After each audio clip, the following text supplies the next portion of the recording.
Oh man, have I been pushing myself too much. Oh man, doing so much stuff, working on my guild, trying to get everybody back up and running. I was working on a video for like 8 hours. I was even working on my yard yesterday. And oh my God, my legs are killing me right now. I haven't mowed the lawn in a little while, and I was out there trying to clean up the leaves. Oh man, exhausting. Very, very exhausting. Big time. So yeah, definitely want to get all the stuff running, but sometimes, man, it's a lot of stuff. So I went and had a great time with my team today. We logged in around 1 o'clock. We did a little gathering and crafting exchange. And then we did a loot run, which is really fun. I realized those loot runs are just running elites. They're just running elites, and you're running along there, and you're grabbing a bunch of chests and doing the stuff that we had done before, but just in that kind of really high in level, where you of course are taking on some really tough mobs like level 66s and whatnot. My crew did amazing today. I mean, there was one point there, man, where there were just tons of mobs coming from everywhere, and they're heading from all sides, and all sorts of craziness is going on. And then I'm like, whoa, what the heck is going on here? But that was a lot of stuff, and I really had to work at healing. I don't know if you guys saw that earlier. That was pretty amazing. My crew rose to the challenge, everybody. Rose to the challenge and actually didn't wipe. We came back from that. We raised people back up again. We even helped our lower level members get in there and join us as well. And we had a lot of fun. It was great. It was great. We had a good time. And then I thought, okay, that's it. I'm going to do my first invasion, everybody. Oh, my awesome mod Crazy's in the chat. Say hello to Crazy, everybody. Oh, speaking of chat, everybody, let's get you guys in. Here we go. Oh, hold on. Whoop, there you are. I love doing that, everybody. It's so cool. Oh, God, it was so much work, everybody. Just doing this right here is just so much work. I had to figure out how to make the 3D model work and how to get the chat on there and how to do a thing. And I had to wait for them to just add the browser feature to get you guys onto that three-dimensional chat. And you're like, what's the big deal here, Kismet? It's just a chat thing that slides in from the side here. Oh, and that's the thing here. Let's see. Is this the object? I can't remember. I can't remember which one's the object now. Oh boy. Let's see. That's not it. That's not it. Hello, hi. I see the hi in the chat. That's what that is. That's the hi thing. Yeah, so there it is. All right, there's my chat window. So yeah, watch this, everybody. Live on stream. That's a true three-dimensional object. Isn't that awesome? That is a tremendous amount of work, everybody. Maybe I'll make it just a little bit so you guys can read a little bit better. But the cool thing is, at any point, I have these things where I can slide it back there. I can slide it back out again. All that kind of fun stuff. Working on tons of stuff like that. Tons of interactive, cool stuff here for the stream. And just been pouring hundreds and hundreds of hours into just all of that stuff as well. Plus, trying to work on my, the screen looks so awesome. Thank you, Scriptless. Thank you. I appreciate it. And then also trying to get my team up and running again as well. Trying to get everybody working together and having fun and all of that. And man, again, it's really scary to ask the question, but I always have to ask it every single year of the team. Hold on, let me put my little hi guy back down to, whoop, there he goes. It's a really scary question to ask, but hey, do we still want to continue to play this game? Do we still want to play New World as a team? And that's an important question, right? And then I got to, check and make sure my members are on board. We got to check all the officers, see if the officers are on board. So I'm going through that whole process right now. I just talked with Steve earlier about recruiting and the fact we're going to start bringing in members and all of that stuff. We're going to have more events and whatnot. And then right after that meeting, actually during the meeting, my wife is buzzing me saying, hey, could you order some pizza? Right in the middle of that meeting. And I'm like, okay, hold on. I'll order your pizza in a second. Hold on. I'm talking to somebody else right now. And so I talked to Steve. Steve's on it. He's awesome. He's going to do that. And then I ordered them a pizza, got me a little bit of pizza. And then I was getting tired because, man, I was up for like 8 or 9 hours last night trying to finish this video of Mr. Beast's cards, and I'd shot it with my kids on Saturday of them unboxing a bunch of Mr. Beast candy bars, which are really good, by the way. I highly recommend those Mr. Beast candy bars. Not a sponsored thing or anything like that. Just a little video, and my videos are like, they get like 25, maybe 100 views. It's not like I'm not like I'm Mr. Beast and I'm putting it out for millions of people. It's really just a side thing that I do. The YouTube is a side thing. I'm not a YouTuber. I'm a streamer. I'm an artist. I'm a graphic designer. That's what I am, and a gamer.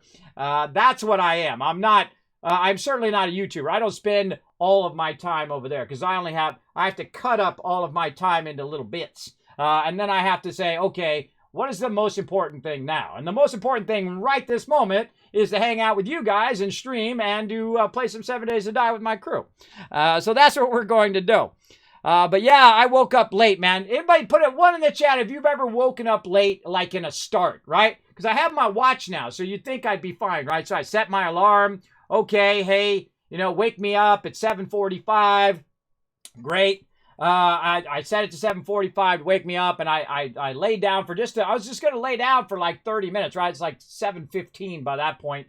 I laid down for 7:15, and I woke up with a start, man, right about 8:30. I woke up and said, oh my God, I hate being late, everybody. I hate being late. I hate missing events, but there's nothing I can do. I'm 51 years old, and I'm partially disabled, everybody, and I have a problem with sleeping. So I woke up with a start, and I had missed not only the crafting exchange that we're supposed to do at 8 o'clock, but I also missed, the reason why I was going to get on a little early at 7:45 was to try out an invasion. But I I overslept. And so I jumped on. I said, hey, is everybody okay? Anybody need to do crafting exchange with that? And they said, nah, Kismet, we're fine. We're good. I'm like, okay, cool. I said, anybody need anything? You need to run something or whatever? You let me know. I'm just going to go and collect a bunch of wood because I'd given away all my wood and I'd give away all of my stuff. So I need to collect some more of it so I could work the town board some more. So I did that for about 30 minutes so I got up around 8:30. I did that from about 8:30 to 9:30. And then I got to prep for the stream because there's always like 10 million things I have to check. Is the microphone working? Is the camera working? Is my 3D animations working, right? And all of that, like this. Whoop, there we go, bringing down 7 Days to Die. And all of that stuff, is that working? Is the server up? Is all of that stuff good? Okay, bam, let's start the stream. And because by the time I've checked all that stuff, it's time to start the stream. And then while the stream is running, I have a bunch of stuff I have to check as well. So that was my day so far. And now it is time for some 7 Days to Die. I just logged on the server too to make sure the server's working. And it is. We are good to go. I'm good to go and say hi to all of you. And then we're going to jump in with my crew who are patiently waiting for me for some fun in 7 days. Hey, Gorks, thanks for bringing the love in. I appreciate you. Bringing that in. Let's see. Where are we at? AMZ hanging out. She's going to play some games with us tonight. We're going to have some fun.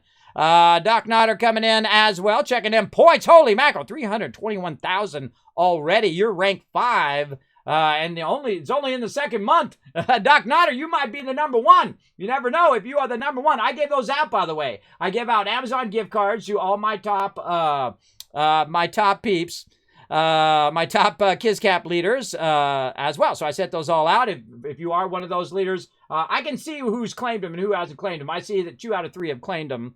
So I'll buzz him again and tell him, hey, make sure you check it. But if you are watching the stream, make sure to check your whisper for me to whisper you, or check your email. Actually, if you got an Amazon gift card from me, you'll get a message in email that says, here, click this to claim this Amazon gift card. And that's where all that stuff goes. Everybody's for that sub money and donation money and all that stuff. It goes into those things. So at the end of the year, I can reward all the peeps who hang out in the stream. So there you go. And throughout the year as well. Unforgiven coming in says, hey, Kiz, I was going to join you tonight, but I got the flute. And I can't keep anything. Oh, you got the flu, I think you mean. I really wasn't looking forward to joining you in 7 days tonight. Okay, you got 2 things that are throwing me off there, and I think that's because you're sick, and I totally understand what you meant, though. I understand what you mean, Unforgiven. You said you were going to join us, but you got the flu. Because I speak bad typing, because I'm the worst typer, everybody. I do not try to beat other people down because of bad typing. I type bad all the time. And then he says he was looking forward to me, I bet. to join us for some 7 Days Diet. But don't worry about Unforgiven. If you're ill, bro, you got stuff to take care of. You take care of yourself first, all right? We'll be just fine here. We'll be back next weekend. You come join us then. Hope you feel better by then. So you just relax tonight, Unforgiven. Hopefully you got yourself some fluids. I've got myself some water standing by, so we're good there. And also I got OJ, and I've been trying to get my health going again as well. I've been out trying to be more active. I've been getting my daily rings done, everybody. My walking, my steps, all of that stuff. That's actually really good for that. It like reminds you of all that stuff all the time. Like, hey, you need to get up and stand up and walk around if you've been sitting at your computer for an hour or 2 hours or 10 hours like me. You've been sitting there, you know, just focus, because when you're focused on stuff, time goes by like that, like bam. All right, let's say hello to everybody so we can jump in game and all my team can get going as well. Scriptlin, hello. My awesome mod Crazy backing me up. Make sure to show some love to Crazy there. Make his job nice and easy. Follow those chat rules. These are the peeps that got my back in the stream, and I greatly appreciate each and every one of my mods helping me out. Big time Rotisserie G coming in. You got to join us tonight, Rotisserie G. Feel free to join us, man, but don't feel, if you don't feel up to it, that's okay as well. We appreciate you.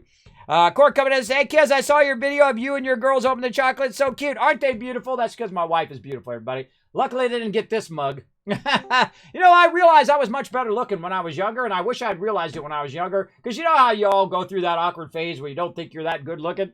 I don't know. Girls just ask me out all the time, though. I guess that should have been a clue. Just randomly. I'd be just walking there, I'd do whatever. Hey, you want to go out and do it? Sorry. I would say, I don't know what I was thinking, everybody. I should have just risked love and life back in the day. But I would always say something like, sorry, I got work, I got other things to do or whatever. And I just blow them off when I was young. Because I was not interested in that. I was interested in graphic design and making money. That was it. Ladies, I had girlfriends here and there, but that's a lot of work, everybody. That's a lot of work. Believe me, I'm with, I'm surrounded by the females now. My wife, female, my daughter, they got 3 daughters, and even Sparkle Dog is female. So I'm the only rooster in the hen house, as they say. So yeah, I'm the only one. So dealing with females is tough. Like you can see in those bloopers, like I'm trying to corral them so I can get the video started, and they're all goofing off and doing whatever. But you got to let them do that, everybody. You can't get mad at them for doing that, because they're being sisters and they're having fun and all that stuff. You got to keep the environment fun and whatnot. And very rarely do I do stuff with my kids. But if you go back and look at the last video I did, man, they're babies compared to they are now. They're all growing up. Makes you get a little teary-eyed as a parent, right? That you see your kids all growing up, and they're starting to be responsible for themselves, and they're starting to look after themselves. And my oldest daughter now, I got her a car, and then had to have a big IRL problem with that car payment the other day, which I got fixed, by the way, which cost me more money because they screwed up, which really pisses me off.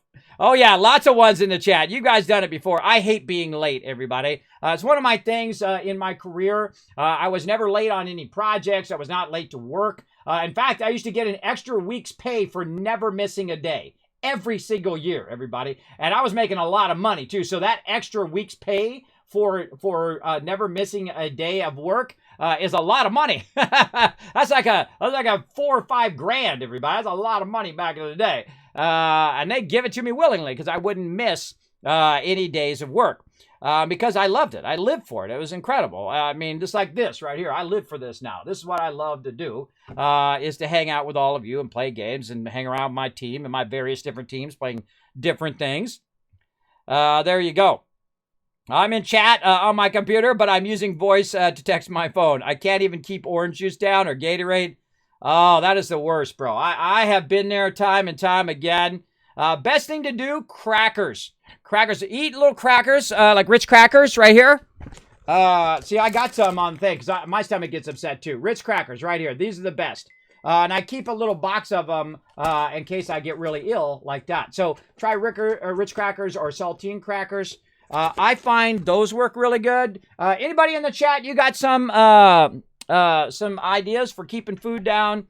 Anything like that, you let Unforgiven know. Give them a little bit of love in there. Now let me say hello to my crew in here. Hey everybody, you guys ready for some fun? Yeah, we are. Oh yeah.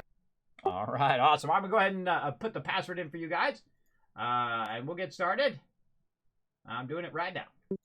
All right, tonight we're going to go ahead and work on building up our production base. All right, it's updated, and I've already checked it earlier to see if I could log in, and I could, so we're going to go ahead and jump in. All right, everybody, whoop, there we go. Put that back up. We're going to go ahead and log that in, and then we're going to go ahead and jump into the main screen. Not going to do any stream raiders or anything like that because I don't want you guys to have to wait a bunch of extra because I'm going to be so focused on playing with my crew. So we'll work on that on Tuesday, though. So let's go.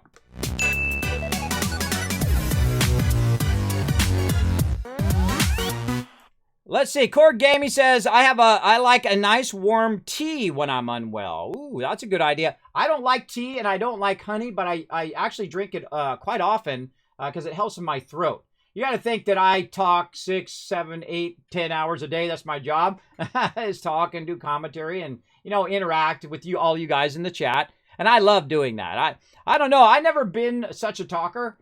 In fact, if you guys meet me in real life, and a lot of you have met me at TwitchCon and things like that, realize that I'm a real quiet guy. Like if I'm at dinner, I'm just listening to the conversations. I love to listen to other people's stories, everybody. Their stories of where they've been and what they did. They're telling me about that one time they did this crazy thing or whatever. I love to listen to people's stories. So I'm usually a pretty quiet guy. And when I'm sitting and working, by the way, I don't listen to music. I don't even listen to music in the car anymore. I don't really listen to music or talk a lot. I'm usually just focused on whatever it is I'm doing. Like I'll sit here in front of the computer. Like last night, I was working on that video that you saw, the one with the Mr. Beast bars. And I worked on that for 9 hours straight. Just straight. And then every 2 hours or so, I'd get up, walk around, and then I'd sit down and I'd keep going. Right? And I did that all night long.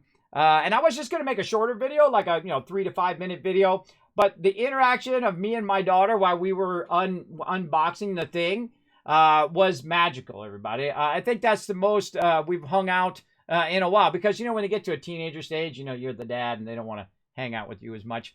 Or I'm busy doing other things and they're busy doing other things most of the time. But I love hanging out with my kids. I love doing stuff with my kids. But they're super busy. They're doing stuff, everybody. And I'm doing stuff as well, too, because, at the level at which I'm doing my stream, it is a lot. Oh, hold on. I gotta move back into position here. There we go. The level at which I'm doing my stream takes a lot of dedication, especially when you're doing all these videos and you're uploading them onto YouTube. That's probably a huge chunk of my time is on the weekends, on Fridays, Saturdays and Sundays and Monday. That's what I'm doing. I'm catching up on all that stuff that I need to get queued up or it'll never get done. I'll get behind and then it'll never get done. Like queuing up videos to process for 72 hours, right? So it's going to run for 3 days and it's still running right now. So all my streams from last week are running from Friday into Saturday into Sunday, and then I upload them on Sunday, and then on Monday I queue them up on the thing. So if I get behind on that, guess what? I'm going to fall so far behind that it'd be hard for me to catch up. Yeah, so we've got now speaking of 4x4s. Yes, I made some last time. Or did you get more? I made 2 of them. Yeah, I was just looking through the workbenches, seeing what was working on. Yeah. Spot them in there. Yeah, I made them for you guys. I'm going to put them in the box here in a second. I was just talking to chat, so I'm going to get 2. All right, I got to get 2 over here, everybody. And by get 2, I mean, bam, knock this stuff out like a boss. Oh, speaking of the boss, the Mighty Crazy coming in with 56 months of subloves. Error random message 56 not found. That's funny, Crazy. That's funny. I don't know what that means. What an error 56 is. What is that? What's an error 56? What is it? Exclamation bug, wrong overlay. No, it'd be exclamation wrong, and then you put overlay, AMZ. In my chat. Yeah, plain potato chips help settle my stomach also, says Doc Nodder. Oh, really? Just like some Ruffles or something like that. Those little Ruffle things, or like a Pringles. There you go. Mrs. Grass Soup. Mrs. Grass Soup. I have no idea what that means. Oh, man. I don't know. I don't know nothing. All right. We got to get our stuff smelting. So that's going. Okay. So now we got to try to catch up again on all of our stuff here. We want to get our forged steel. Wow. Look at that. Oh, my goodness. Look at that from last time. Look at it. Man, I was on point. That's right. Oh, that's right. I had maxed the things. Now, one of the things that I wanted to point out there, see how I did kind of like max iron there? The reason why I did that is so that I could now log in and queue that up for a long period of time. See, that's 134 minutes, everybody. That means that I don't need to come back to this forge for 134 minutes. In case you didn't know, that was over like 2 hours, right? Because 60 minutes times 2 is 120. So that's over 2 hours of just letting that run. So even if I never touch it for 2 hours from now, it's going to run and run and run. Now, on Saturdays, by the way, everybody, we really go to town. We have some fun playing some 7 Days to Die. You guys are welcome to come join us on our server. That's what I work so hard for, everybody, to keep all these servers going and, bring in sponsors on the stream and whatnot. And Untitled has been an amazing, amazing sponsor of my stream. I greatly appreciate him. But if you want to go get your own server, guess what? I got you a hookup. Just use my name, 10% off over there at Untitled. Feel free to check it out. Let's go ahead and get our brass in here. And what we need to do is we need to figure out what we need to prioritize, right? What does my team need at this point to get going? Now, see how this one is no iron with a little clay? This one I'm going to go ahead and rebalance like normal. And let's take a look at this one here. Same thing. Let's rebalance this as iron and clay. Now, sometimes I like to queue them so they max out. But in this case, I'm going to go ahead and queue them with a cross. See, that has 12,000. So if it has 12,000, you can just go ahead and do your iron. Because your iron takes a lot longer. Oh, this one doesn't have an anvil. Huh. What's up with that? Oh, whoa. Rocket launcher! Don't shoot the rocket launcher. No anvil, huh? Oh, and whoa, we got 8 beakers. Wow, nice. So yeah, now the next thing I want to do, everybody, is I want to do an expansion of the base. So we're going to expand the base tonight. We're going to be working on that. It's day 57. Let's go check in on the thing. Day 50. Okay. That's not going to fly right there. That's not giving us any information that we don't already know. All right, everybody. Now you guys watch and make sure I don't screw up. Let's see. Let's get thing. You know what? I feel like giving you guys 1,000 Kiss Cats for being here at the top of the stream. I appreciate you. Big time. And I've been working hard, everybody. Putting lots of time, lots of effort into it. Into all of the stuff that I'm doing. And I enjoy staying busy. I don't like just sitting around doing nothing. Because I could literally sit around and do nothing and make what I'm making doing this, which is nothing. But the option of sitting around and doing nothing just means that you're gonna fade away. If you just sit in the bed all day, every day. And, some people don't have a choice. And I thought I was going to not have a choice. And that really scares me, everybody. There's nothing more scary than to look at your own mortality. That's it. This is the end of your existence. This is how you're going to go out in your life. And my doctors basically gave up on me and said, too bad, too sad, bro. And I said, no, and no. I'm gonna get up and you watch all those things that people tell me are impossible. Kismet, you'll never be a partner streamer. Kismet, this streaming thing is dumb. You're never gonna do anything in streaming. You're never gonna do anything in that. Well, guess what? I've done a lot of things. I've been to TwitchCon. I've been on the homepage. I'm a partnered streamer. I'm 51 years old and partially disabled. If I could do it, you guys could do way more than me. That's for sure. I've been an artist for 30 years. I've worked for the top companies in the world and had an incredible career, and it ain't over yet, everybody. I'm going to be doing this till the day I die, doing what I love to do. Let's see. I don't think we need stone and shale, but you know what? I'll leave it there for now. Okay, so next Horde Night, 63, day 63. And this is why I had to get some rest, everybody, is because we're going to be going for like another 6 hours. So not only have I went like 5 or 6 hours earlier, then I rested, then I got up, and then I checked in with my team. And I was going to do an invasion with my team, but sadly I missed it. And then sadly I missed that second craft exchange. But there wasn't really that many people on, and no one needed anything, so I don't feel that bad. I feel a little bad, though, but not that bad. And then I had a little bit of time to collect, and then now I'm on to the next thing. So you can see that I really put a lot of time and effort into what I do. Speaking of putting some time and effort into it, let's get all these forges up and running. Now, this is my job, everybody. I am the quartermaster.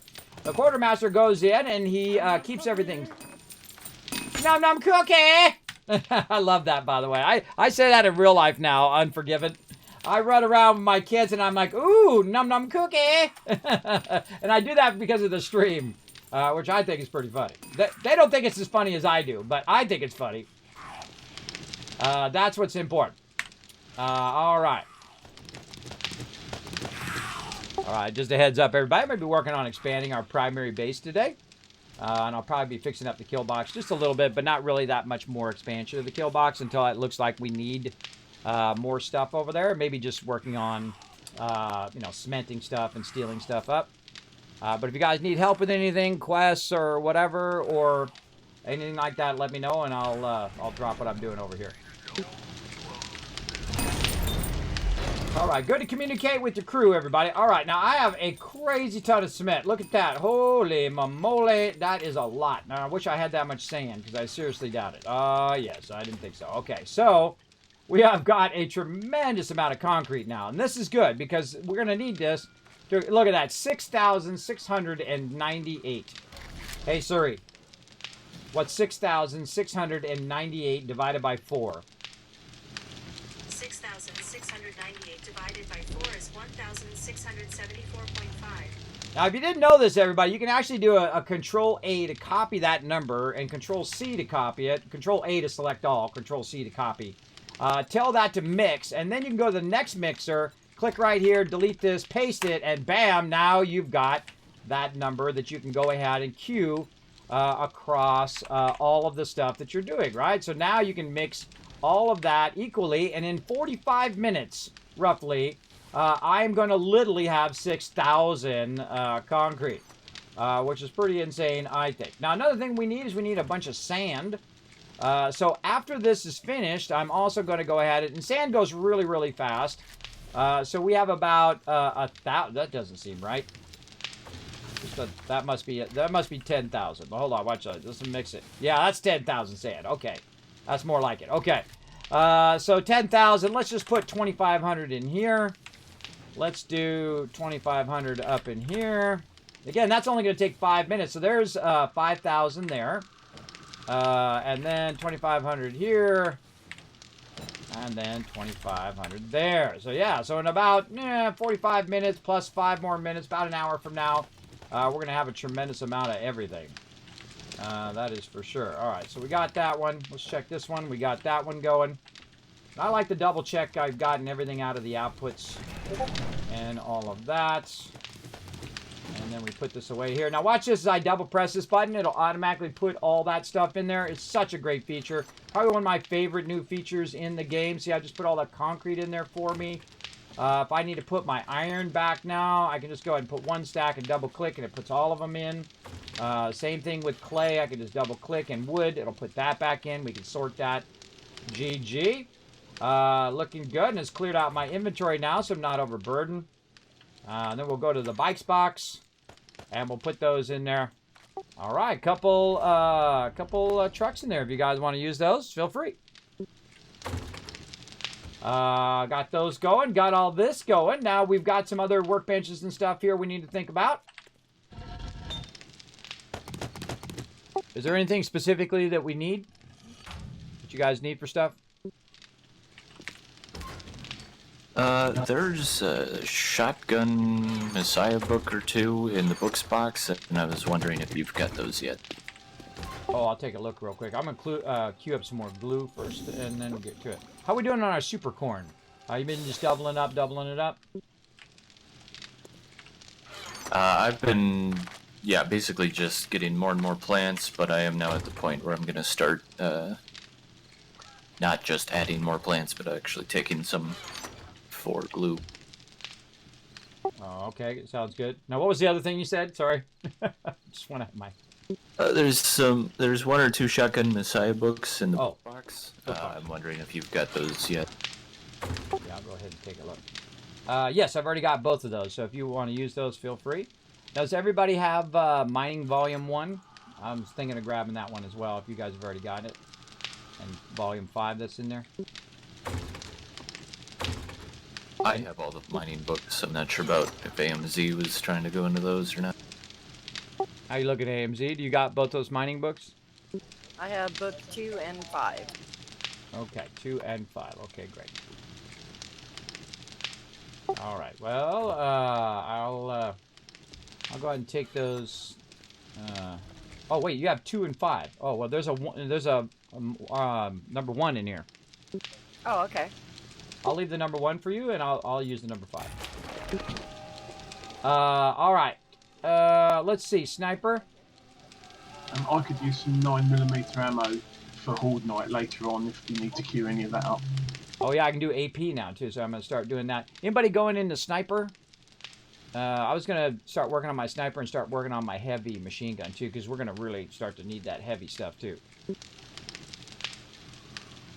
I believe I have. I'm all the way in auto weapon, and AMZ is sniper.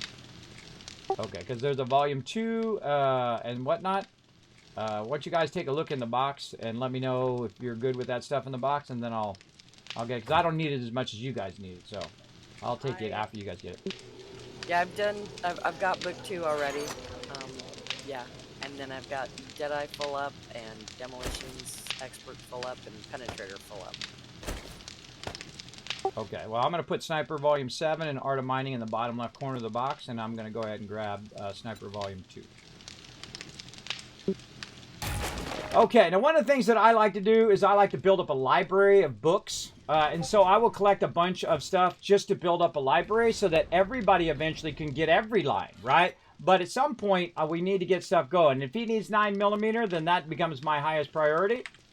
We don't really need that many vehicles now because we have flying vehicles for everybody. We have trucks and things like that. I'd like to add more trucks later on, but trucks take a lot of... Yeah, you need volume 7, so you can use either. You can use any of those. There's 2 of them in here anyway. I can barely hear you on that one. What was that? Gotta turn her up. I got her turned up. Sorry, I took the miner and I took the sniper I needed. All right, awesome. See, sometimes because I'm standing next to the forges or whatnot, or the fact that I'm partially deaf in this here, makes it hard for me to hear. It drives my wife crazy, everybody, and my kids too. Because they'll be talking to me, and when multiple people are talking, put a 1 in the chat if you have this problem. When multiple people are talking, the sound gets muddy.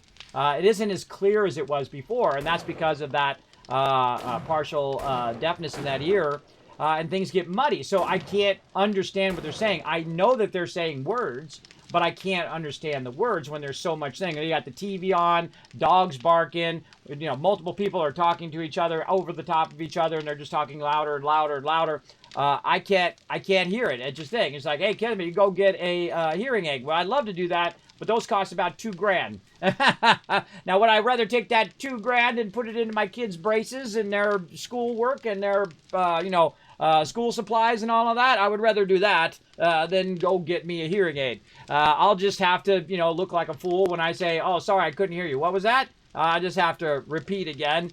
I would rather put those, those precious dollar bills toward my kids' stuff instead, myself.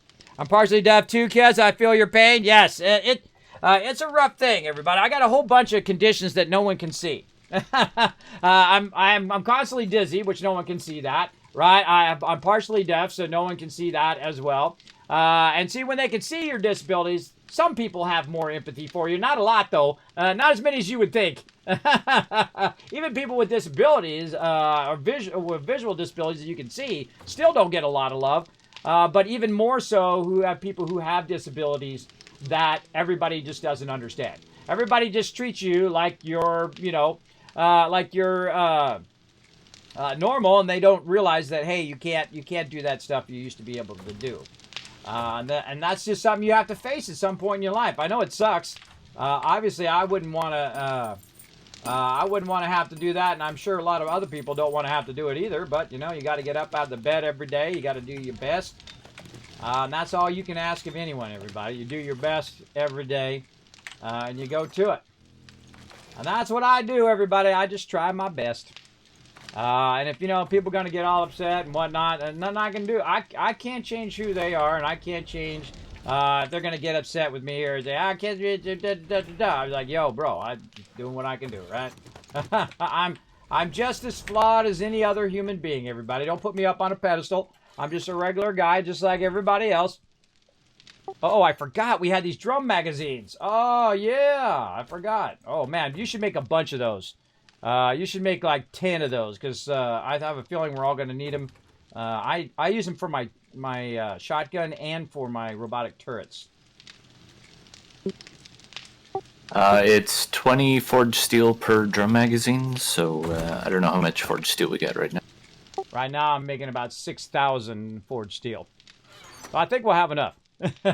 Thanks to you collecting a whole bunch of stuff and me smelting it down and managing it, and everybody else pitching in. So, yeah, we got plenty of forged steel now. So I'm going to grab these 3, so when you get a chance, no rush. If you could make, just start with 3 more, and then if we need more, we'll keep that. You know I like to keep like an inventory of 3 things for everybody. Alan's played with me for a long time. He knows what I'm up to. Bunch. I'm at base right now. Oh, wait, there's already... Oh. What? Did I already have them in there? Oh, wait. Wait a minute. It just dawned on me. I already have these in there from last time. This is freaking me out. I could probably use a drum magazine anyway if it's a spare one.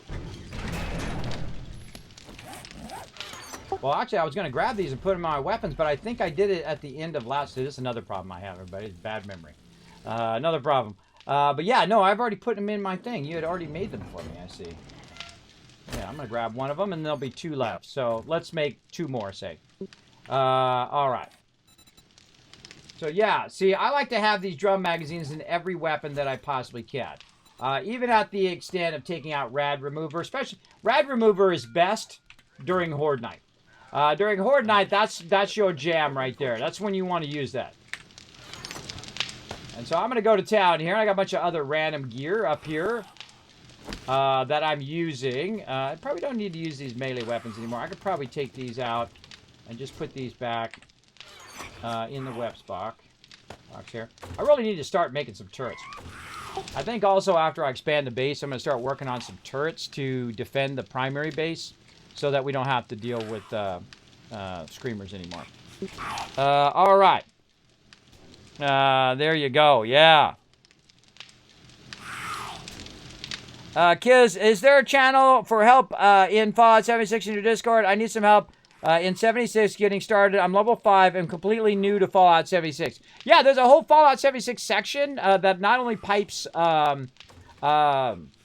the info from their main Bethesda site and bringing it in, but also is there for you to discuss stuff. It says Fallout. So you just go to the bottom of my Discord. It says Let's Talk Gaming. You can put it in there, or just put it in the general chat. Just go, when you first come into the Discord, there's another section, Teamwork Tycoons chat. I'm sure you've already got your Teamwork Tycoons chat title. Brain.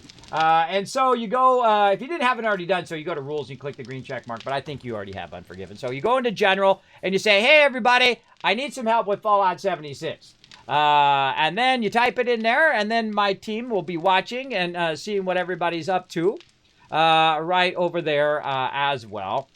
And getting everybody going on with that. And if you need some help, I'll be playing some next week as well. So there we go.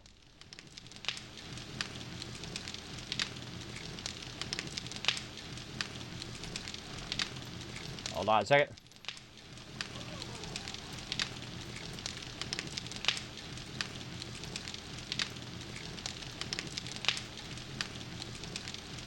Hold on, I gotta respond to my officers.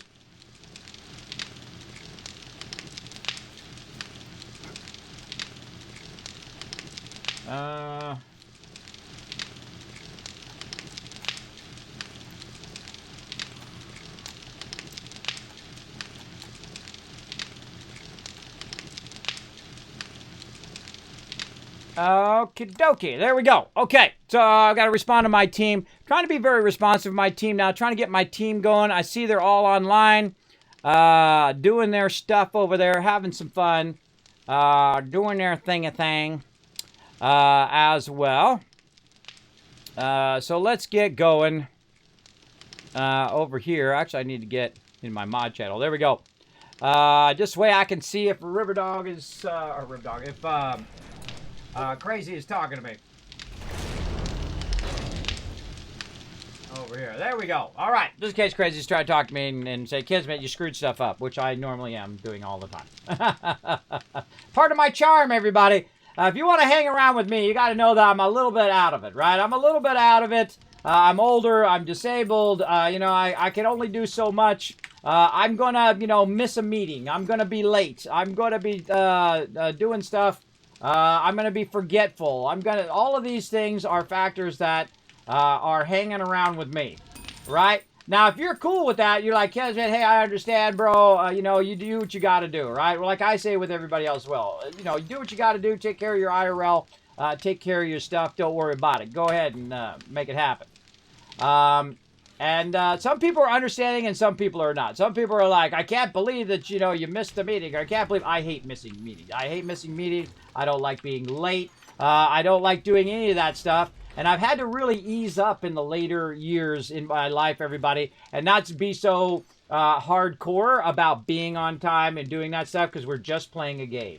That's all we're doing, everybody. This ain't mission critical work stuff, right? Like if someone shows up late, then the thing didn't get done in time, and thus we didn't get it to the client on time, right? That's my world I come from, right? That's the graphic design world. You get it done, actually not on time, because if you're on time, you're late, right? You should have it already ready to turn into the client in which it says thing. So you should have given yourself enough room. And sometimes, everybody, it's like, right down to the wire. That's the scary stuff. But you should at least have some sort of leeway in case you find out something's wrong and you have that time to fix it before you send it off to the client or whatever it is, right? You should always have that leeway. And when you're going to go to a meeting in real life, the same thing. If you have a meeting at 8 o'clock and you show up at 8 o'clock, you're late. You should show up at 5 minutes early or 10 minutes early. I stood every single place, and that's why I was the manager everywhere I was. From that one little thing, everybody. I'd always show up early. I'd be sitting there. I'd be reading. I always bring a book or something to read while I'm there. Or I would, nowadays, you could just read your phone. In those days, we didn't have no cell phones. But always have something to do while you're waiting, so the time will go by like this. Right? So you'll sit there and, okay, I got to wait for this person for 10 minutes, right? I'm going to have a meeting. And I would sit in the meeting or conference room and I would be reading a book or I'd be doing something. And then it would back in the day, I used to wear a watch. And my watch would beep, 2 minutes before to remind me. And then I would go and I would have a meeting and do whatever I need to do.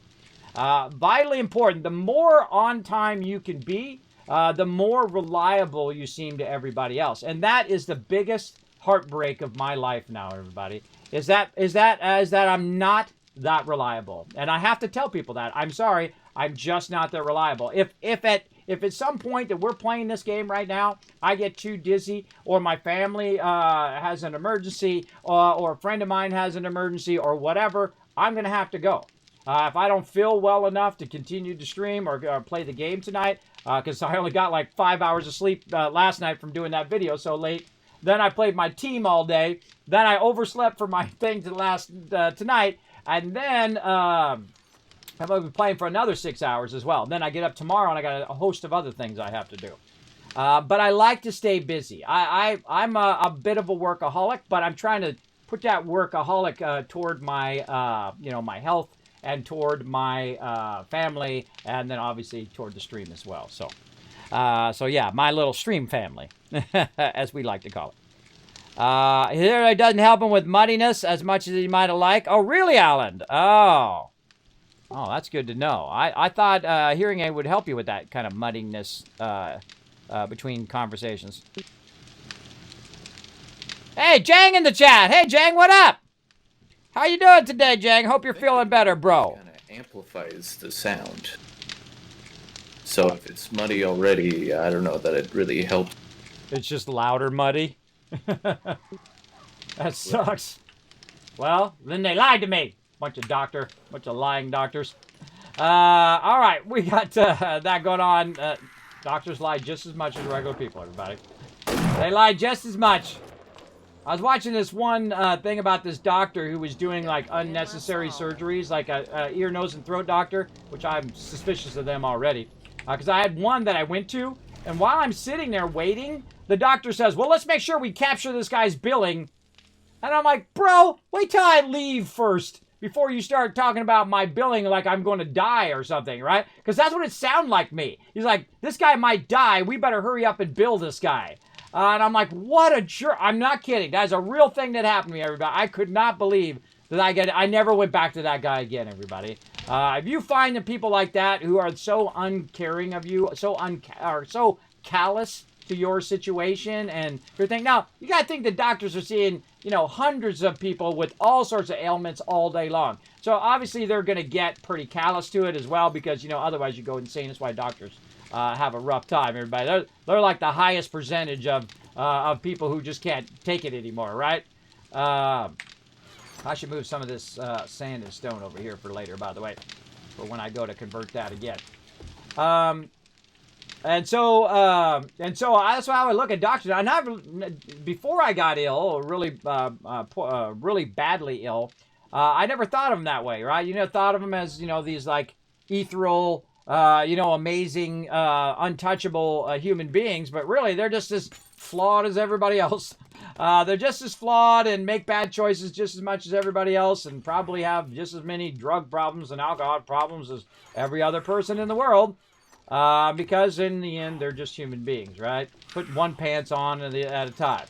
And again, that callousness can reach to a point where they stop caring about patients. They stop caring about the people and only care more about those dollar bills that they're trying to get. Now, I'm not saying all doctors are bad or anything like that. If you're a doctor, I'm not trying to hit on you. But the realization that not all doctors are good, right? Not all doctors are good, right? That's the thing. And it reminds me of that thing from Harry Potter, right? Not all wizards are good. Well, guess what? Not all doctors are good. Not all policemen, not all firemen, not all human beings in general are good. There are some who are very bad, right? Even though they're in this kind of position of power, this position of trust, they are not good at what they do. That's just the simple fact, right? That's the simple fact that there are people out there who care more about money, insurance companies that will screw you over, right? And then also doctors who will screw you over too because they want to get paid by those insurance companies. Absolutely. Oh, without a doubt, everybody. Without a doubt, that is actually a thing. So, be careful out there, everybody. That's all I'm trying to say. Be careful. And that's a revelation that I had. Is just a stunning revelation that, wait a minute, this doctor does not have my best interest in mind. He doesn't care whether I live or die. He doesn't care if I get up out of the bed tomorrow. I care because it's happening to me, right? I mean, it's always more important to you when it's happening to you, right? When you're ill and when you are sick and when you're relying on other people to come through for you, and then you realize that they don't care.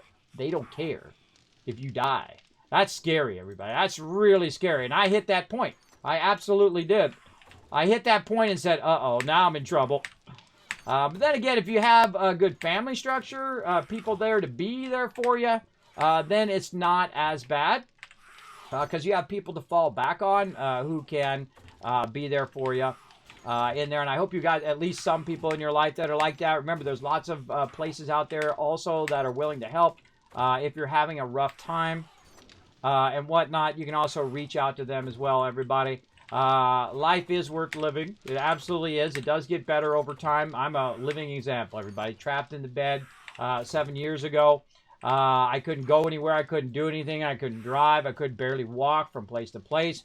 And I've worked very hard on working on my health, working on my ability to get from place to place. And still every day I'm out there mowing the lawn, everybody. And I got to a point where I could do the whole backyard, the side and the front, because I was working out and I was taking care of myself. And now I went out there and I would do 2 rows and I was exhausted, man. I had to stop. I was heavy breathing. I was sitting there. I was leaning against my fence out there, just waiting for myself to be able to breathe. My back's hurting, all of that stuff. And now today, my legs have been killing me all day long.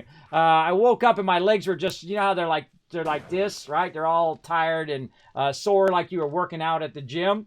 That's how they are, and that tells you that you've been slacking off, like I have.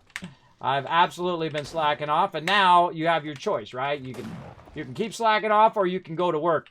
Me, I like to go to work. That's what I'm going to do. Holy mackerel, look at all this stuff in here. We got way too much of all of this. Holy moly. Holy guacamole. That is way too much stuff of that. All right, didn't I get all my steel stuff? I love the skirt. I think I'm rocking it well, right? Hey, I'm not afraid to rock the skirts, everybody. You know, we're in the apocalypse here. Though if I could find some good pants, I'm down for the pants. But if I got to rock the skirt, you know, you got to do what you got to do. All right, let's see what do we got in here. Yeah, man, we have just tons of stuff. All right, we're reaching what's known as the saturation point, everybody, where we have more than enough stuff. More than enough stuff than what we need. Hold on, let's put some of this away here. Let's put some of this into the building box. Then we'll put it in the lead box. We'll put it in the wood and stone box. Yeah, I love this, how I can just double press this button. I'm not even looking and seeing what's in there. I'm just pressing the button and see if anything drops out of my inventory. All right, see, like that. Boom. Bike box, double press, ammo parts, and whatnot. Now, again, as time goes on, I will let the drop boxes go longer and longer and longer before I take them out. Because it saves me time as the person who's doing the sorting. Now, one of the things that we're going to need to do is start to reach that saturation point where we don't need 4 gloves in there, right? So when I'm looking at stuff, I'll start cutting it off at a level of 3 now. If we have multiple things here, I will start cutting them off because this stuff could be going, and this one right here, look, you've got 6s here. Keep those 6s. I could create another box. I could create another box and say, look, hey, man, let's make 5 more boxes so we can have a whole thing full of chest armor. There's no point in doing that. That's money sitting right there that your trader could use, right? The person who's doing all your trading could do that. Now, if it gets to the point where he says, well, Kismet, I don't need any of that. You can just straight up scrap it. Then that's what I'm going to do. But for right now, I'm just going to get rid of any of this other stuff that we don't need over here. And I probably should just drop all this stuff back in here somewhere and then rework.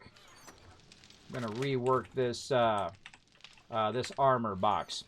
Again, one of the things you want to do, everybody, is don't waste your time making more and more boxes to hold more and more crap. Not only in game, but in real life. Don't get more and more storage areas to put more and more crap in that you're never going to touch for the next 10, 15 years. I can tell you, man, my wife and my extended family here, they collect a lot of crap. Crap they have not touched in 20 years I've had in my garage. It has not been used in 20 years.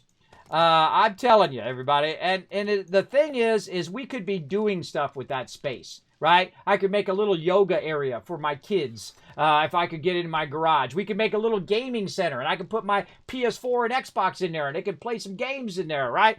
But instead, you know, we got 15 toasters and 35 of these, and we still got stuff from when they're little, and boxes and boxes and boxes and boxes of stuff that literally go from my floor to my ceiling in my garage. And then also I have storage sheds. Those are maxed out as well. But the only problem with that is, everybody, is you got to have time to go in and do it. My wife's very busy. She's doing 1,000 different things at the same time. Just like me. I'm trying to do a bunch of 1,000 different things at the same time. She's only got so much energy. I've only got so much energy to do that kind of stuff. But here's what you don't want to do. You don't want to keep building up that stuff and building up that stuff because it becomes a liability. A liability to your ability to manage all of your stuff in-game and in IRL. See, like, he could go take all that and do it. If he doesn't need, I'm going to ask him here in a second. If he doesn't need to do anything with this, I could melt it down in the forges. But you know what's even faster? Would be me, AMZ, and Alan going out and collecting a bunch of iron and putting it in there. That's way faster. I would rather just scrap the stuff just to get rid of it.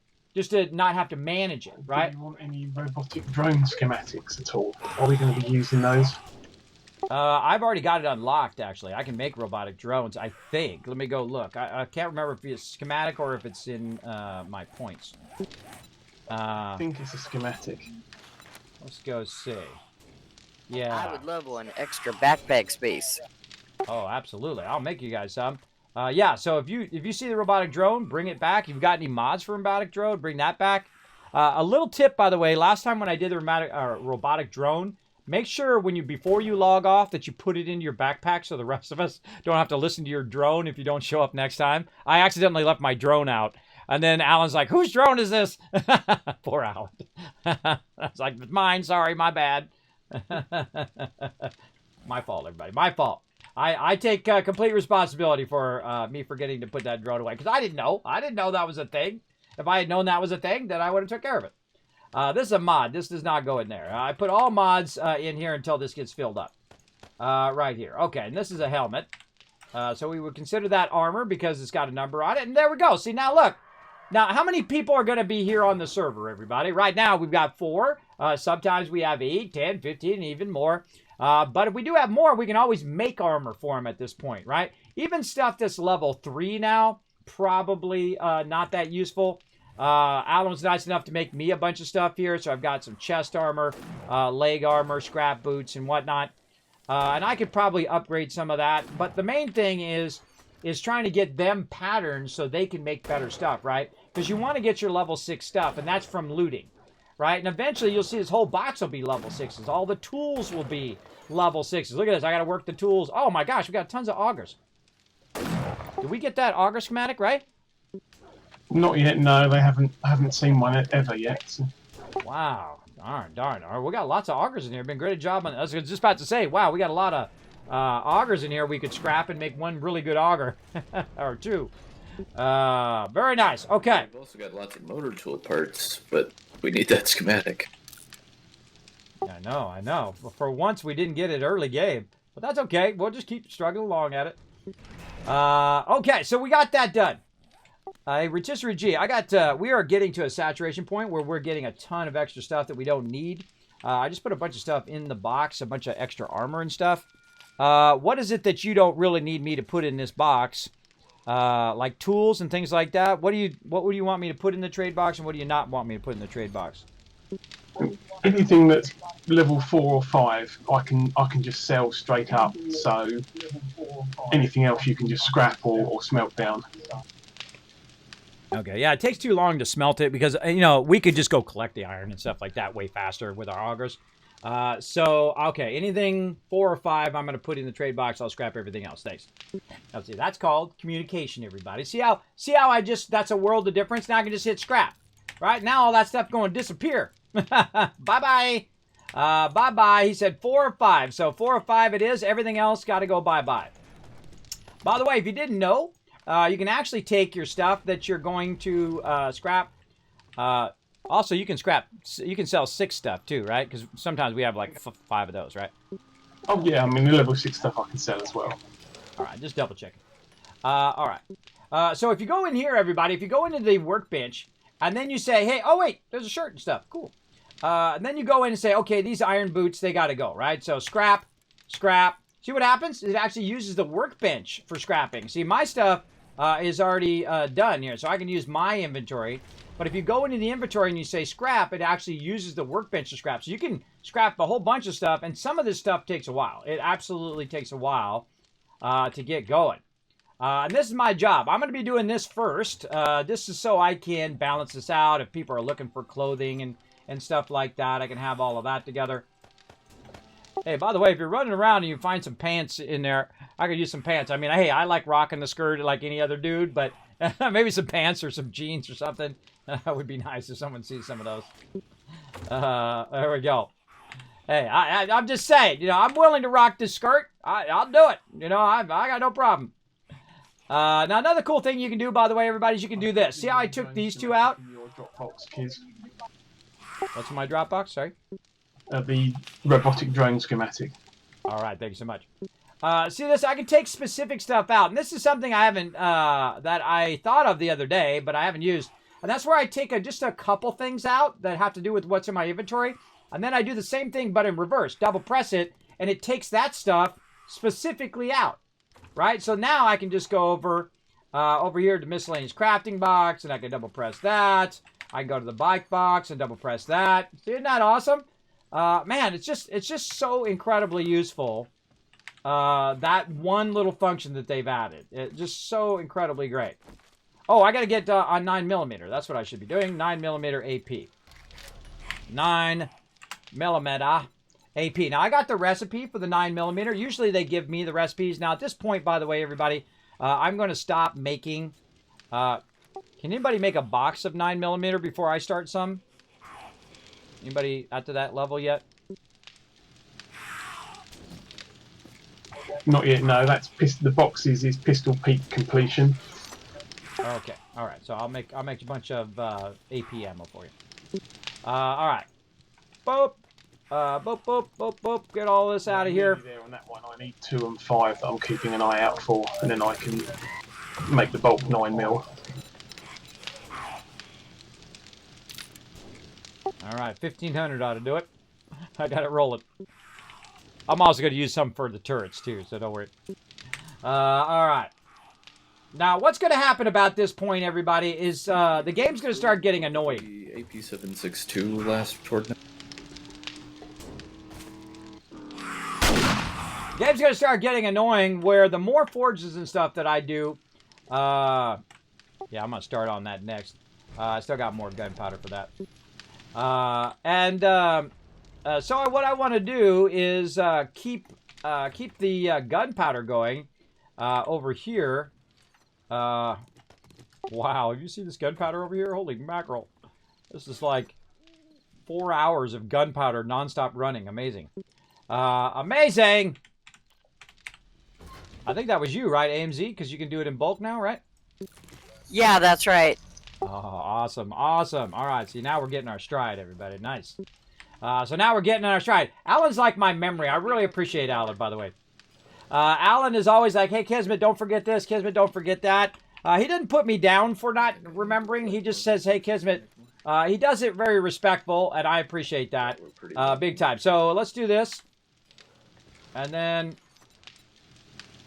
this. And I need to make more workbenches, everybody, because that's what's going to happen as well.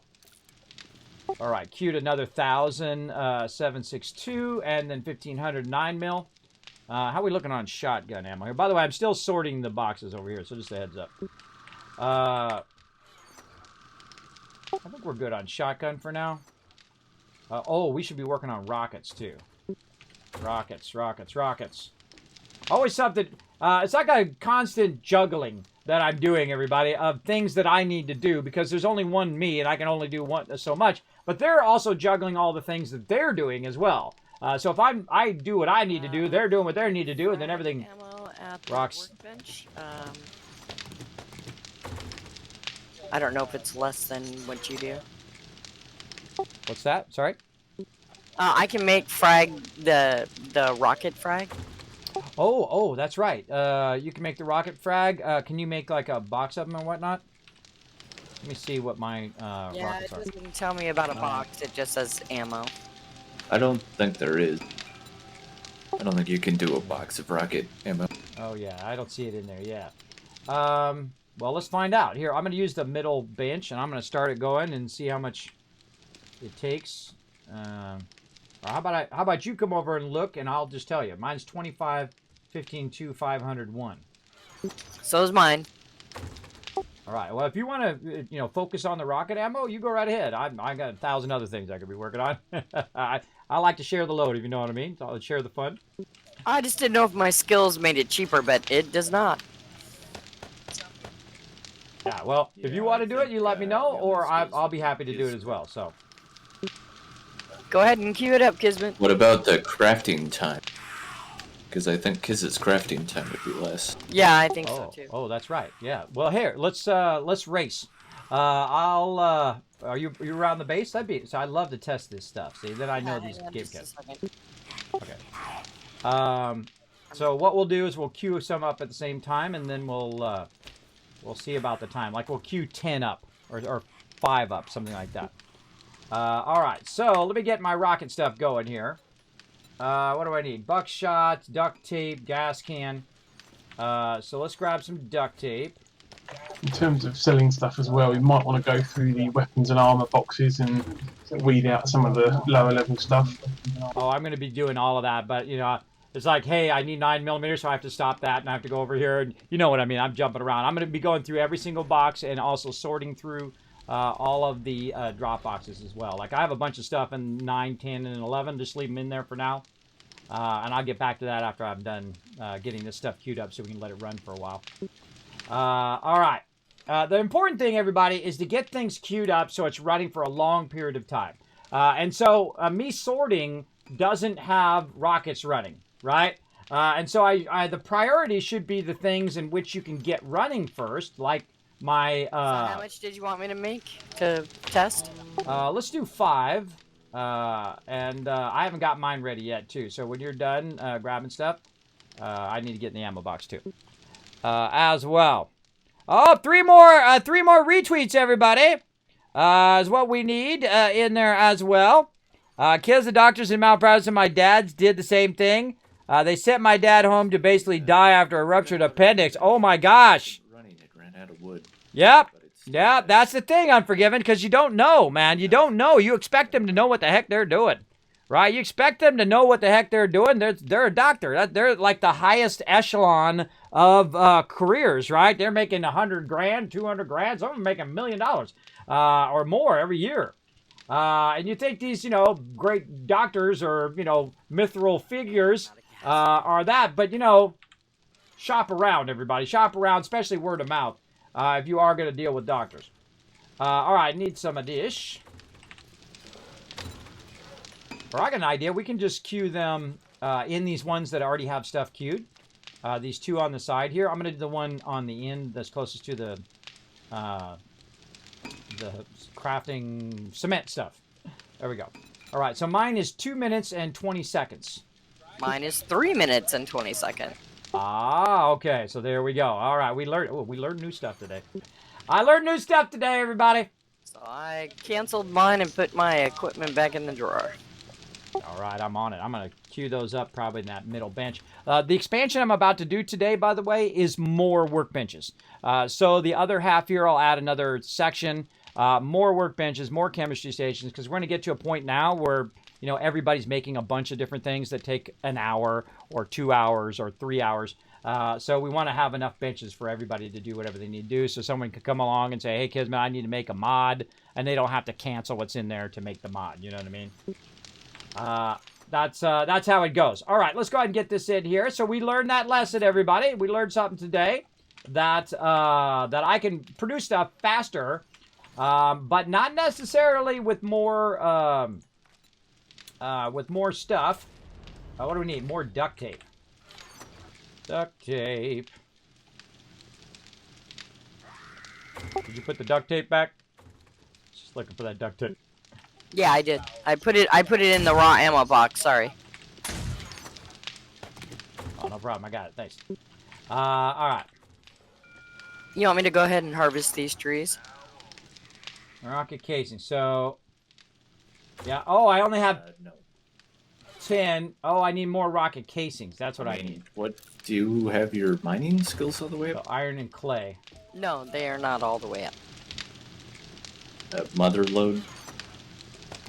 No, not even. I don't even have a point in Motherload. I have 2 in Miner 69er. That's it. So then so with Motherload, I harvest twice as much from trees and... Oh, it's in the forges, everybody. What am I doing? What am I doing? Duh. It's in the forges. We both have that. All right, let's try to do it in this forge here. What am I? Yes. Oh man, I'm out of it. I'm out of it today. There we go. All right, 84 ought to do it. You got to melt it down first and do it in the forges before you make it. Perfect. I knew that. I knew all of that, everybody. Wait, I got a bunch of rocking cases on me. I got 81. I will build that up. 81. It takes 1. Oh, it's other stuff. It's gas and stuff. Okay. Oh my god, we got so much gas. So awesome. So awesome. Now, it seems like we got a lot of gas because we made like 100,000 gas. But when you start making rockets, everybody, it starts burning up all your gas.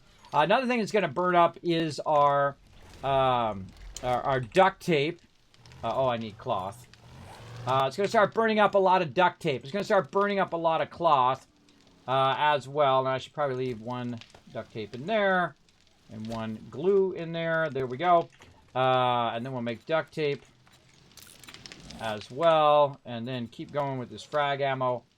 Duct tape, gas, rocket. Okay, so I want to make 81 of these rockets. Now, to make 81 of these rockets, the thing I need the most right now is duct tape. So, see, look, this is 19. This buckshot Could be buckshot too. Hey, Surrey. What's 2,500 divided by 500? There's a pump shotgun schematic. I can't remember if we got that already.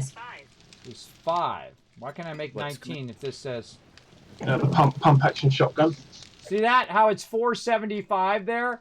And this is 2,500 of that, so that means it needs 475. So if we round it up to 2,500 and 500, just to make the math easy, that should literally be able... that I can only make 5 of them. But that's not doing 1. That's 19. So if I go back to 1, that's telling me it's 25. So yes, I have plenty. So gunpowder, plenty. Duct tape is our big limiting factor right now. If I got that schematic, I could make them level 5. So... assuming we have the parts. What I'm going to do is try to make more duct tape. That's what we're going to do. I saw a bunch of bones here. Oh, I got them on me. And Alan's done a great job of making a bunch of raw water up here. And then I just keep that glue going over here. And thus, I can then make more duct tape. There we go. That's all part of the fun. Everybody. Those bones, man, they don't do you any good sitting in your inventory. You want to burn those up. And I usually put them in the output over there, too, to remind me. And then I go back over here and I double press this. This all goes back in there, including the empty, any empty jars that I might have. And then, all right, we'll come back to this because we got to wait for that for a while. So put the gas in, put all that in. Come in here, we'll double check all of these. Put this back, this. And we're going to do this. And we're just going to wait for that duct tape first. And then we'll come back to this. And then over here, we'll put that duct tape away in there for now. And a bunch of other random stuff. Okay, let's go back to sorting. Let's grab everything out of here. And then again, just do our little quick... I feel like this is probably the easiest place to get rid of most of this sorting is you just go right down here. Gets rid of a lot of the stuff that I'm working on. See that? Parts, ammo, bike box, and the crafting box. Usually are a pretty great one. Building box, yeah, kind of. But those ones are like the best.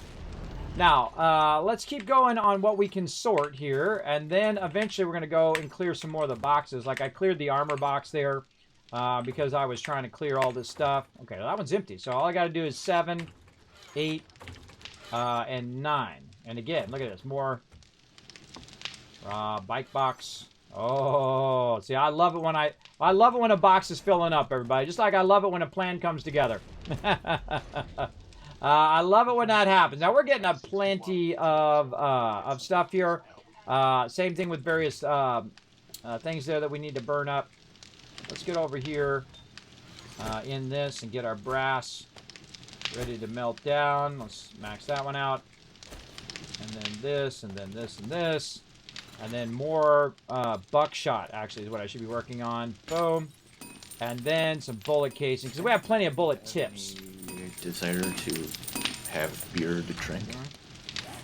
Get that going. Now, also, I don't need this rocket launcher on me right now. We got the drone. Let's use that. We'll make everybody some drones. That'll be fun. I mean, I've been keeping robotic turrets are useless because it's used in certain food recipes, but I could be making a bunch now if people need it for some buff or something. I think it works in the melee hand-to-hand stuff, but you need a book. You need one of the books for it. Do they still have those kits where everybody has to, like, you know, prick their finger and give blood to make med kits, or did they do away with those? No, that was a while back, I think. Yeah, I don't see any recipe for blood packs. Yeah, I kind of remember that way back in the day, and then I just dawned on me while I was putting that stuff away. Hey, Alan, welcome. You're new. Welcome, welcome. Is this an 18-plus server at all? Yes, it is. This is an 18-plus server. You got to act mature. You got to follow our rules. If you want to go ahead and check out all of that info, you're welcome to come join us. We work together as a team. What you want to do is follow that link right there. You go onto my Discord. You go ahead and read the rules. You know, don't cheat, lie, steal. Don't grab other people's stuff. We don't do PvP or any of that stuff. We work together as a team. I'm the leader. My name is Kismet. We work together. Everybody chooses a role that they want to play. Like in my case, I'm the quartermaster. I build the base. I work on all of that. I try to keep the forges going. Alan acts as my memory. Keeps reminding me, hey, Kismet, don't forget this, or Kismet, don't forget that, right? Now, and again, he doesn't say it in a condescending way. If someone come in and say, Kismet, I can't believe you keep forgetting all of this stuff, that would be a little condescending, and I would be all over him about it.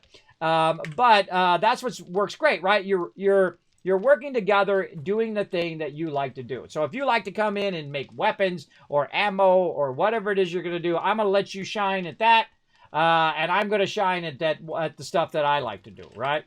And then if we have a bit of overlap, that's okay, but just be a great communicator. That's what makes you a really valuable part of any team. If you aren't communicating with your team, if you're not, saying, hey, this is what I'm doing, this is what's going on, and it's not just this game, but any game. Like if you're in New World and you're with us and you never say anything to anybody in the guild, or you never chat or whatever, that's going to make it real difficult for people to work with you, right? It's vitally important that you have good communication. If you don't have good communication, then I'm going to have a little chat with you. If I feel like you're doing your own thing, you start coming in and moving my stuff around. It's like going in someone's houses and moving their furniture around. I'm going to call you out and say, hey, don't move my stuff around. I like it to be in a certain place where I like it to go. I don't go in your house and move your stuff around. You don't come in my house. This is Kismet's house. Or actually the Teamwork Tycoon's house, really, because it's owned by the team, not just me. But that's not cool, bro. And that kind of stuff. That's the kind of stuff that I like to talk about with people. I like to let them know up front so they know whether or not we are the group for them, right? If you like working together, if you want to go off and do your own thing somewhere else and build your own stuff somewhere else, then we're probably not the crew for you, right? We're the type of crew that likes to work together. Whoa, look at this. Oh, look at all these mods down here. Oh, there's a Cripplum mod schematic in here. Is someone going to learn this, or should I pick this up? I can learn it if you'd like to spread out the mod knowledge. Yeah, if you want to go ahead and learn it. If you want to focus on getting mods for all the stuff, because usually I do that too, but I'm doing a ton of things right now. But if you want to go ahead and grab it, it's in the bottom right corner of the recipes box. All right. Sure. I'll pick that up. There's also a pump shotgun schematic. If I learned that, I could make a level 5 pump shotgun. Yeah, I see it in there. Yeah, go ahead and grab it. Yeah. You want to work on all that mod stuff? Go for it. I'm going to work on sorting for right now. See that communication right there? Now, I don't have to be the everything person, everybody. I don't have to say, well, I'm going to get all the mods, and I'm going to be the crafter guy, and I'm going to do everything, and you guys have to do whatever I tell you to do. That's not how you lead people, everybody. In fact, people find that incredibly obnoxious. If I were to say, hey, you're doing the food, or you're doing this, or you're doing that, I didn't tell him to do the mods. I was willing to do the mods as well, by the way. And he said, okay, I like doing that. I'll do it. And then that is how you work great with other people, is that you listen to them, right? You listen to them. You get their feedback on what they want to do. And then you work together that way. It's not that hard, really. It's really not that hard to work together in that way if you're willing to listen to other people. And not everybody is. Most people are just waiting to talk, right? I like to listen. He says, hey, Kismet, I'll do it. I'm down for working on it. I'm like, all right. I didn't assign it to him. I didn't tell him, hey, you have to do this or this, that, and the other thing. I find that's not all that fun for people. And I don't want people telling me what I should be doing either. Kismet, you should be doing this, the other thing, and whatnot, and being really disrespectful. Then I'm like, no, that's not how we talk to me. That's not how I talk to you, and I expect you not to talk to me that way either. Because I don't BS people, everybody. I don't sugarcoat stuff. I just tell them like it is. Also, I see there's some laser sight stuff in here, a semi-automatic schematic that someone got. I'm putting that also in there as well. So if you want to work on that, let me know. If not, I'll go ahead and snatch them up. You don't want to work on those either. So, all right. Yeah, I can do those. All right, awesome. Because you want everybody to feel like a vital part of the team. Everybody, you want them to feel like, okay, hey, I could do that, and then they take ownership of it, and they feel like they're contributing, right? There's nothing worse than being in a group and feeling like, you know, you're just so ostracized from the group, right? You're just so you're not really contributing to the group. And I'm watching for that, everybody. I don't want people to feel that way in my team. I don't want them to feel like, hey, you guys have been around a long time. I'm going to come into your group and then feel ostracized or not feel part of the team, right? And that's always a concern of mine because I don't like to feel that way either, right? I don't want to be, oh, school kids, we're going to go off and do this little thing off over here and you're not invited because we're just going to be in our little clique over here and whatnot.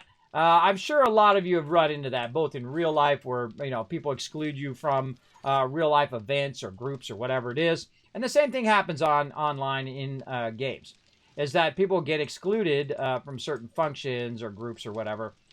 And that's not cool, bro. We work together. We work together as a team every day, all day. And if you don't like working together and you don't like communicating with other people and you don't like communicating and having fun in teams and blowing up stuff and doing epic level stuff, well, then we're not the team for you. Again, I feel like it's much better to be forthcoming and be straightforward with people because you want to set the wrong expectations, right? You want to set the proper expectations so they'll get a general idea. And then later on when they come back and say, Kismet, you know, you told me that I had to, you know, neglect my real life because I had to be in the game all the time. No. And 1,000 times more, no. Do not neglect your real life stuff ever for anything else. Not just playing games, not just whatever, but you don't want to neglect your family or anything else for any reason ever. And it's something I talk about at extensive length, and everybody in my chat's heard it 1,000 times before. Over the last, I don't know how many years now. I know that my guild's heard it 1,000 times and 1,000 times again, for sure. Because sometimes people, you know, like, they start blaming me, right? Oh, it's Kismet's fault because of this, and the other thing. And the reason why they do that is because I'm the leader, everybody, and that's what's going to happen. They're going to have some problem in real life. Maybe it's an emotional problem. Maybe it's a family problem that they're going through. And it's really important to listen to people to try to figure out what the real problem is, right? Because sometimes they're blaming you and they're saying, oh, it's your fault and this is your fault and whatnot. And sometimes it is your fault, by the way. So sometimes take the credit if it is your fault.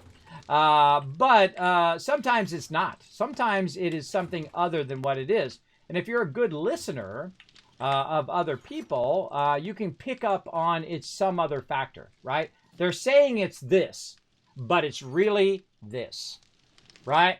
And that's why I take very few things at face value. And sometimes they are telling you exactly what it is. Hey, I got to take care of my real life. Sometimes I got to do this. But sometimes it's not. Sometimes it's like, hey, I'm having trouble with my spouse. My kids are driving me crazy. I'm having trouble at work. You know, I'm having trouble with money and these kind of things. And then they're projecting that shortcoming or that problem onto you as well. And I can't be, I'm not perfect, everybody. And if you expect me to put me up on a pedestal and say, Kismet, you're perfect, you should be able to do this, and everything under the sun, not going to happen. I'm never going to live up to it, everybody, if you put me up on that pedestal. Most people like to put people on a pedestal so they can knock them off of there. I don't do that either, everybody. I think that's not cool. So if you just take people as being human beings, inherently flawed, and understand that, and then let them shine, right? My job is to let people shine, to be amazing at what they do. So that's all. That's why I do all this work, everybody, which is the ratchet. The ratchet is ratcheting it right off the wall. That's hilarious. Is facilitating their greatness. All right, there we go. We got it sorted. Did not know I could do that. And there we go. We even got that box redone too. All right, let's check our armor. Now, see, here's the thing, everybody. I put the armor in here until it starts getting the last line. This way, it's just easier for me to sort it. And then when it gets close to the last line, what I'll do is I'll look in here and say, oh, do I have overlapping? Do I have more than 2? At this point, I would go down to 2. Like this right here, we can get rid of that. I'm just going to straight up scrap that. I have to take the item out first. Hold on. Once we get to a certain point, you should just be scrapping this level 1 stuff. I mean, you got plenty of those things in there. You could probably make them and whatnot. Same thing here with mods, right? If I have 12 different mods, of something, it's too many of that thing. You get rid of it. You take care of it. You take it over here to the trade box. And that's just making our trader have more cash. So when he's turning in the trading stuff, he can go to town on what he needs to do over there. Because he's certainly going to need more cash to keep facilitating buying patterns and getting books and getting all that stuff going on. And that's what I do, everybody. That's my job. And I try to do it as well as I can. But again, I'm a human being. I am inherently flawed. So again, don't come in and put me on a pedestal because, believe me, I am just as flawed as everybody else. All right. Now, let's see. We got trade box. We got that style. Let's go look at our tools now. Now, what I'm going to do is pull a bunch of these tools out here because this box is getting full. And we got some axes here. And the question is, do we really need... Now, we got a bunch of ratchets. Those are nice. Got a steel shovel there. Probably don't need these. 2 of those. These we can get rid of. And screwdriver, or wrenches. Put those wrenches in there. We got 2 hammers. I should probably make some nail guns. That's what I should be doing. Now, see in here, we've got some level 5 stone shovels. Now, sometimes these shovels are actually better than the other shovels, right? Like a level 5 stone shovel might be better than a level 1 iron shovel, right? My crew knows all of that stuff. Then I rely on them to say, Kismet, this is what's what with what. But here's one thing I don't want to do. I don't want to get rid of these hammers, and I don't want to get rid of these wrenches. You know why? Because I need those for making workbenches, in which I'm going to do here in just a moment. So I'm going to put the hammer in there now and the wrench in there. So they don't have to look through all of those hammers and wrenches. And so those hammers and wrenches will now become part of the building box. Now, normally I keep the nail guns here, but I kind of feel like I'm going to put them in... so I'll put some in here and put some in there. I definitely need to make more nail guns. Let's get those going on. We'll make it at least enough for everybody, and then maybe a few more. So forged steel, mechanical parts, scrap, springs. Let's do it fast. Maybe I might actually remember. Mechanical parts, and there was one other thing. Scrap polymers. And then also duct tape. Here, we're going to use some of this duct tape up. That's going to be going for a long time. That's about 4 minutes. So let's go 1, 2. Or actually, we could do this. We could just do 1, 2, 3. So that's enough for my team. And let's say 2 more. Let's say 5 of those. And there we go. And then put the stuff back in here. Now, I've also got a bunch of axes and iron pickaxes. And I could go in here and I could take them and do this. Right? I could just do that. And do this. But that means I have to come back in 1 minute and 42 seconds and 2 minutes and 2 seconds. You know what I'd rather do? I would rather have that doing something else. Right? I would rather have that doing iron and all of that stuff right over here. Melting all that down. Same thing here. Get this iron in here, maxed out. Let it run for a long period of time. Look at this. Thousands of steel going now. I've been trying to stay diligent, everybody. Sometimes, you know, I'm off working on the base and stuff like that. But that only comes from a lot of diligence, right? Diligently keeping the forges constantly going. Right there. That's why I also don't like making doors, everybody. Because she's standing in the spot where the door is. And I have spikes there, they would come up and always die in the spikes. It's the only place in which she doesn't die to the spikes is through that door. And I'm going to be taking this door out soon. When I work on the front side of the base. I'm going to work on the back side first so we have more workbenches. But on the front side of the base, I'll be removing the ability for them to come into the base at the lower side. And I'll be adding a drawbridge. It'll be an automatic drawbridge where you drive up. Drawbridge automatically comes down. You go into the base. It drives up. It goes up. And then you can drop off all your loot. And then it happens out the other side of the base as well. And this base right here is this right here. I went to sleep one night thinking about 7 Days to Die, and I woke up with this vision. This vision of a base that you see right here. Now, I still have to upgrade the base to concrete and all of that stuff. But I don't really want to do that until I get the other two sides of it in, until I've kind of completed it. Otherwise, I'm going to have to take out crazy tons of cement. That's why this whole top side here is not filled in, everybody. Is because I would have to start, I have to get Alan over to help me, or I'd have to do it myself, or have all of us doing it, instead of them off doing what they should be doing, right? Instead of me saying, well, hold on, everybody, come over here. We got to, take the base back down. And that's why I'm not doing that. So here's one of the things we're going to do, everybody. We're going to just choose what tool level we want to keep now, right? We've got chainsaws, so people can grab the chainsaw, and we have tons of augers. So we don't really need that many axes and shovels and all of that. But it's good to have, one or two around for whatever reason. Like, I'd probably keep the steel shovel. You keep the steel shovel now. A couple fire axes ought to be good. Couple clay hammers. Definitely ratchets. Look at those beautiful ratchets in there. Wrenches for whatever reason. Really, the wrenches don't even need to be in there anymore. If you have a bunch of ratchets, I would definitely just put the wrenches away at this point. And then we have a bunch of stuff we can sell. Now, what about wire tools, Rotisserie G? They're worth like 40. Do you want wire tools, or you want me just to scrap those? No, you can just scrap them. They do smelt down for quite a lot as well. Yeah, it just takes too long to smelt it down. It's faster for me to collect iron and stuff. So I'm just going to scrap them. See, there's also another factor when you're doing this, everybody. And it's the factor of your time. I mean, even in my inventory, it's going to smelt down to 135 in there. And actually, I could go in here and just try to use something. Hold on. Let's take all this out. Let's look at our iron right there. Let's cancel that. And I got to find out where it went. You can figure I can collect like 10 stacks in like 15 minutes of iron. Yeah, that's what I'm saying on the stream right now. Like 60,000 iron. Yeah, so that's why I was saying it's not even worth my time to put them in the things. I have to come back every minute or 2 minutes to keep checking on them. In the beginning, it's vitally important. Now, that really helps a lot in the beginning. But I'm about to show them how much a wire tool is worth in the bench. All right, so we're at 2,352. Let's write that down. 2352 before I forget. 2352. All right, so I've got that in there, and I've got it smelting. It's going to take 2 minutes, and we'll come back and we'll look at it in 2 minutes and see if it was worth my time to go in there and check on it. Now, also, while we're waiting, though, we can also put in the clay, but we're not going to. Now, I already know, everybody, that's going to be a waste of my time.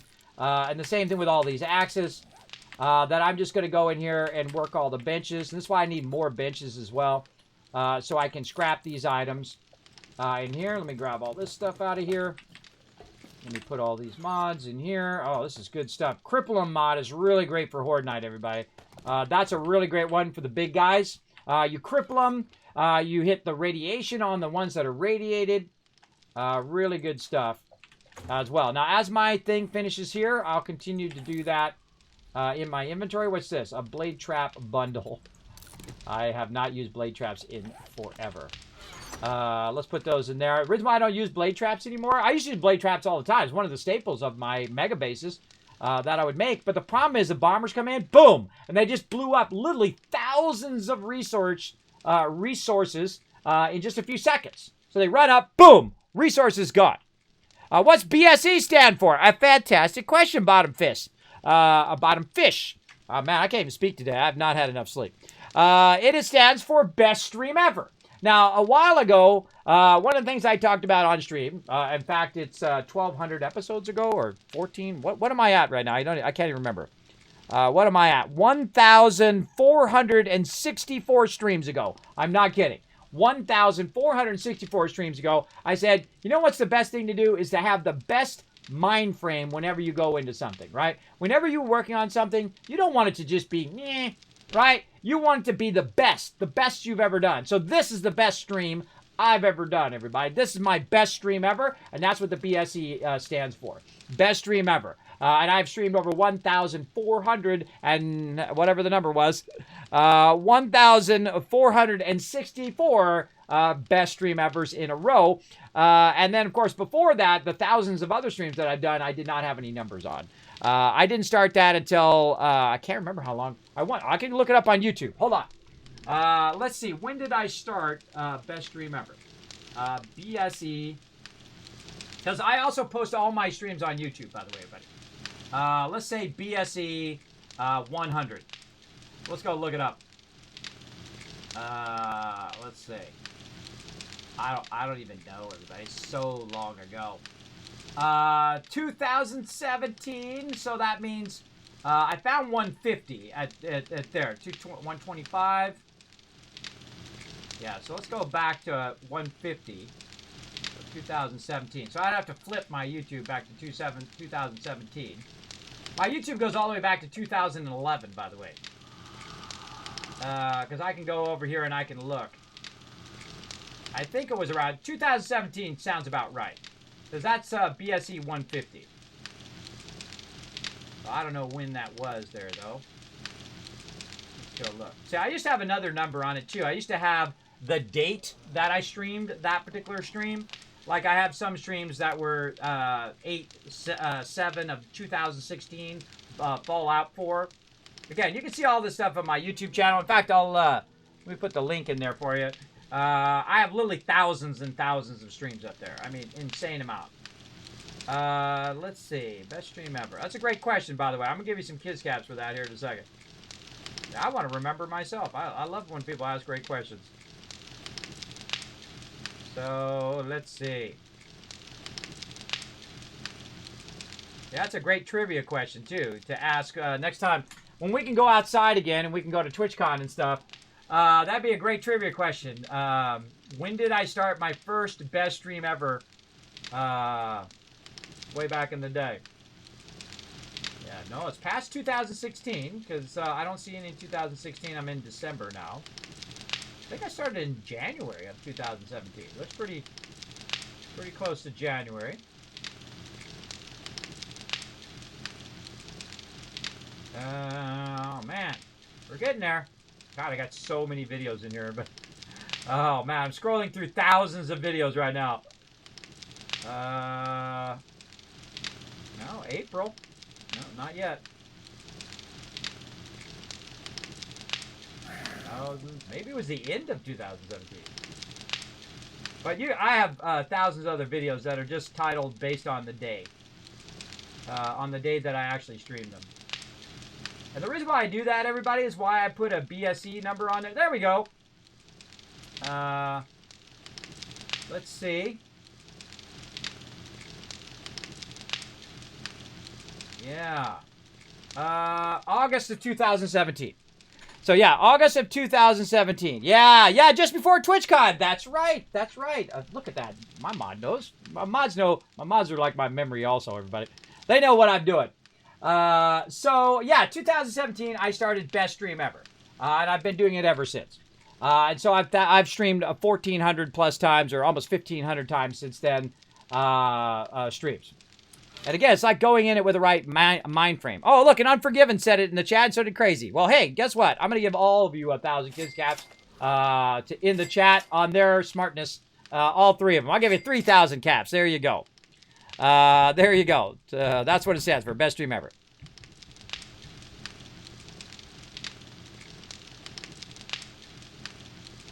Crazy. Well, sometimes, yeah, it's tough. I know, it's tough. I haven't made it to Kismet stream in an age. Well, welcome. Welcome, Montana. Thanks for hanging out. Always good to see you. Welcome back. I found that sometimes the game's RNG, your stuff, an A level 5 is better than a 6. Yeah, I think that's one of the things my members have told me, that sometimes the stuff that's may seem lower level is actually better because it's at a higher tier, right? It's at level 5 or level 6 tier. And then you're a level 1 in the next tier, and it's not as good as the thing in the previous tier. Yeah, for sure.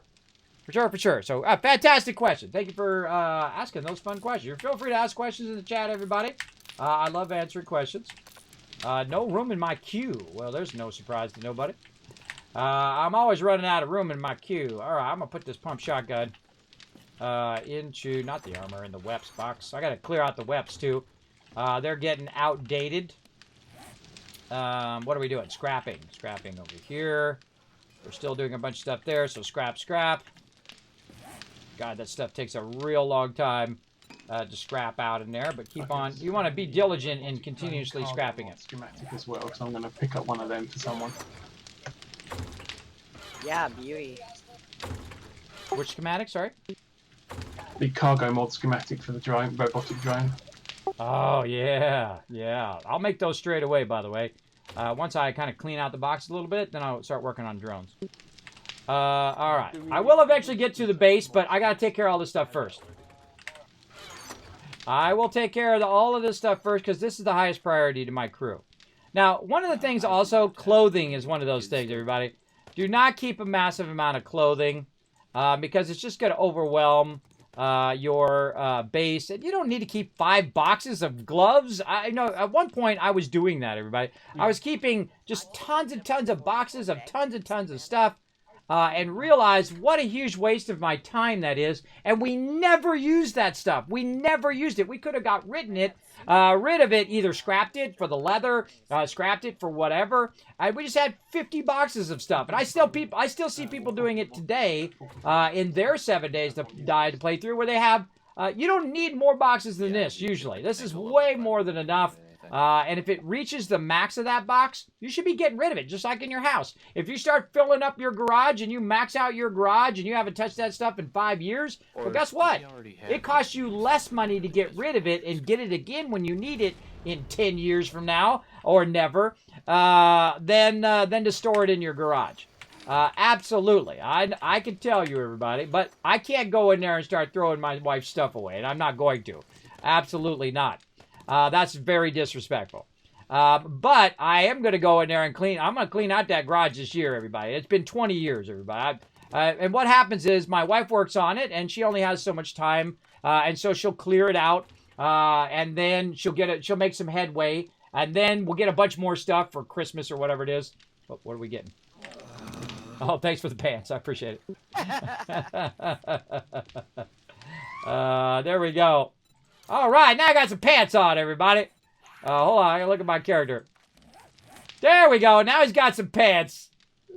I always find, we have a good time, everybody. We have a good time up here in the stream. All right, put this in here.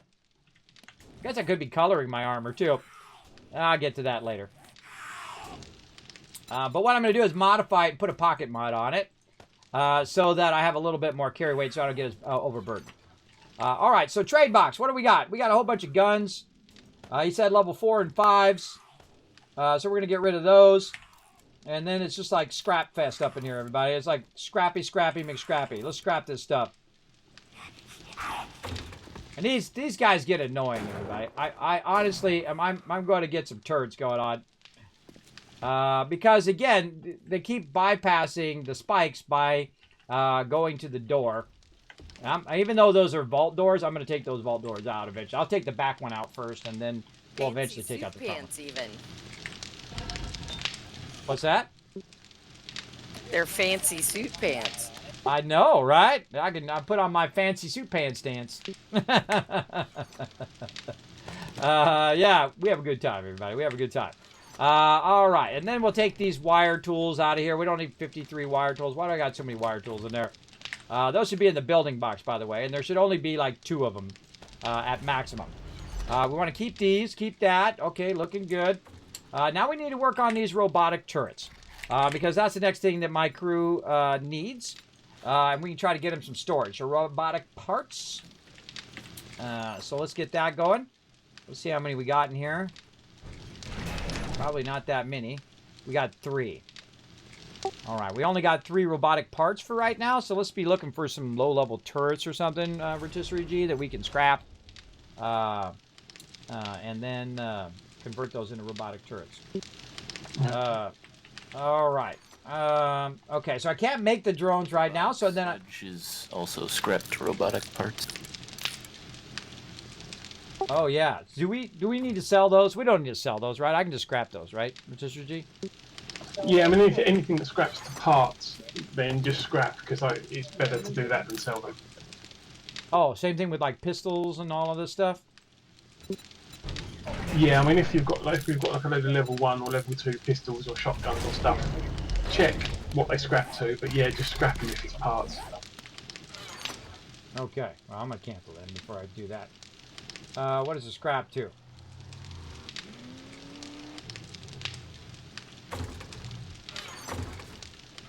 All right, so if I got a level 6 weapon that we don't really need, like a pipe pistol, it's better to sell it for 39 dukes, or is it better to scrap it to iron? What do you think? You can, if the pipe stuff you can repair with short iron pipes, and once they're fully repaired, they'll sell for more. Yeah, so it'd be better for you to sell that. So I'm gonna put that in the sell box. All right, so I'll look at all the other stuff too. I mean, depending on how well off we are for repair kits, it's always best to try and repair the stuff to full before we sell it. Well, that's another big goal of mine, and Alan's really working on it hard over there, and that is to scale up our duct tape. Once we have our duct tape at a massive scale, then we're just going to make a massive amount of repair kits, and you can use them for repairing stuff when you go to sell stuff and so on. So, but we got to build up that momentum first. We got to build up that momentum. All right, man, I'm getting tons of iron just from scrapping all this stuff, everybody. Boom! Look at that. Scrap. Scrap it all. Scrappy McScrappy.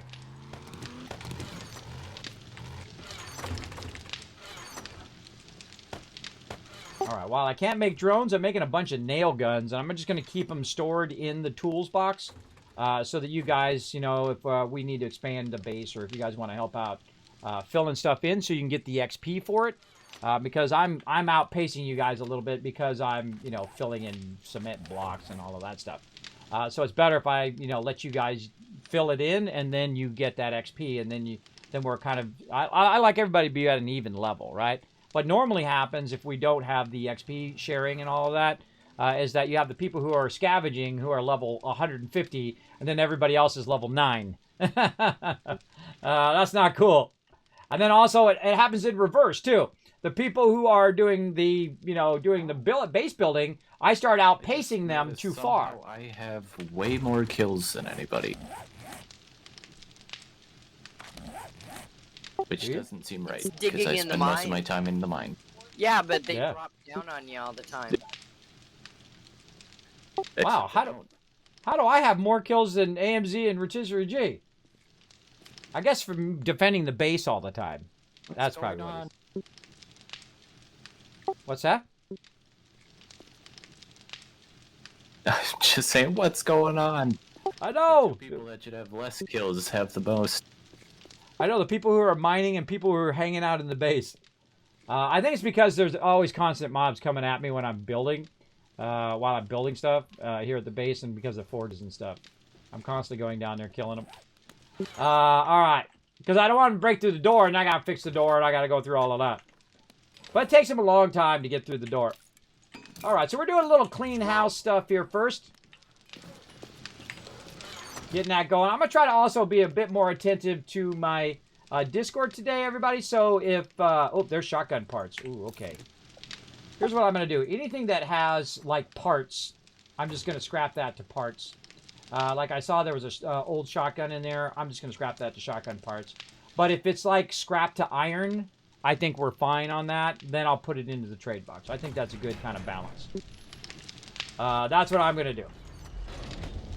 Because he could take that over there. Shotguns, if they're less than level 5, probably, so like 1 through 4, if those scrap to shotgun parts, I can make level 5 pump actions now. Oh, well then that's what I'm going to do here. I'm going to scrap anything that's below that. You know, like I usually do, right? We get to right about this point, and I say anything that's below level 4 is out of there. So that's pretty much what I'm doing right now. I'm scrapping out all of that. Sledgehammers, probably, oh gosh, that's worth 153. That's probably better to sell because it only scraps to iron. And again, you can get so much iron in that amount of time. It's not worth us scrapping it. It's worth us selling it better. All right. We got hunting rifles. What's this? This scraps to iron, but we don't need 53 knives in here, everybody. So again, you're going to start to see me really go to town. Now, he doesn't need anything below, he said level 4 and 5, so I'm just going to scrap that now. Oh, there's an AK in here. A couple AKs. Yeah, I see there's 3 AKs in here. Can we make AKs now? I could make level 5 AKs, but I can also make level 5 M60s. All right. I think I'm going to go ahead and have you make me an AK next, and then eventually some M60s. So I'm going to scrap these other AKs in here. There's a level 4 M60 in the box if someone didn't grab it. No, I think... Oh, yeah, it's right here. Yeah, there's one in there. So, is no one else using that M60? Because I would only use it on Horde Night, so I don't want to take it if someone else is going to use it. No, I'm going down the 9mm route with my SMG. Okay. Okay, so... And I don't think anybody's going to use these pipe pistols anymore, so I'm going to get rid of all of those as well. Again, this is just... One of the things that I've learned so many times playing through hundreds and hundreds of playthroughs of 7 Days to Die is that I'd say 50% of the stuff that we gather just sits in a box and then never gets used. And then we reset the server at some point, and all of that stuff was just sitting there. So we're going to go real slim this time and start slimming stuff down, and that's what I'm doing tonight. So, and then eventually I'll get to working on the other side of the base. All right, we're really slimming it down, everybody. We're going to go straight down. We don't need this. We don't need this. I don't know if anyone can make the tactical assault rifle yet, because that's the step up from the AK, if anyone can make those. Yeah, take this out. I would need the schematic, but then I could make it level 5. But again, that's machine gun. 44 Magnum is a good one. Bone knife. Let's keep one of those. Machine gun parts. The tactical assault rifle takes machine gun parts, and the M60 takes machine gun parts. So I'd rather make a level... Nope, it's a machine. Anybody making crossbows? I noticed there's 2 crossbows in here. Anybody making crossbows? I think that one guy that joined us that one night was making crossbows. Yeah, I was going to say there's somebody else, though, too. I can make the compound bows, because I use that, but I haven't got the compound crossbow schematic yet. That's still in the box. Okay. But you're not going to make any compound crossbows, are you? Or no? No, I'm not going to be making them. Okay, I'm just going to... Well, someone can always remake it if they need it. So I'm just going to scrap it to crossbow parts. Again, it's just uglying up my box and making me think about it. All right. Uglying up my box, everybody. Again, we got to really get it going. By the way, I still have 2 turrets in here for you guys to use. There's a level 2 and a level 5. Make sure you use those on Horde Night. It can be real useful. And I think I have ammo. And I already have ammo in the box, a bunch of AP robotic ammo. So we have a good amount. I might make some more of that too. All right. So now we're looking sharp, right? So we're going in, we're clear cutting. A bunch of low-level junk in here, everybody, that we don't need. Iron crossbow. What does that do? Crossbow parts, scrap it. Screw it. It's gone. Now, someone might come in if they just jumped in and said, hey, Kismet, you don't have anything in there. Well, that's because you don't need all that stuff, everybody. You don't need this stuff. Maybe, is someone going to use a steel club? Probably not. It's worth 694 dukes. Now, I could get steel club parts, but I would rather get him the dukes. And then he could buy an auger schematic, right? I can tell you that an auger schematic is worth way more than that. 347 there. A stun baton. That's only worth 99, but it gets stun baton parts. You know what? Screw it. We're getting rid of that. Anything that's level 3 or below is instantly going to the scrap yard. Bam. It's out. Oops, or dropping on the ground. One or the other. Come here. And this one, and usually I do this much earlier too, everybody. I do it much earlier in the game, where I start to scrap stuff that's a certain level. Like all level 1s are gone, all level 2s are gone, all level 3s are gone. But I've noticed in the latest version that you don't want to do that too early. You don't want to be scrapping stuff too early, where you don't have enough stuff for your people to use, right? Like they might have had a level 1 axe, right? And you're over here scrapping the level 3 axes, and they need the level 3 axe because they just haven't picked it up yet, right? So again, find a good balance. Have a little bit of smattering of stuff, but you certainly don't need to keep some primitive bows. Those I know I don't need to keep in there because we have actual ammo over here. We have a lot of ammo, and we have some decent weapons. And turrets, and now we have a shotgun, we have a heavy machine gun, we have hunting rifles, we have AKs. And I actually like the AK. Picked up a steel sledgehammer schematic if anyone's doing those weapons.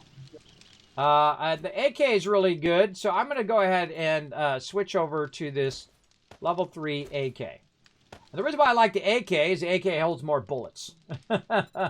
It's lower level than the one that I've got, but it holds more bullets, and that's what I like. I'll keep it and just stuff it in the box when I get back. Like this. And so we'll go in, we'll modify the AK now. And again, eventually I want the heavy weapon. The problem with the heavy weapon, when you're running around in the day-to-day using of your heavy weapon, is the fact it takes a long time to reload. So I only use the big M60 when I'm trying to take out bombers. But other than that, it takes a long time to reload in between.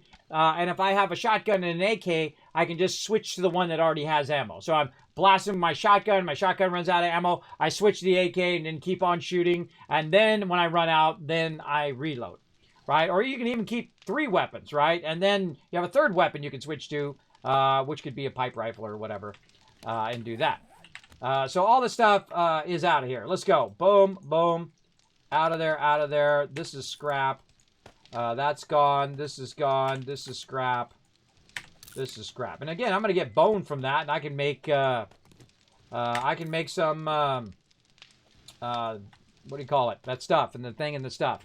I can make some glue from that, which means I can also make some duct tape. So this is scrap. These 2 are, I think, that's worth a lot. Man, this steel club is worth like 700 dukes. So have fun selling that one. That's a nice one to sell. I didn't even realize those were worth that much. It goes up as well if you put mods in them. Oh, really? Well, I gotta.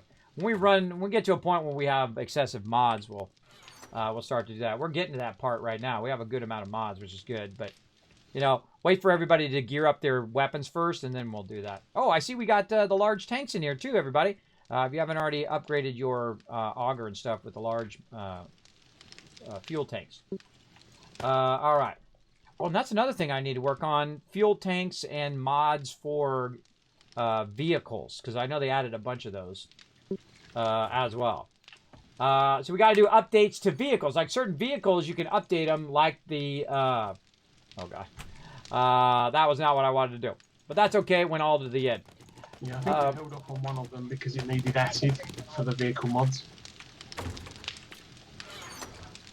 I think we're doing pretty good on acid. We have 13 acid in the crafting box. And I don't think we'll probably make 1 more chemistry station, but I think 4 is about right. You guys agree with that? About 4 chemistries? It's a great game, isn't it, Demon Foxy? I agree. I played it for thousands of hours. Keep up with gunpowder. Yeah. Yeah, I think 1 more ought to do it, and then a bunch of workbenches, so we can just queue up hours worth of ammo and not be blocking when someone needs to make a mod or something. Smelting down the wire cutter. That's what I'm doing. That's what I'm doing. Checking that out. Thank you, Crazy. There's 1,000 kids cap for the chat. 2,532. Let's see. What was it? 2,000. So it was 200. It was 200 iron that it just smelted down. Now, in the time it took me to do all that other stuff, you know what I could have been doing? I could have had 2 of these running in here, and it would have took way less time, right? I could have smelted down thousands of iron in that same amount of time that I did that, then got distracted, and then come back and did all of that. And what I want to make a lot of right now, forged steel. I literally want to have thousands of steel, not only for what we're doing on the bases, but also thousands of steel because you need thousands of steel. Look at that, 500 steel right there. This one run out of, turn that back on, run out of fuel. Let's get our wood. Oh, look at this, my crew just absolutely crushing it. Let's speaking of that, let's look at how we're looking on our fuel levels. You know what, let's just go to town here. There we go, put another 750 in there. What I'll start doing now too is as we get more and more fuel, and this is another reason why, by the way, why I don't make a lot of forges in the very beginning, is because you don't have the fuel for it. Otherwise, your people are just doing nothing but collecting wood all the time. Instead of, you know, going out and exploring and going into traders and all of that.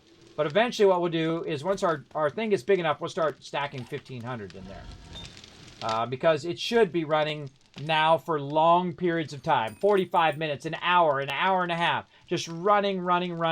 And then by the time it gets close to running out, boom, you should be in here clicking this and starting that up again, right? So it goes for another hour or for however long as well. Like right here, boom, more forged steel. That's going for 45 minutes. Over here, how are we looking? Forged steel. Whoa, 68 minutes. All right. I couldn't remember if we'd actually got anyone that can make them yet. 138 minutes, everybody. Again, you want it running for a long period. Okay, now, one of my problems was I was running out of stone, but he's got me tons of stone now.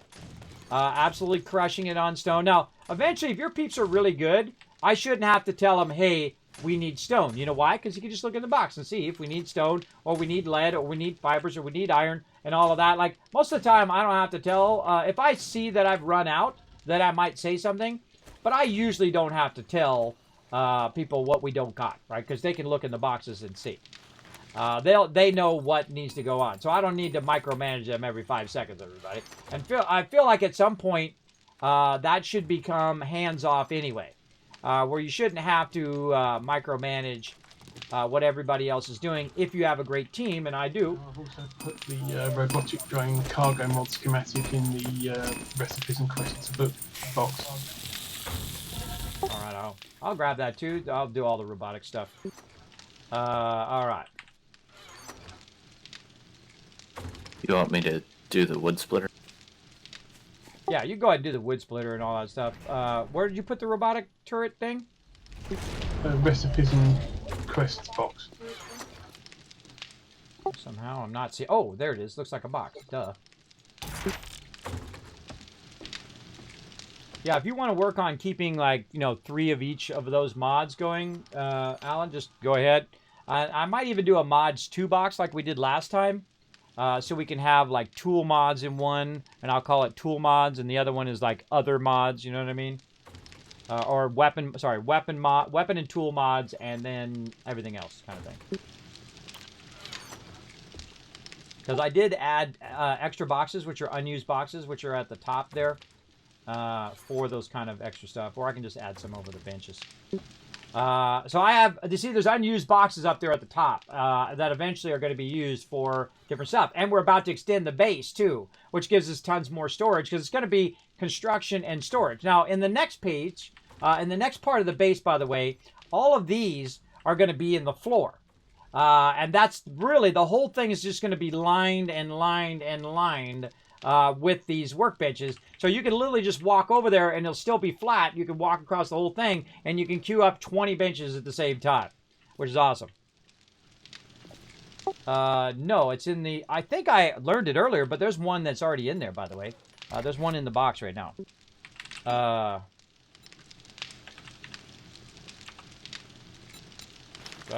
Oh, no, I haven't learned it. I haven't learned it yet, but there's one in the box if you want to learn it, Alan.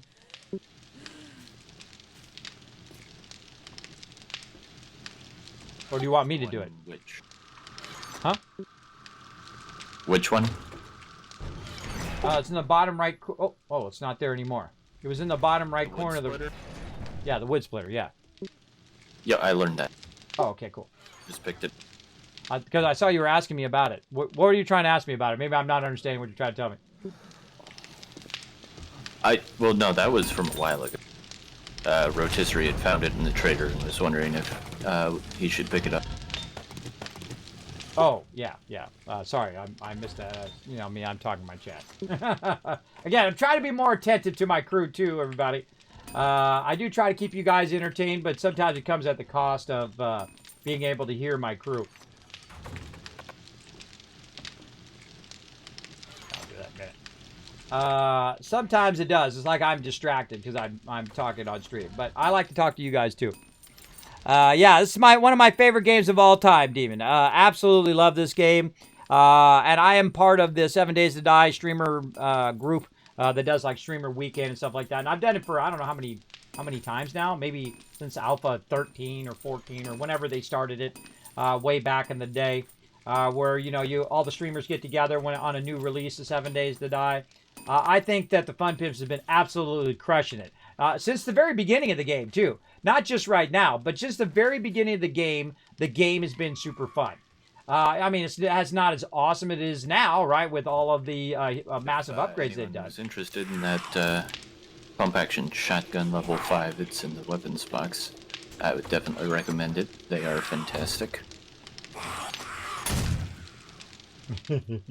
I love that every now and again you hear a mob come up, and then my team's just like, boom, wipes them out. All right, everybody, if you want to see a wonderful sight, take a peek in the crafting box and look at how much steel we have now.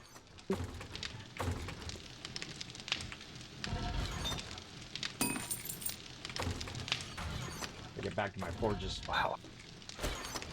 That's a lot of steel. That's all your guys' hard work, crushing it. I'm also super stacking these forges because I want to let the forges go for like 45 minutes or an hour and a half. Just let this stuff really get in here deep. So if you see nothing running in there, it's not that I'm not trying to run anything in there. It's that I'm trying to get them to a point where we can queue them up for a long period of time. So we can be doing other things like questing or expanding the base or stuff like that. All right. I also just looking, steel shapes, each one takes 2.5 minutes to craft versus concrete shape is 10 seconds per. Absolutely. Yeah, I would just do concrete and upgrade it. I've done a bunch of concrete shapes too. I think they might be in the main box. Yeah, well, it's just, for my part of collecting the resources, it's a lot quicker and easier to collect iron than it is to collect stone. At least until I get a better auger. Oh, right. I see. All right. 2.5 minutes per steel shape, that's a little too ridiculous.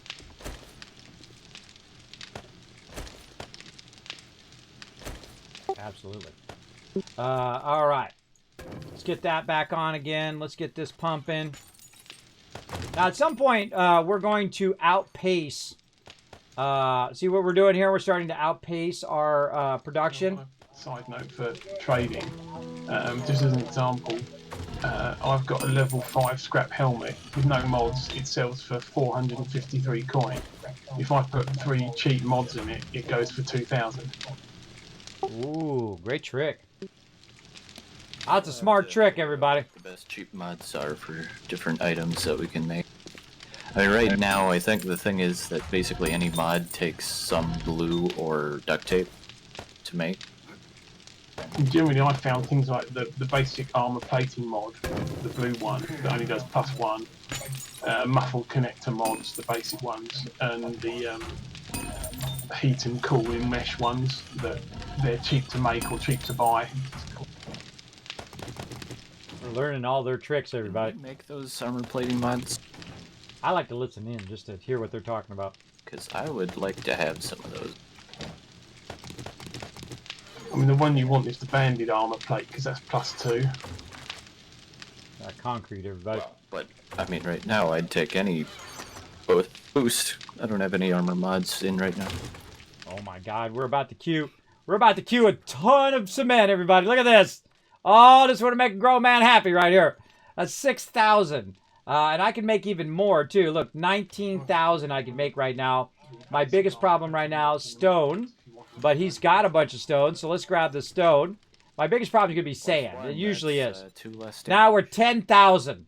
10,000, and I can actually queue probably about 16,000 because I have 16,000 sand.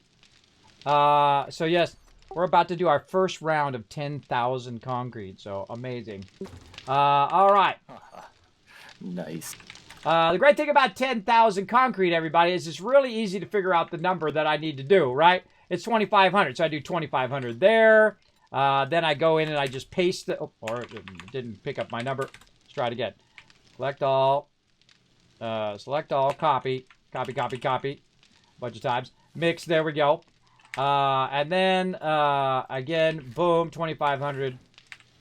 Oh yeah, I forgot you don't have to do the 1 in there. Okay, there we go, at 2,500. So now we're producing 10,000 concrete there in about an hour, which is incredible, everybody, when you get to that point. Now, at this point, I don't need to do any more stuff. I'll just let that run for an hour, and I'll come back and work on it. So I'm going to start putting this up here for me to use just for concrete to go. And I already have a lot of iron, or a lot of concrete up here. So this is 1, 2, 3, 4, 5, 6, 7, 8. I don't know why they chose 8 and not 10. I don't know, but whatever. That's 16. That's 1,600, or 16,000, I mean. 17,305. So we have 17,000 concrete already. We're making another 10,000. And then also we have enough to make a bunch more. We got to get him that auger. All right, we got to get him that auger, everybody. Everybody think positive thoughts for that auger today.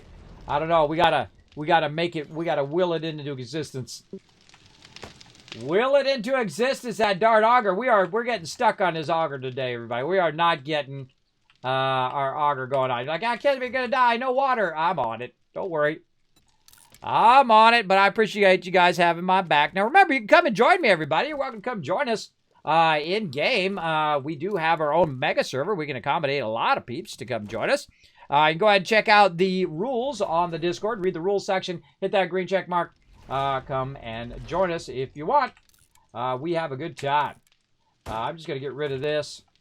Also, we can get rid of all this darn, iron ammo and all of that junk. We're going to get rid of all these stone arrows now. We're going to get rid of the junk. High power thing, what's this? High power does more damage but costs more resources. Can be crafted. Well, let's keep that. That's good. We also have some time charges, which I forget who showed me that originally. Somebody showed me that you could use that to blast open doors that are locked. So very, very useful for that. Now look how much slimmed down our weapons are, right? And so on. Armor, slimmed down. We could probably get rid of all of that. Now, did you get all your other pieces too? Your other steel pieces yet, Alan? Your chest pieces and all that? Are you still looking for that? Steel armor? Yeah. Are you asking if I can make them or if I am wearing them? Did you get the recipe for them? Did you get the recipe for those things yet? Yes, I have the recipe for that, but it takes 12 steel armor parts per piece to do level 5 pieces. Oh. So I don't know that we've got even 12 steel armor pieces, so I don't think I've made any steel armor yet. Well, here's what I'm going to do. So you can make the chest pieces. Sorry, that was my question. I missed your answer. Yes, I can make any steel armor at level 5 so long as we have 12 steel armor parts. All right, then I'm going to just start scrapping all steel armor that I see so you can get those parts, and then you can start making gear for yourself and everybody else. All right. Because I got steel boots in here. And if he can make level 5 steel boots, I would rather scrap it. Except, yeah, not level 6. No, I'm going to leave those in there. I'm just going to do the low-level 3s and 4s. All right. Because if he needs that more for that, then I'm going to be scrapping those. This is going to give me iron. That's not worth it. Again, you know what? See, look, we got 2 5s in there, and we got a 5 here. Let's just limit down even more. You know what? We're going to go down to 1. Let's go down to 1 item of each type. And then the rest of it, we're going to use those resources. Because again, everybody, time and time again, we end up with so much stuff in here that we never use ever. And it gives you kind of a security feeling, having all of this extra stuff in here. But it's not like all of a sudden 15 people are going to jump on the server and going to need a bunch of armor. It's just not going to happen, everybody. I don't think. And so it's better to just slim that down, use those resources for other things. What are we going to get here? Iron. So instead of iron, we're going to sell that. Anything that says iron, we're going to get rid of it. Cloth. Cloth we could use. Cloth. Leather. How much is this worth? 172. I think it's worth more to sell it. But since he said level 4, I'm going to scrap it. That's gone. This is military armor parts. Ooh, let's get that. This is leather. And this is this. So I'm going to do only 4 and 5s to him. And all this other stuff going to him. unless it's steel. This is... this is scrap to iron. Scrap to iron. Scrap to iron. Again, he can collect more iron than anything under the sun. We'll just scrap those. Yeah, just scrap those.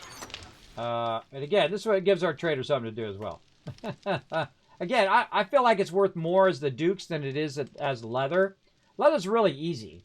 You go into any house, you see a couch, and you got yourself a couch, or you can even use your axe on it. You can collect thousands of tons of leather if you find a leather chair. But you can also go out and kill mobs for leather as well. So, you know, either of those things are way easier and are quicker than the actual Dukes. Dukes are a little bit harder to get. And the same thing here, right? I could get iron out of this, or he can repair these, put some mods in it, and get some several thousand Dukes out of those. So again, just trying to... And if he doesn't want any of that stuff in there, he can just let me know, hey, Kismet, I don't need you to put this in here. And then I just won't bother putting it in there as well. Another thing also, if you run around and you're picking up chairs and stuff like that, just auto-scrap that stuff. Also, eventually we'll get to a point where, probably right now, where we don't need any of this small stuff anymore, like brass faucets and crap like that. What you need is brass like this and brass like this. So when they're running around, instead of them, you know, trying to keep all of these as faucets and stuff, they can just go ahead and scrap it. One of the problems when you scrap it in your inventory, though, is that you get less brass, right, out of it. But we have tons of brass, everybody. We have massive tons of brass now. As you can see over here in the thing over here. So it kind of sucks to scrap it, but it's better to not have that stuff. Like this brass faucet here, I can just say scrap, and it's going to give me 24 here, and it's going to then stack into one pile, right? So it's going to just be brass. Yeah, sure. And so also when I'm feeding it into the thing, I can just put it in one gigantic stack and melt it all at the same time, as opposed to doing this. By the way, there's a what's the name of the perk that when you scrap stuff in your inventory, you get more resources out of it? What was that perk? Do they still have that? I'm not aware of anything that does that. Or is it like a book that does that? I remember there's something, maybe that's for auto scrapping, right? When you're collecting auto parts. Something like that. Yeah, there's the scrapping perk and books that aid in when you're like breaking down a car. But I can't think of anything that does it for breaking down things in your inventory. Yeah, and something I was just talking to chat about, everybody. We're at the stage now where you don't need to bring back candlesticks and doorknobs and trophies. Just scrap all that stuff. I know it's diminishing. It's going to give us less brass and all of that. But in your inventory, it's going to be less inventory management. It's going to be easier for me to put it in the forge, even though it's going to be a bit less. We're now getting to a tipping point in which we have more resources, and we don't need to keep collecting all the little stuff anymore. So just go straight up and you get lead fish weights, scrap them. If you get candlesticks, scrap them. Get it all down to its base component and then bring it back, especially with lead, because again, I can go out and get literally thousands and thousands of lead with the thing, and you're there fuddling around with 2 fish lures, right? So just scrap that stuff just instantly, all right? And I'm going to start doing it here in the base, too. I'm just going to straight up... Or go so far as with lead, you don't need to worry about carrying that at all. Oh, you think we can just start dumping it now? Yeah, I mean, as far as I can mine up thousands of lead in a few minutes. All right, well, that's the order, everybody. Just forget even collecting lead items. Just leave them behind, or if you really can't leave them behind like me, if you're, you can't leave loot behind, then just scrap them down to base lead. There you go. All right. Ooh, mama, look at all this ammo. Let's clear this out of here so it doesn't get stopped. There we go. Or it might have already been stopped. All right. Stocking this ammo box is looking sexy. Tons of stuff in there, including some nice AP 9mm. All right. And how we looking over here? We were scrapping a bunch of stuff. He was making a bunch of mods. We're going to put those mods into here. Oh, man, I can't wait for everybody to have a chainsaw and everybody to have an auger and everybody to have that high-end stuff where you just walk around with a chainsaw, get a level 6 chainsaw, you're like, you just cut your way right into any POI. You got yourself an auger? Oh, well, I need to open this, thing. What the heck is that called? Darn it. Brain always has to stop right at that moment. We have to open a, thing that you turn the dial and you unlock. Safe! There it is. So you use the auger to open the safe, right? So you don't have to, hit it with your lockpick or back in the day you had to hit it with your little AMZ. stone axe. Yeah, I'm here. I'm in a different town, but I'm here. So again, I'm just trying to scrap all this stuff out Are you? and transition from the early stage of the game now to the later stage of the game where don't make the management of your base take as long. You're trying to downgrade your management time, right? Okay. So now the lead and brass should look like this. I should make And one. only look like that, right? You've got your brass radiators. Those you don't want to scrap, right? Those have a lot of brass in them, and just leave them at that. Those I don't scrap out because each one of these Do you have a chainsaw? is a good amount. That's a huge amount. Actually, I'll just scrap one just to show you how many it is. Boom. Oh, I gotta take it out of here. Hold on. Care to Let's have put this one right back. now? No, I mean I can pick up. It's still scrapping a whole bunch of other stuff first. one if I need to. Let us scrap all that stuff first, and then we'll take a look at it. I I'll put it think back I'll up try here for now. One more level 5 chainsaw, just so it's available for somebody to use if they need it. So you might want to hang off for a day or two because I'm going doing my trader run because they reset today. Well, we've got enough. We've got enough level 1 augers and enough motor tool parts that I should be able to make like 3 augers straight away, even if I make a chainsaw right now. Okay, cool. Wow, awesome. All right. What else we got in here? Just need the Did we schematic. get this schematic, or we still haven't found it? Okay. No, I think this- I mean, day 61. That's the longest time I've ever played the game without finding the auger. I was about to say the same thing. I don't think I've ever remembered it going this long. I wonder if they reduced the drop rate of it because of us, because we find it sometimes on like day 2. We find on day 2, you get the auger schematic, everybody, you've won this game. You've absolutely won this game on whatever day you get it as a drop. Absolutely. It's the best. Salvage operation. Yes, safe. Thank you, Unforgiven. Thanks, everybody in the chat. Having my back. I'm sorry. I have sleep apnea. It's hard for me to remember stuff. I try my best. I try my best. It just stops working. It just goes. Bum, bum, bum, bum. Hi. Hi. Hi. Don't want none. Don't want none. Don't need none. Okay, there we go. So we got the base popping. Holy mackerel, so much loot. Got this going. We got the cement pumping out. There we go. Get that going.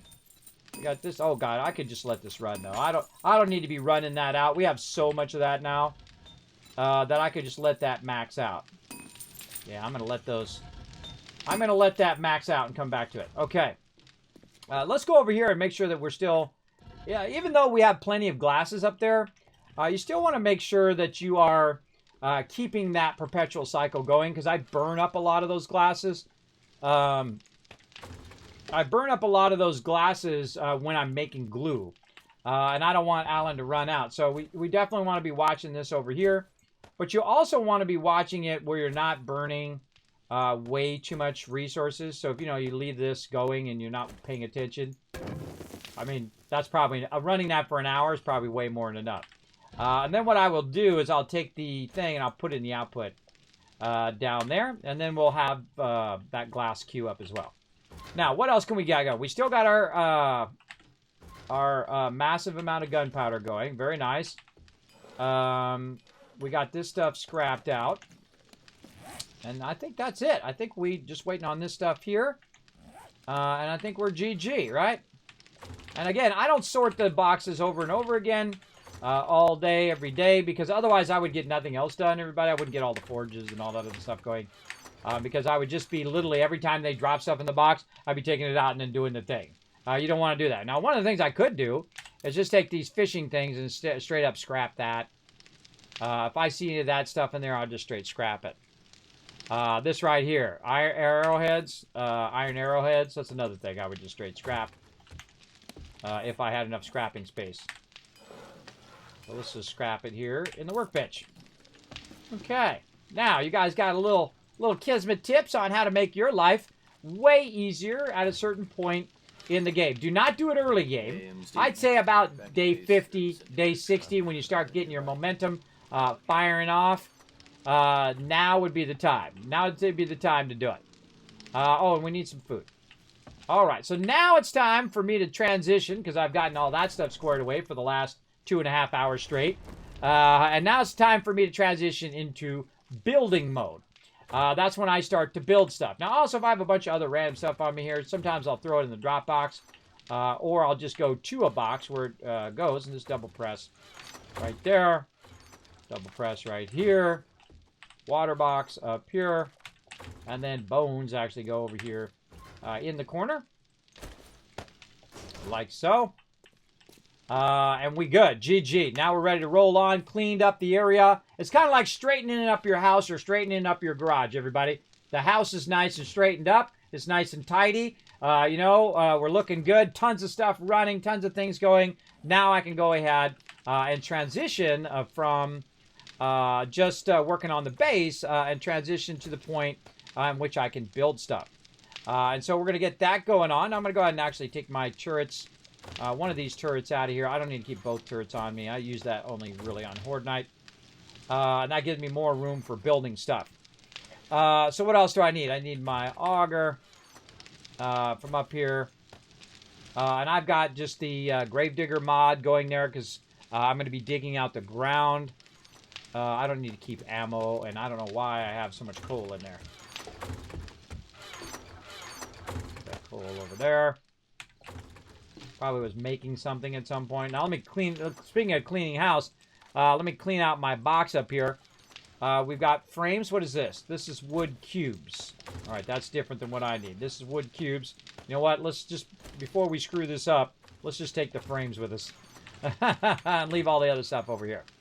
What do I got? I got a radiation mod. I got some red dye, which I've used on my gyrocopter, and I've used on my vehicle, which I think is outside. I got way too much of this on me. I'm going to need this for repair. And the rest of the stuff is kind of for Horde Night and things like that. Way too many meds on me right now. So let's double press those into there. And actually, I should probably be using my bandages more than I'm using my full med kits. Full med kits is like, oh my god, I'm about to die, right? And these are for like, okay, I've taken a little bit of hit. And I'm bleeding a little bit, and I'm good, right? And then you can use that for healing. Now, also, I suggest, oh my god, I probably have a ton of points. Oh, I don't, okay. I also suggest getting what I call passive healing, which is healing factor, at least 1, right? Because when I'm standing around in the base, it's healing me back up again. And then my peeps don't have to keep making a bunch of med kits and making a bunch of stuff for this kind of passive healing that I'm doing. Now, I'm also going into strength. So I can work on my other things here, like my Tyrannosaurus, whatnot, and especially my boomstick, because I'm going to get my boom going on. Right here. Oh, don't have enough points. All right, next time. Also, did I get the auto shotgun yet? I can't even remember anymore. Auto shotgun. No. Well, while you're out there looking for miracle recipes, look for the auto shotgun recipe as well. Then I could be making some auto shotguns for peeps. Kids, I found out the auto schematic is under rare schematics in the traders. I think he knows that. He knows that, Unforgiven. But yeah, it's super rare now. Again, we've got it like day 2 before, which I think is amazing. You know what? I'm going to take all this stuff out of here, and I'm going to queue all this stuff in there. Oh, he's making a bunch. See, this is why we need more why we need more benches. All right, I'll do the rest of the stuff in my inventory. Now look at that. It's like 2,000 brass there that now I can just put in a single stack, and then I can take that single stack and put it, wow, that's already done. And I put that directly in there. The same thing with lead.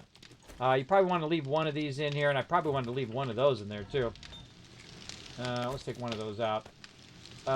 It doesn't do you any good sitting up there, everybody. It does you more good being converted into the thing that it should be. Put those away. Let's go ahead and take these bullets. Put that in there. Let's put our repair kits. And this is about the level at which I keep my stuff going as well. Again, thank you to Raven's Bite earlier for the gifted sub, and Crazy for the gifted sub. I just noticed we're at 2 of 5 sub goal over there. We had 5 sub goals. We're going to fire off some fireworks, everybody. We're going to show some fun here in the chat. Okay, now the other thing I'm going to need is gasoline. I've got gasoline. And I also should be making cement blocks. And I'm going to need a lot of cement blocks. And so how are we looking on our ammo? Our ammo is done.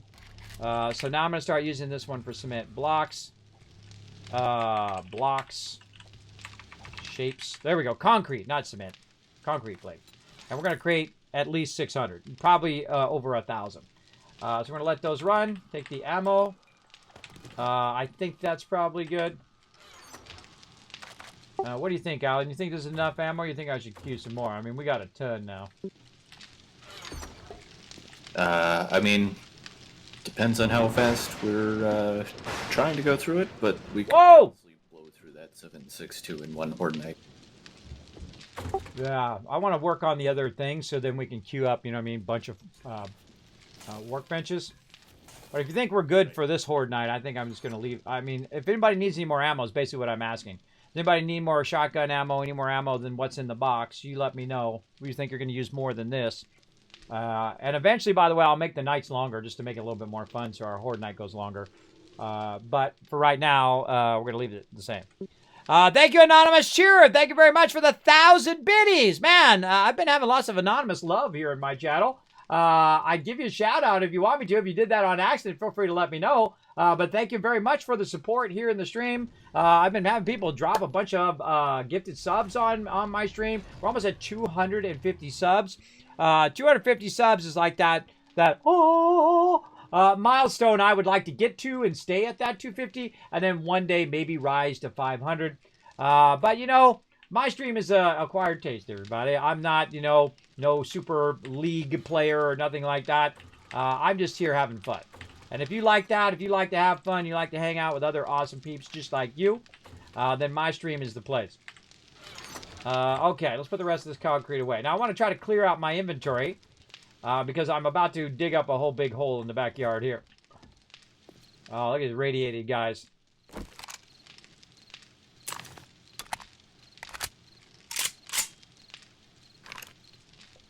If you're headed to the south, there's some radiated guy chasing you. Well, I was traveling to the snow biome to get some more snow. Awesome. Do you think it's faster to get stone, or you think it's faster to go like to the sand area and just pick up a ton of sand? One moment. No worries. No rush. I'm starting making a big hole in our backyard right here to the south. Just a heads up, if you come through here, don't fall in the hole. All right, everybody. Now, in the beginning, I would need to rely on my people who are doing extraction and all that. You know, I'm going to just get their attention. Get over here.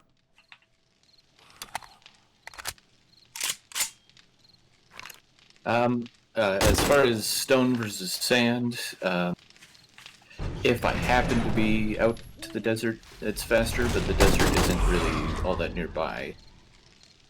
Okay, yeah, no worries.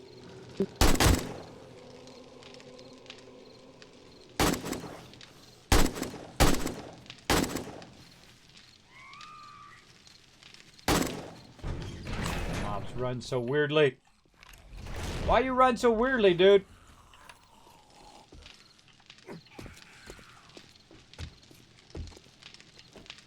Now, one of the things I like to do is kind of clear the mobs first. And the reason why I do that is normally I put a bunch of points in survival when I first started playing the game. But I'm not doing that now. I'm putting a lot of my points into things that help the group.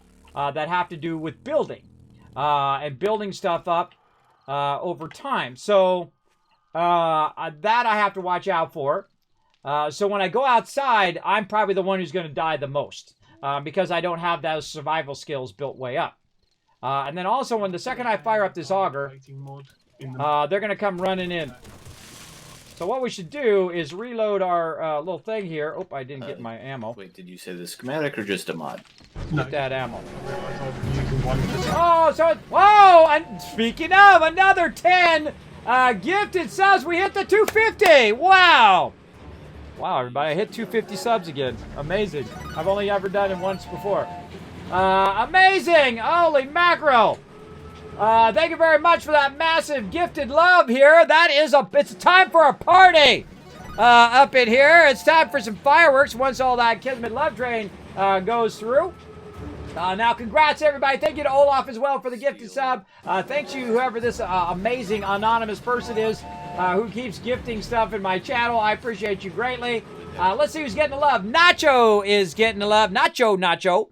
We're on a level 4 hype train, too, everybody. We got 4 minutes and 30 seconds to push it to level 5. And then peeps are going to get some epic stuff in the chat. Yamato getting it. Doom Trooper, Scunner, M Rabbit, the original TM. Hey, TM, how you doing, man? Sorry I'm calling you out in the chat, but I appreciate you lurking. UEG, we got Lyrcy, we got Rockstar, the Bearded Ferg, and Nacho Man. All of you just got a gifted sub. That means you got the Epic Kismet emotes. You got the Epic Kismet animated emotes. You get the holiday emotes, which are going to drop tomorrow for Valentine's Day as well. I'm probably leaving them in there for the rest of the month for Valentine's Day. Or maybe a week or so. And so you get those emotes as well. Plus, you get 3 times KissCast by lurking in the channel. So be in the channel every minute as you possibly can all month long because you got that free gift and sub. That's going to allow you to win the thousands of dollars potentially of giveaways that I do here in the stream all year long. And so, yeah, 100% unlocked. We've got ourselves a level 5 hype train. Holy mackerel. Look at that. Again, thank you very much to who this anonymous person is. Let's see some love in the chat, everybody. Well, let's just take a moment. Let's take a moment to show that love in the chat. Someone has been showing a tremendous amount of love to my stream, and I appreciate you greatly. Thank you, F51505. Kind of cool name. I like the combination of the numbers. And here we go. Boom. More coming in. Getting a gifted sub. From Scriplin as well, crushing that thing. Whoa, holy mackerel. Oh, God, it's so much louder for me than you guys. That gets me every time. You guys, you see that a lot in my highlights, everybody. That's the way, if you want to get me, that's the one to get me is the lightning. Because I hear it about 10 times, and I do that on purpose, so it makes me jump, so you guys laugh. But you guys cannot hear it as loud as I can. I have it cranked up on my end. So I can hear it very loudly. I'm easily jump scared, everybody. Very easily. So let's show lots of love in the chat. Let's take a moment and blow it up. You know what? Let's actually go to my office and just take a moment to show some love. Let's go.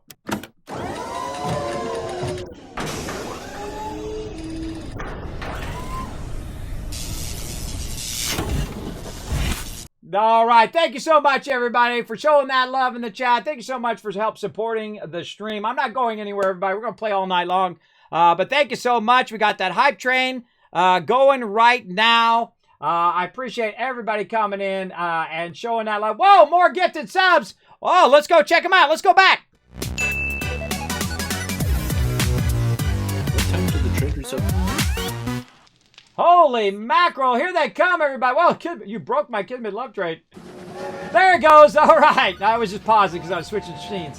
Here we go, everybody. Olaf coming in with 5 gifted subs as well. Man, you guys are in the stream at the right time. You guys are here at the right moment. You're getting the love. Who else is getting it? Luna Knight. Oh, great name, by the way. You guys got great names in the chat today. What's up with that? Harvey Lord, Codwig. Way to crush it on your names here.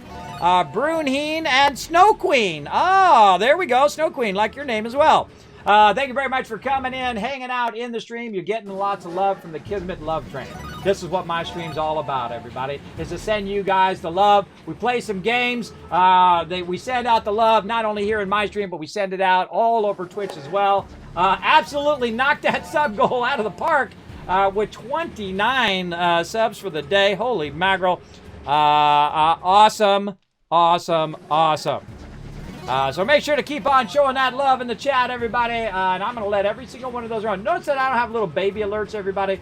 You are the people I like to show off. I like to show the people who support the stream and whatnot. I've pioneered. I'm one of the first people to have full screen alerts. Now, those are full screen 3D animated alerts, everybody. That ain't your mama's alert. That ain't no little baby alert down there in the corner like those some streamers have. I like to show you guys off. You guys deserve it. You deserve the love. So let's keep doing that. And I was doing something. I can't remember now. Can't remember. You guys did such a great job of distracting me. Oh, thank you also for the biddies, crazy. And we have the tier 5 hype train unlocked. There we go. Final. Oh, wait. No. We're at 93%. 93%. Uh-oh. We got 1 minute. I thought it was already there. No, it says final level. Keep going until the clock runs out. We're at 93% of that hype train. Let's see. Oh, we're gonna get some cool cheer motes.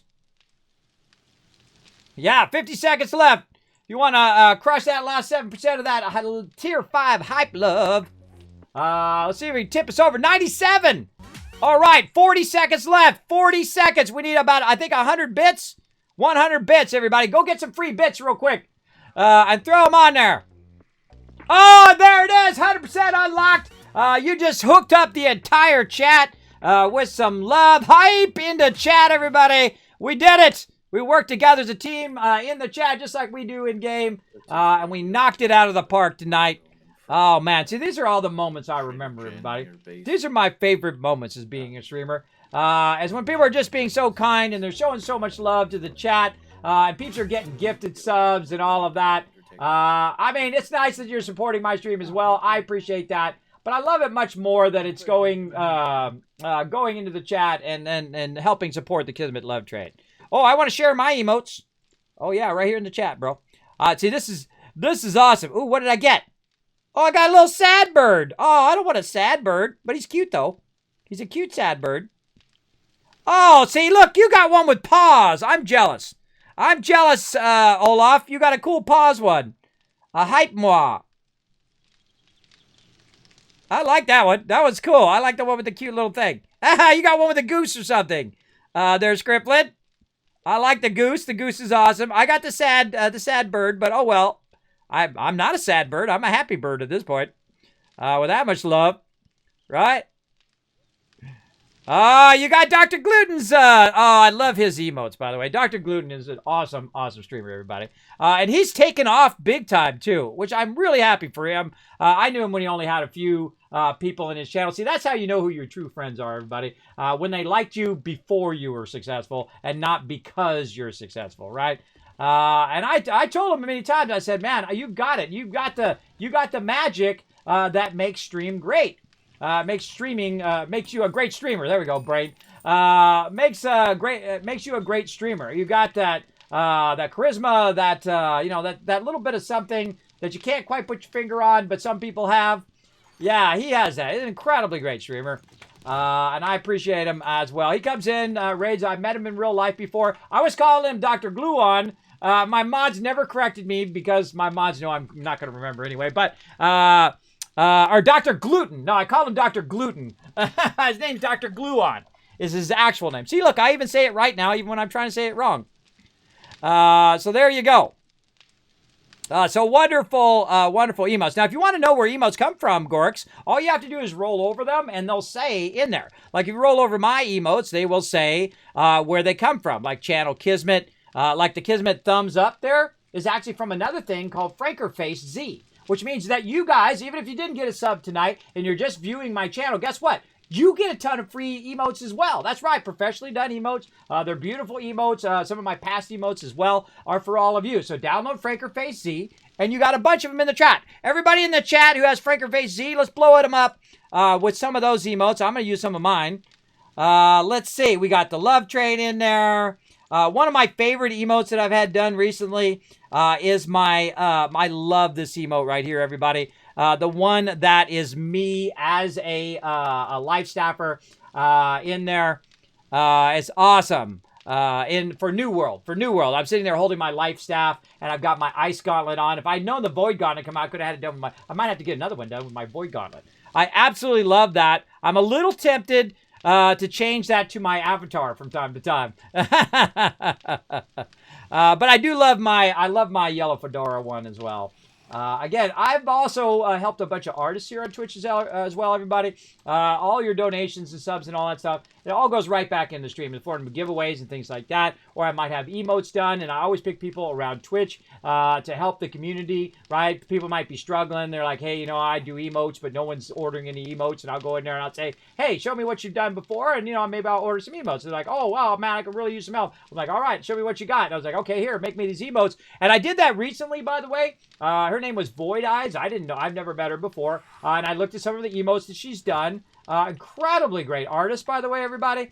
And she'd done a bunch of stuff for other people as well. Not like she was really hurting for emotes, everybody.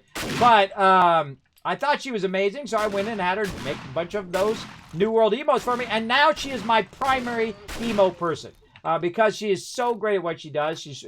And she also does the thing that I like to do, everybody, as an artist, and be incredibly responsive. Meaning that, oh, what do you need? You need this? Okay, what about this? Is this what you're looking for? Or do you want it to be like this? That kind of thing? Okay, well, I'll get it to you next Tuesday at 3 o'clock, right? Or by next Saturday or night, whatever.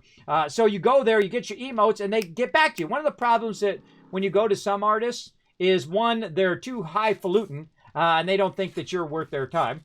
And then, so they put your stuff on the back burner because they got some big name client they're doing stuff for. Or their primary, rich streamer they're working on, and your stuff is 6 months from now. Or they are very unorganized, and they are not good at what they do. Sorry, that's just the way it is sometimes. Or their kind of style of artwork doesn't match what you need. They don't follow up. They don't tell you what's going on, so you're wondering what's going on all the time. That wondering is the worst thing that your client should be doing. Your client should never be wondering what's going on. I have that problem with my family, everybody. I am wondering when my kids are going to clean their room. I'm wondering what my wife wants for dinner. I'm wondering what we're doing tomorrow, and even my wife tells me I won't remember, so she has to tell me each day of what we're working on. And I go and I seek it out. I go and say, hey, what are we doing for dinner? Hey, what do you need help with? Hey, what's going on? What are we doing? And all of that stuff. Because I just can't remember anymore. I absolutely can't remember.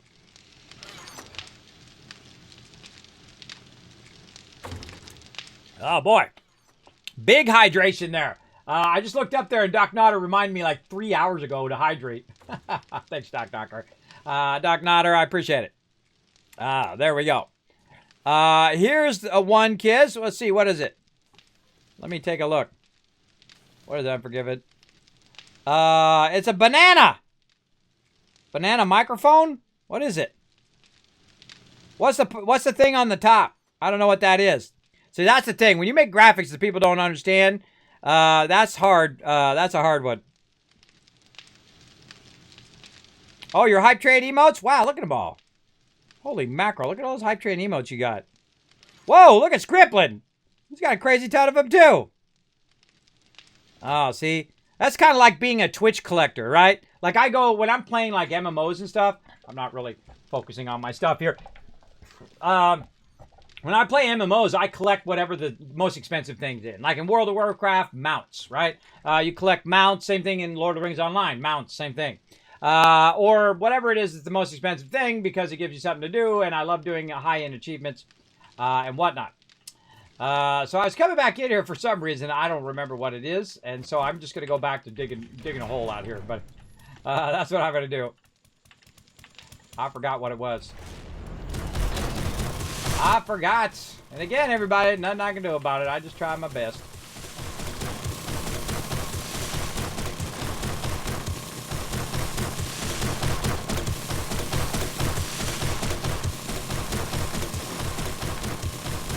Now what I'm going to do is make a big hole in the backyard.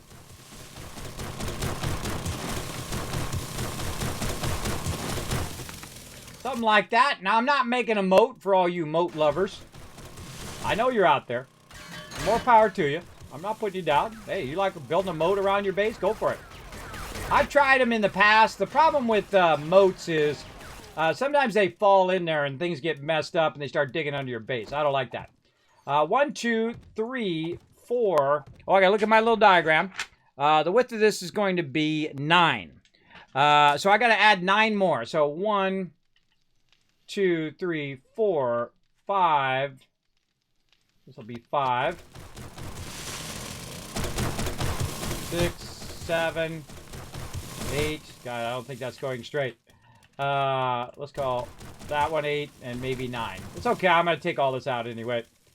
Like this. That's 6, 7, 8, 9. Double check it. 1, 2, 3, 4, 5, 6, 7, 8. Oop, I was wrong. That's 9. All right, check it one more time. 1, 2, 3, 4, 5, 6, 7, 8, and 9. Oh, I gotta look at mod chat.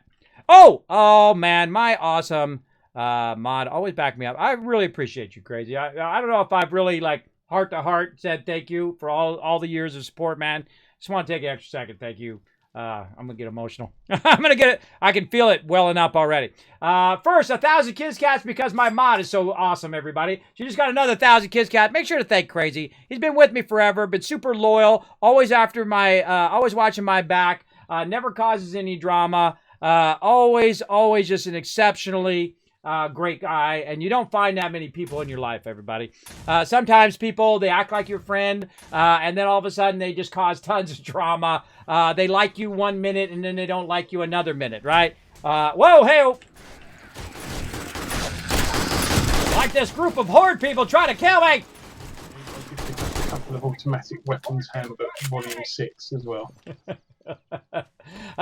These are the moments in why I love 7 Days to Die. So thank you so much. I appreciate you. So, I forgot to do my fireworks, everybody. He's trying to remind me to do my fireworks. I got to find my fireworks. I've moved everything around I have. So it's hard for me to find stuff sometimes. There we go, fireworks! We reached that sub goal and way beyond, everybody. We absolutely crushed it. Awesome. You know what I'm gonna do, Crazy? I'm gonna let my mods be able to start doing that stuff. I have that power now, by the way, with Polypop. You should check it out, Crazy. It's really awesome. With Polypop, I can give you guys the power to shoot the fireworks off. So I'm gonna do that. I'm gonna give you guys the power. If I forget, you guys can just find a good point. Mods shooting off fireworks. To work up the credits thing. And so I'm going to also give my mods a bunch of abilities here in the chat as well. Like one of the ones he used was exclamation look, which is me looking at the mod chat. And so he's just trying to let me know that I forgot. They're all going in the recipe box. That I forgot to do the fireworks because I get sidetracked. That's what I was trying to remember. And he remembered for me, and I appreciate you. Now, look how fast this is going to go, everybody. Remember at the very... Were you watching when we first started, when we reset the server? Put a 1 in the chat if you were watching when we first reset the server, and we were trying to dig out this over here. It was taking a while, everybody. We had a bunch of people on it as well. But now that we have the auger, we're going to go to town here. They're really fun. Because he made them, I tried them out.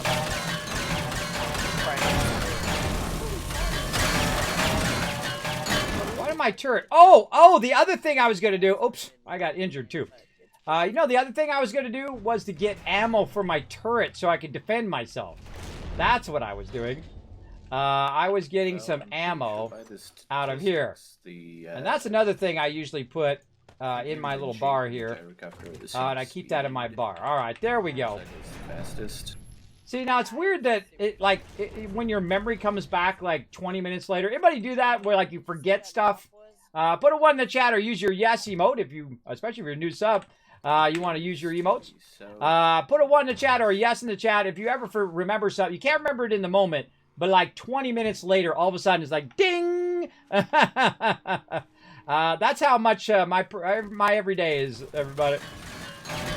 Now, we're not going to need these spikes over here anymore because I'm actually going to extend the base. So we're going to actually take out all of these spikes. Whoa, I'm almost dead. I'm almost dead here. Let's go ahead and use one of these. There we go. That'll get my health back up. I have died to spikes many times. I mean, my own spikes. These spikes are darn awkward to take out, too. It just did not show up on my map until I was practically on Did you see it? it. Yeah, I found it. I saw it finally, but yeah, I was like,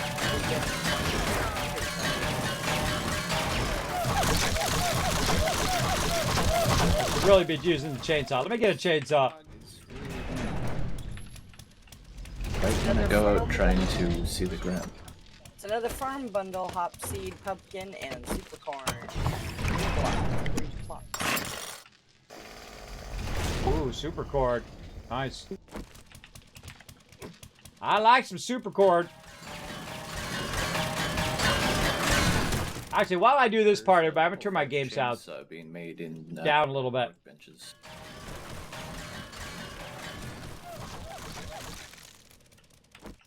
Just a heads up, everybody. I'm going to be taking out the south exit of the base because it's going to combine into the other side. So I just keep using the north side because I'm going to be cutting a big old hole back here in the back. All right. So now what we're doing is we're extending our main production base. This is not our horde base. Our horde base is an awesome base over on the other side. What day are we on, by the way? Better go double check. Okay, good. It is 63. Good.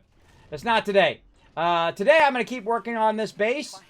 And then tomorrow in game, by the way, not as in real life, but in game. We are going to... The dump boxes again too, Kismet, sorry. Sorry, what was that? Loaded up the dump boxes. Oh, the drop boxes? Yeah, I got quite a few engines and other things that take up one. All right. Well, hey, that's why I made 10. Did you load up all 10? I'd be impressed.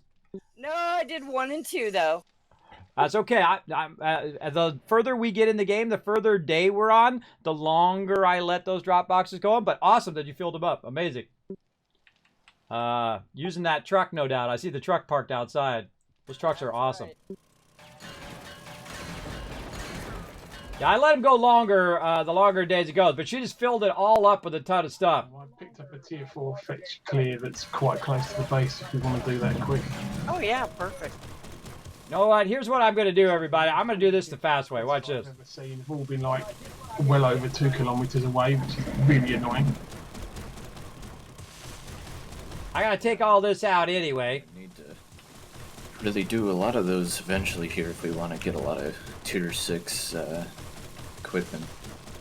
Now, eventually, when I get this base done, which I'm usually doing the base for the most of the time, everybody. Oh yeah, hard. I love to build. I know some of you love to watch me build, and that's good because I love to build. That goes hand in hand. I do a lot of mega builds, a lot of cool stuff. And this base came out of my brain, everybody. This sucker right here is a combination of so many other bases that we've done in the past.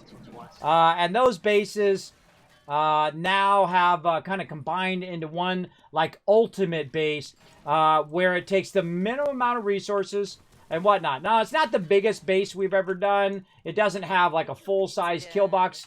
There's our kill box way off in the distance, by the way, way over there. It's awesome. That's our kill box over here, but I put a little mini kill box in the bottom because I was going to make it where you park your vehicles down there, but I think I'm going to do that on the second level. Oh, we need repair. POA. And so that's probably now turning into one of my favorite bases, and I've done a lot of bases. See, I just took that all out at once. I've done a lot of bases that I've been real proud of, that I'm proud of my team working together on it. We've done some amazing bases, and if you want to see some of those giant mega builds, go check them out on the YouTube channel. There's actually a playlist in there for mega builds and also for 7 Days to Die. Though you want to hang out in here for tonight, and then after I'm done, then go over there and watch a bunch of those. But if you definitely want to see those, go check them out. The problem is with the days being so short, it makes it a bit difficult to sort of do some of them. Yeah, it was really good a couple times ago when we were playing and we were like 100 100, 200 meters away from 1 or 2 tier 5 POIs. Is it just me and AMZ doing this quest, or are you coming over? I mean, I'm like 3k away. I don't know Okay, if you no want to do worries. that. Starting to get a good amount of ferals by the base too. Just a heads up when you come back. I see a lot of runners. A lot of ferals coming in because we're getting to that higher game stage. So it starts to spawn mobs that are higher level. Oh, I'm out of ammo too. Now I typically don't use too much ammo, but I will use ammo just to clear mobs quickly at some point. And again, this is not our horde base, so I don't really, I'm not really worried about it getting majorly attacked. Sometimes you have wandering hordes that come along, and of course, the more like noise I make, and the more forges I have going, like I have a bunch of forges going right now, the more these zombies are going to keep spawning. They're called screamers. If you've never played 7 Days to Die. And they will constantly be an irritation to you if you are working the base. And this is why typically I don't make doors, because I want them to run up to the base, run up to the spikes, and die. Where I never have to run out there and shoot them. Right? And that's what one of the goals of my builds usually are, is getting to a point where I don't have to keep micromanaging those screamers all the time. Now also we'll get to a point, and hopefully tonight, where we set up what we call remote kill boxes. And that's where we set up just some turrets or whatnot around our primary base. And I'm probably going to need to make some dirt while I'm at it. I don't know how much dirt I have in there, but let's just make a ton of it. I'm going to need to start putting some turrets down, just as kind of some auto defense measures of our primary base. And so that's kind of what I'm doing here. First, I want to extend the base. God, there's always someone sneaking up on me. See that? I didn't even hear it. Whoa, see how many coming in? Oh, God. Out of stamina or something. I go into the kill box. Again, I don't have very much survival stuff. So if I see a bunch of ferals coming in at nighttime, I'm going to move over here and let them try to run to me. My section is upstairs by the gun safe. I'm not sure where your one is. And at this point, we have enough. We can just unload on these mobs who are slowing down my production. Now, I try to work at nighttime. Actually, I should probably use another. And this is why I can never get anything done, everybody. Is this transitionary period where tons of mobs are coming in, constantly interrupting my building. And that's what I love about the Kismet kill box. It's highly effective, especially they die in the spikes. See, these are little mobs now. This is not Horde night, everybody. This is an average day. We're going to be on Horde day here in a minute, but it's not Horde night. These are just random mobs. Random mobs that are spawning, and they're now feral level. Because if you look at my game stage, I'm crossing past 100 into 132. And so are a bunch of my members getting to that level as well. But I'm also shaking them up a bit because I'm out here using the auger. And I should actually probably start... There we go. Start repairing my arm and stuff. Because Horde Night's coming up. Otherwise, I just let it one down. I'm fatigued. You're fatigued, take 10% damage, eat vitamins to cure this. Alright, let's do that. Vitamins, painkillers, antibiotics. Where's my vitamins? I'm just not seeing them. Painkillers. 4 bites. God, I forget what they look like. What do vitamins look like? I've forgotten. Yellow pills. I don't think you can make them. They might be in the raw meds box. Nah. Usually we have a ton of them. I usually rarely use them.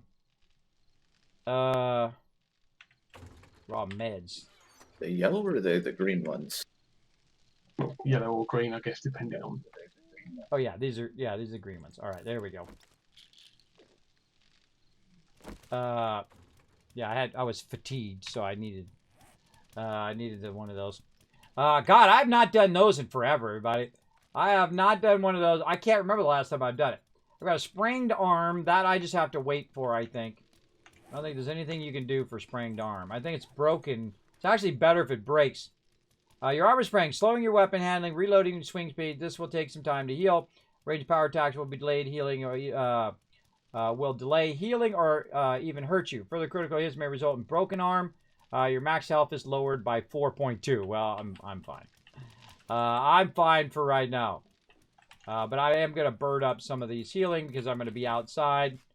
And again, mob's going to be trying to attack me because this is costing me time right now. Time is my most important factor in this game. Because time waits for no one. And my turret is not doing a great job of defending me. You know what I should do? Hold on. Let's do this. Let's first not jump. Thank you, character, for not jumping. Appreciate that. There we go. I should go get my other turret. Because I have my robotic thing way up, I can actually have two turrets Cooking pots. at the same time. Yeah, So we'll do this. Reload that turret. Maybe grab a little extra ammo since we have two turrets. Yeah, Actually, we should queue up some more ammo. You can go ahead and scrap them. Let's queue up some more robotic turret ammo. I don't know that These boxes aren't doing anything right now. Let's do some AP. There we go. Let that run. Oh wait, that's doing my concrete there. Let's do it over here. Ooh, look at that level 5. Ooh, level 5 chainsaw in there. Sweet. I'm not gonna grab it. That's better for my crew to use than me. I'm just doing little stuff. Spikes, because we didn't refresh the spikes after last Fortnite. Yeah, I was about to say that. You're reading my mind yet again. I'm gonna be working on the kill box on day 63 here when we get to daytime. I'm gonna work on that, but I'm gonna work on this for another, I don't know, 5-10 minutes. I'm gonna work on the kill box. All right. I was just about to say that, everybody. Oh, I didn't have enough thing. I was going to... Yeah, I think it was just waiting for me to grab the satchel. I think it was waiting for me to... I thought I had some wood on me. And start following me. Now, what you want to do, everybody, is just make the regular spikes, and I think we have some. Okay, I'll head back up. Maybe not. Maybe we used them up. Or they're probably in a box over there. You know what? I should go look at before I make, 1,000 spikes. I should go look and see. Where's my vehicle at? Around here somewhere. There it is. I think we need more forged iron. I grabbed the 200 out of the crafting box, but I don't think we've got any more forged iron anywhere. Yeah, I was trying to get to about 3,000 or 4,000 steel, and then I'm gonna queue up a ton of that too. Try to get another 3,000 or 4,000 of that going. All right, I'm gonna go up here like this. Whoa, God! Park right there. Bring down the drawbridge. Now, normally when we're not on Horde Night, we can just leave the bridge down, whatnot.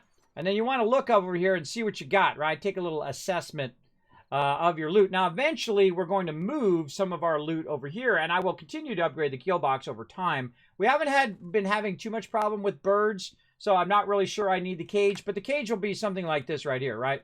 It'll be up and over. Now, when you're up here working, you definitely want to bring that drawbridge up so stuff doesn't run up behind you. But this is my signature thing right here, everybody. The mighty Kismet kill box, which has helped us many a night. You don't necessarily have to build it this big, everybody.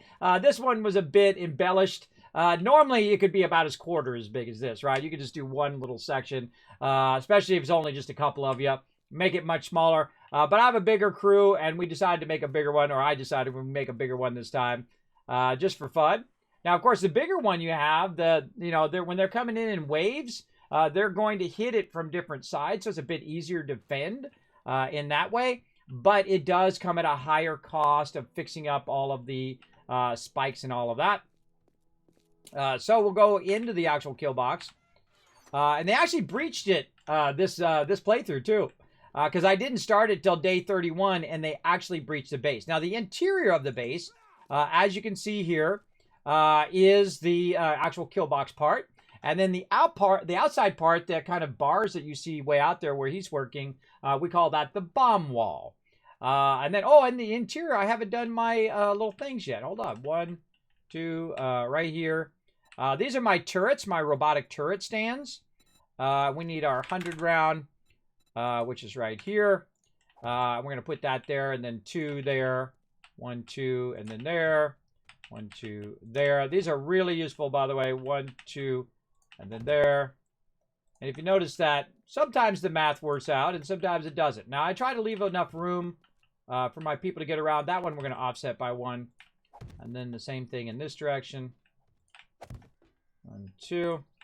And these turret stands are incredibly, incredibly helpful for me because I'm going to be using turrets around here. And so I'll go around and I'll go ahead and upgrade those, lock those in. Now, really, the only time we come down here is when we want to just snipe people from really far away like this. And most of the time, I usually am up above. And then also, in this case, AMZ is working the rockets along with me. And you don't want to be firing rockets at this wall right here. Because it could cause the death of your peeps. So watch out for that. So this is just... there's some vitamins in there. A little bit of clay. And eventually I'll put boxes in here and I'll elevate them. I'll put them on the roof here. Just in case the mobs do break in here. They won't knock down our stuff, hopefully. Down there. And if you notice down here that I don't have fully filled in ladders. And that's because if they do breach, I can pull those up very quickly. And it makes it hard for them to get up here on the top. Maybe a few might get up there while I'm pulling them out. But it'll block them from getting here to the top. And so I'm going to start making a bunch of spikes. Because it's about that time now. I'm literally going to make like 300 of them. I'm going to stop this dirt. All right, I got about 300 spikes queued on me as well. Both the cardboard boxes. Now you just drive off the top, everybody. 300 on me. Okay, let's get back over here. Do a little bit of work over here. We got lots to do. And then we're going to get back over there because those guys kept distracting me. And now I've got my turrets, by the way, aimed this way and that way. Actually, it could be aimed a little bit more this way. Well, there's a loot box, or loot bag, southwest of the base in the grass. If anybody happens to be a looter around here, feel free to grab it. I don't know what it is. It was Radiated Mob. Radiated Mob dropped it. You're going to wrench the ambulance at some point. Yeah, I gotta drop stuff off. Well, you're standing here. You still got space in your inventory, right? I'll probably toss stuff everywhere. Yeah, don't worry about sorting it. Just throw it in the boxes. We got plenty of room. I'll go in and consolidate it later. That's my job. Yeah, this isn't weird at all, me standing behind you picking up all of the bags that are coming out. Right.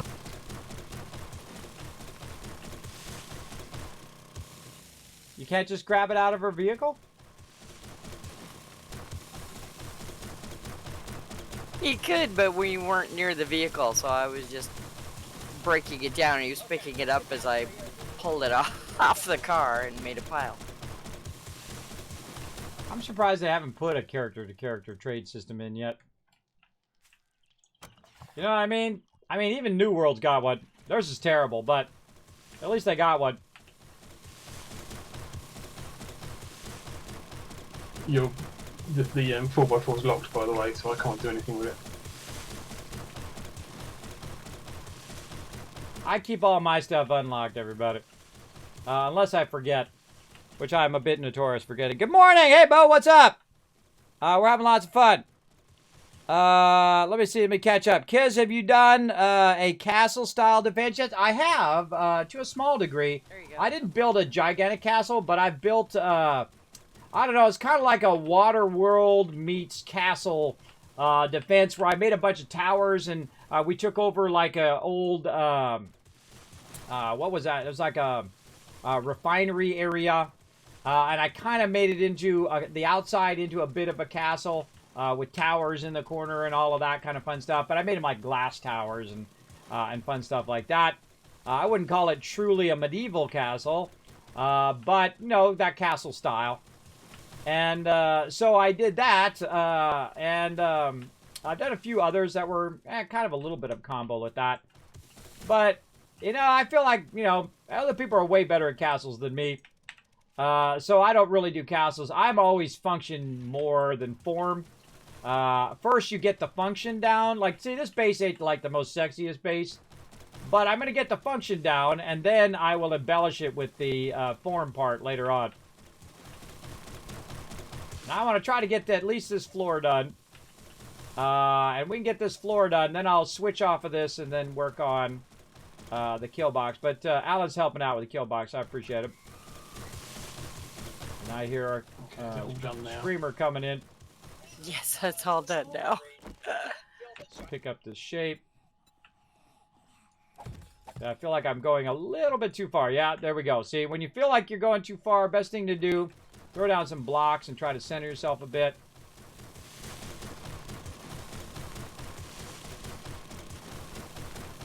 Because only the primary base do I go down 2. And everything else I usually go down about 1. Because that's more than enough, I find, in the long run of your base. Especially a production base where you're not going to be using it for Horde Night. You'll be plenty good. And I don't really even need to add any more to this base, by the way. I could just add a bunch of turrets out here and it would just defend itself. But it has to do with space, right? We want to make a bunch more, put a bunch more workbenches in here. And so that we can just let things run. If someone needs to make a mod, if we want to run a bunch of ammo and we're running out of time for Horde Night, we got to make about 5,000 ammo. You absolutely want to have a ton of benches. Because the more benches you have, the faster things get done because you can split it among all of those benches. Same thing with forges. Oh, I got to stop this so I can do more spikes. And so on. And also, there's no reason for me to run over there and do the kill box right now because I am making a bunch of spikes first. And then when I have a bunch, then I'll run over there.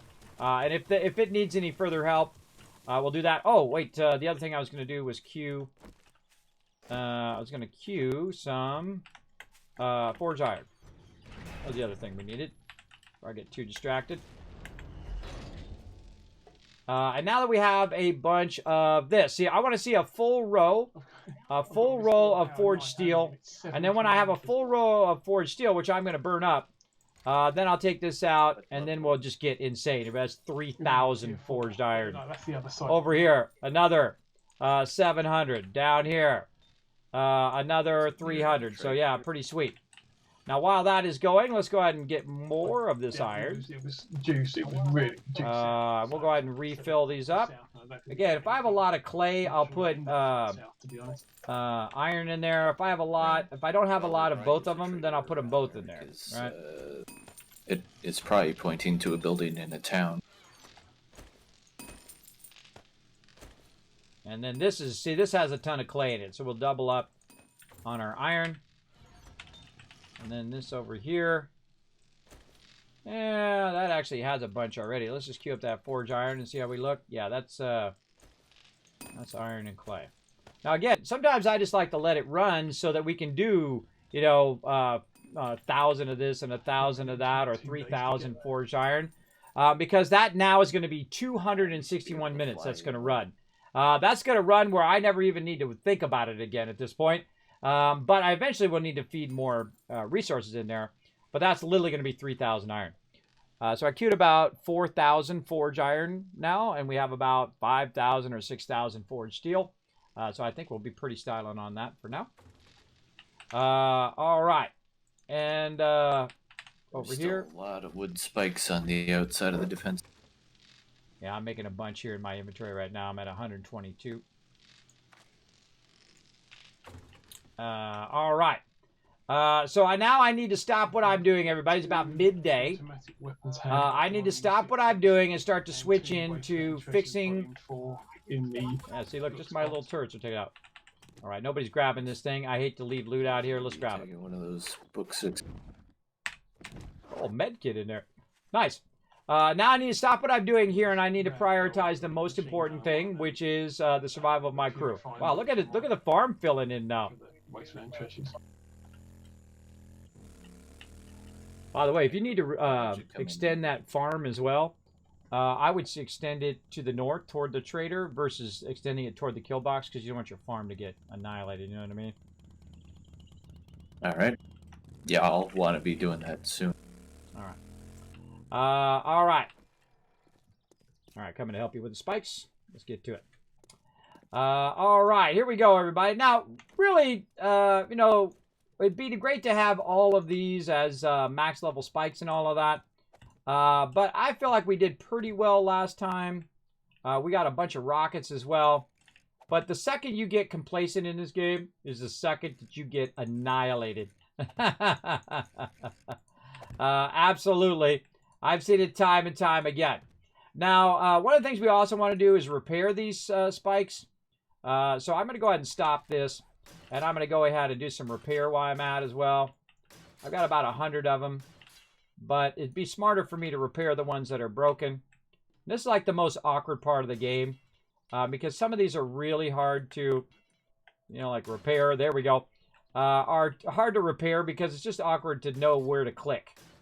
Right? I've been doing it a long time, so I kind of know where to click, but it doesn't always work as much as you'd hoped. Oh, I need forged iron. I need to get me some forged iron. Let's get some of that. And because we're running at double speed, it's going to make it a lot harder for us to keep up with it. They actually changed the spike hitbox, so you basically got to figure it's like a plate under the spike is where you want to aim. Oh, really? Oh, cool. I didn't know that. Yeah, they made it way easier now. Oh, I was still trying to hit it in that old spot, you know, like in the center where it's really awkward. Right. Yep. Hey, well, I learned something new today. See, my crew, they're always on top of the latest stuff. See, that's why I asked the question, everybody. That's why I throw it out there. I don't act like I know everything. I feel like that's the worst thing you can do. You give yourself the freedom to learn. All right. Well, okay, that's a little close. A little close. All right. Let's fill these ones in. Now, you want to fill in the ones... barbed wire. You want to fill in the ones that are... wow, that does work. Look at that. You want to fill in the ones that are further away first, obviously. And you can also use blocks. You can put blocks on top of here as well. Oh, like he's doing right there. That was perfect timing. And so on. Now, one of the things I find about your barbed wire as well is that, you know what, I'm just going to fill in these spikes first, just in case we run out of time. Oops, extra spike there. And then I will come back and we'll upgrade them. Eventually, we want all of these to be iron. But here's the thing. Usually what I do at this point, just for the sake of time, is that I let them destroy stuff. And then while I'm fixing that thing, like in this case, if they come in and they destroy a certain area of my base and the spikes are gone, I'll also upgrade the concrete to steel. Right? That's another thing I'll do. And you can see we've got some steel going here. On this bomb wall, which is to keep those bombers from getting into the interior. But they do get into the interior. We've also got a second layer they have to get through to get to us. One time we were getting so many bombers when bombers first came out that I had to build 5 layers and they still got through it, everybody. That's when you know, oh my God, way too many bombers. Like this. Now, occasionally I'm going to miss them, and you saw there I'm going to upgrade because I happen to have some steel on me there. And if that upgrades, oh well. We're good. So we're aiming at the bottom, and I'm trying to repair the spikes without upgrading the ground. Oh, look at that rabbit got owned. And then also I want to go around here and upgrade these a little bit. And right about 1900, you should drop whatever you're doing especially when you're going at double speed. Probably double speed, 1800. You want to drop whatever you're doing and start to prep for Horde Night. So whatever you've got done, that's what you got done. Now, sometimes you can prep for Horde Night and then still have time to work on stuff as well. Still have time to like repair stuff while you're waiting around for Horde Night to kick in. Oh, he's already repaired all of these. Or they didn't take any damage. So what I do is I'm holding down the right mouse button while I'm running to try to fill these in. And again, the barbed wire slows them down. So, oh, that one needs some love, or is it the ground that needs it? I don't know. I just run around with my right mouse button down, aimed at stuff, and if it needs repair, usually it'll kick in when you're running along. And there we go. Okay, I just went all the way around repairing the barbed wire. That's funny. That's what I was doing too. All right, we are way too much in sync, but awesome at the same time. Yeah, so we got our spikes in. We can get a little bit of upgrade going. Good. I'm gonna start prepping. Everybody should be back in the base. As a heads up, everybody, it is Horde Night. It's about to go off. Let's go. There's a horde coming at the main base up here. You know, little mini kind of. There was a screamer. All right. Just eliminate him. It's all dead. Yeah, if you got a rifle to take out that screamer coming up same direction. My shotgun doesn't quite reach that part. I got her with my AK. Got her with the AK. That's why I like the AK, everybody. Very nice range weapon. It's good to have a close-up weapon and a ranged weapon. Now I'm going to switch from the mode I'm in right now. I'm just going to drop everything I have out of my inventory. Take the stuff out of my inventory I know I'm not going to need. Who has taken 762 already? Me, I did. Anybody? And then I'm going to go ahead and start working on... 4 stacks. He's already in the ammo Do you box. have We'll an come back to automatic that. And then I'm going to start working on the Yeah, stuff I'm going to need. rifle. Potentially some health. We are going to need the Okay, so rocket you've got launcher, so we'll put that automatic as, let's 7.62. say, number 2. Yeah, I've got We always need a nail gun. rifle, and then I got We are the going to need action some rifle, forged which is steel. like You know what? I'm just going to take a full sniper stack of forged gun, steel. basically. Yeah, I've got I'm going to go ahead and take a full stack, or as much as I can get, of 5 forged stacks iron. total. We are going to get some I cobblestone. took We are 4 going to bring stacks some of wood. You need all your basic 7.62. materials for stacks of emergencies. Regular. We're going to bring some concrete and then cubes. I got my shotgun. And I have a tremendous amount of them going over here so we can really stack them. Now we got to watch out we don't accidentally do this, and I've done it before where I've accidentally done these cubes instead of these cubes. And that's not good. So I'm going to take those actually and put those in my inventory. Where did my other turret go? Let's put that in there. Let's look at the repair kits of my weapons. Let's work on those repair kits over here, and I'm just gonna repair them before Horde Night, because you don't want to be repairing stuff in the middle of Horde Night and go, oh my God, I died, right? You don't want that to happen. We also need to check our food and water, so I suggest just to eat one food in my case, because I'm pretty high up with food. I would go ahead and also do drinks. I very rarely bring any other meds, but you know what? I think I'm going to pop me a painkiller right before the end there, right before we get started, just in case. Make sure all your things are reloaded. Let's grab some really ammo. need to be making a Grab lot some more, shotgun. AK-762. A little ever. You know what? I'm going to grab... Yeah, it's kind of what I Particularly swapped in over to grab 9 this. because there's a lot of people using the 7.62. That's okay. We're going to make a ton of it soon. Once we get to making boxes of it, and once I extend the base, we can just let it run. AMZ, did you get your rockets already? I grabbed 18. There was a stack of 18 and a stack of 20. All right, I'll grab the 20 for me, and we'll work back and forth. You see some bombers, you let me know, and we'll double rocket them. All right. Now, usually my rocket, actually, let's put the rocket here. Usually my rocket is something that I use as kind of a last resort. But I'm going to use my AK, and it definitely looks like we need more ammo for the next one. Hey, Kismet. Well, hey, you're here at just the right time. Zach, you coming in for Horde Night, or are you going to wait till after? I just raided you, so I don't know, maybe. You rated me. My darn alerts don't come in sometimes. Hey, oh, thanks for the raid, man. Appreciate it. Thanks for coming in and hanging bro. out.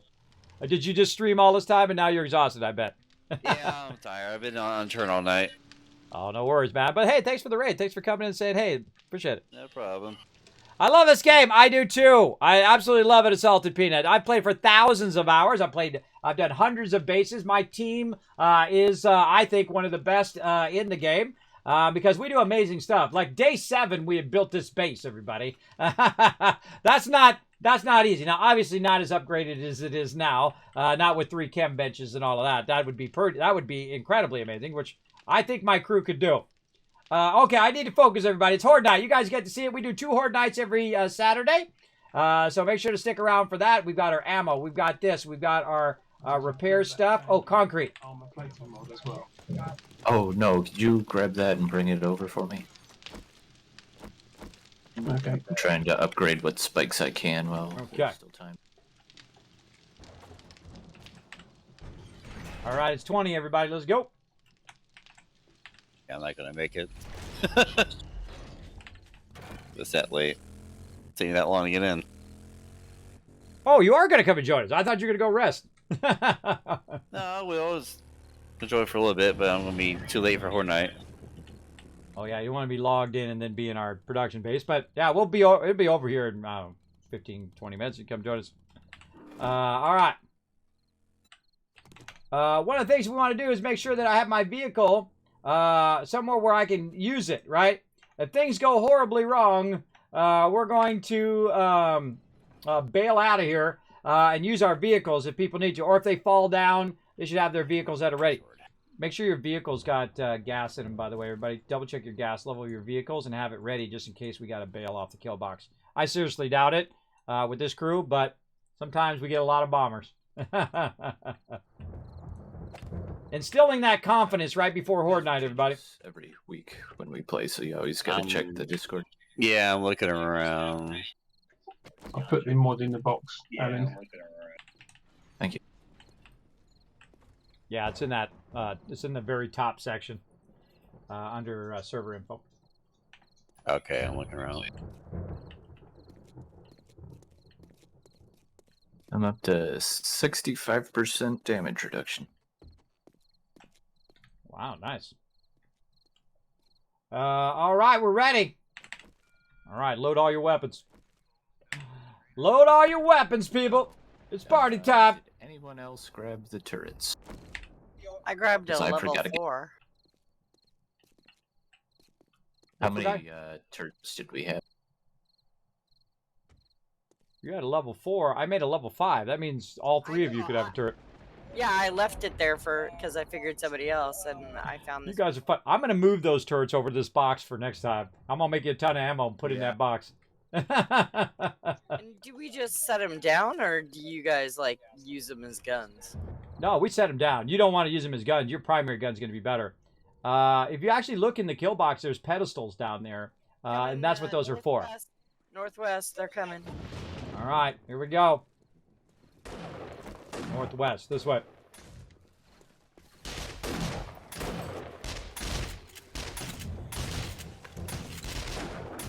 You notice I wait. I mean, the spikes are there for a reason.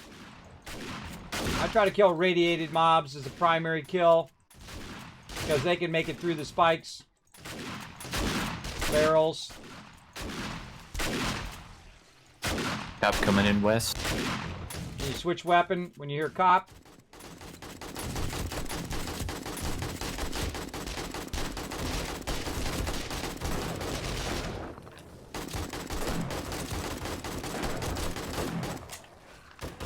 Reload. Again, my crew have it down. Now what I'm going to do is go into turret mode.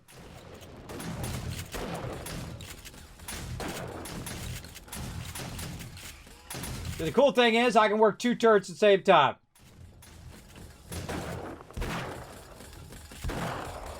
Pretty mellow right now. Oh, let me turn the sound back up. Already in.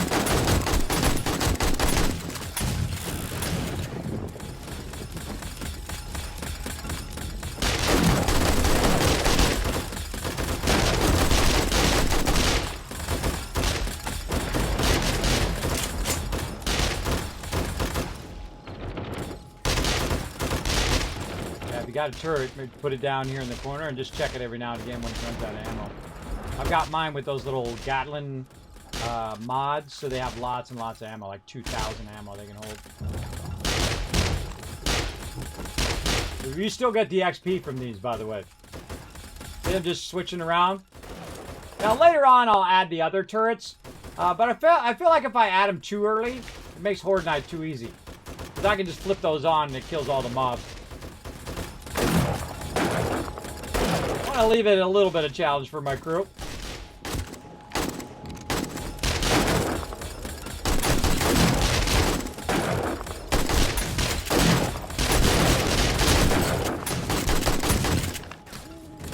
So the spikes are doing their job down there. They should be doing. And so what you do is you have different waves of mobs. Yeah, I'm trying.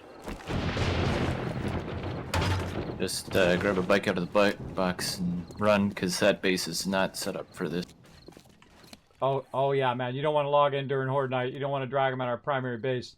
You can actually drag all of the mobs to our primary base. Yeah. Where they coming from? They're on me right now.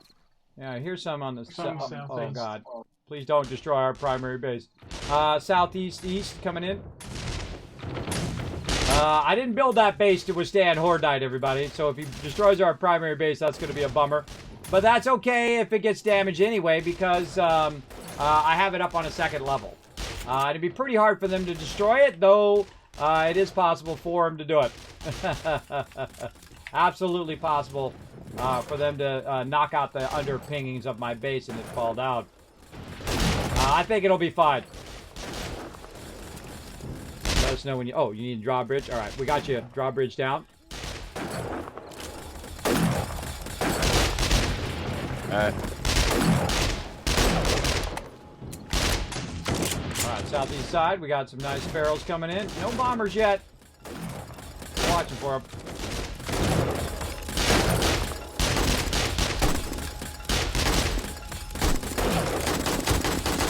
Get away from my spikes. I don't want to fix them later.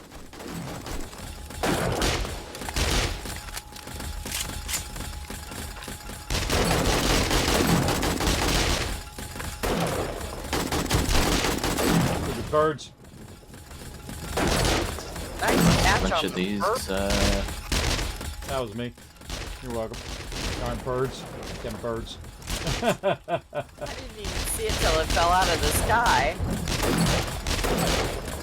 Now what I do is I start right above his head and I kind of sweep down with a couple shots. Try to get it. Southeast. Well, there's some of them southeast. Take care of them. Southeast of what? Where you at? I took care of them. There's only a few. Oh, you mean southwest? We're southeast. Oh, they were south then. Radiated.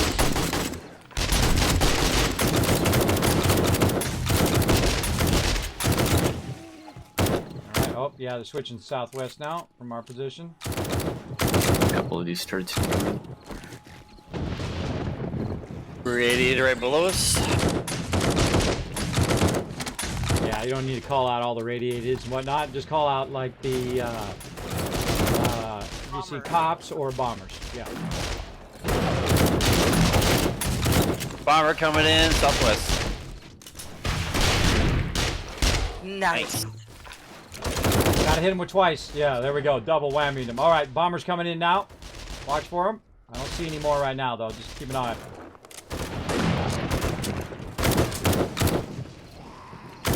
Coming in, southwest straight. I'm gonna hit him right when he gets to the corner.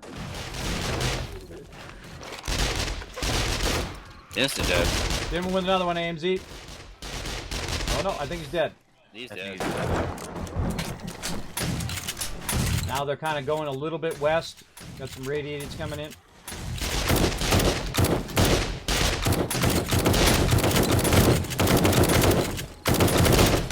Forgot to reload that one.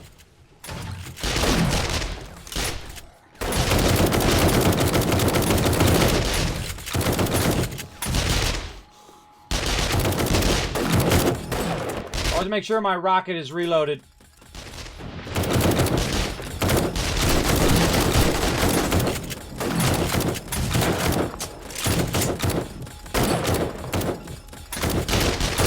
Whenever you see we've run it out of big mobs, you should think, reload turret.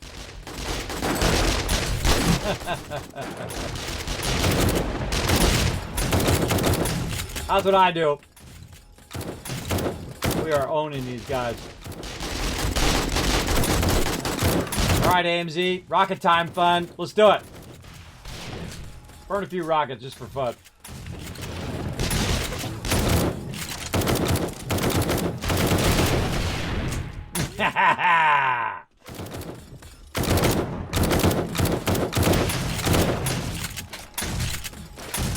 We're almost done with Horde Night, so we might as well burn a few rockets.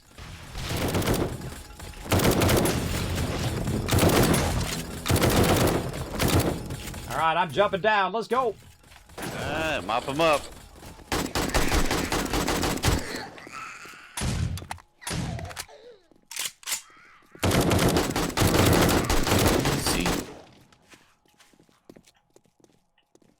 Alright, who's got the best looting? They'll get on it, by the way. You don't need to tell them. They'll do it automatically. They got it down. I don't tell them they need to loot and all of that stuff, everybody. They know their job. We got to think that most of the people that play on the server, Zach, they played for thousands of hours like me. So they know what they're up to. Yeah. AMZ, you brought your truck over? Oh yeah. All right. Ooh, our first truck horde night. Ooh, that's fun.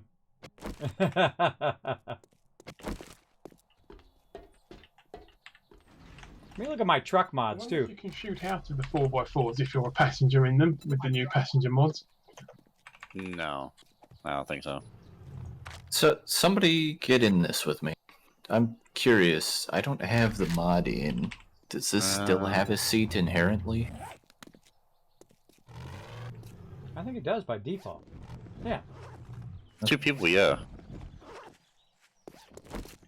When you inspect the 4x4, it shows 1 seat, just like a motorcycle does when you inspect it.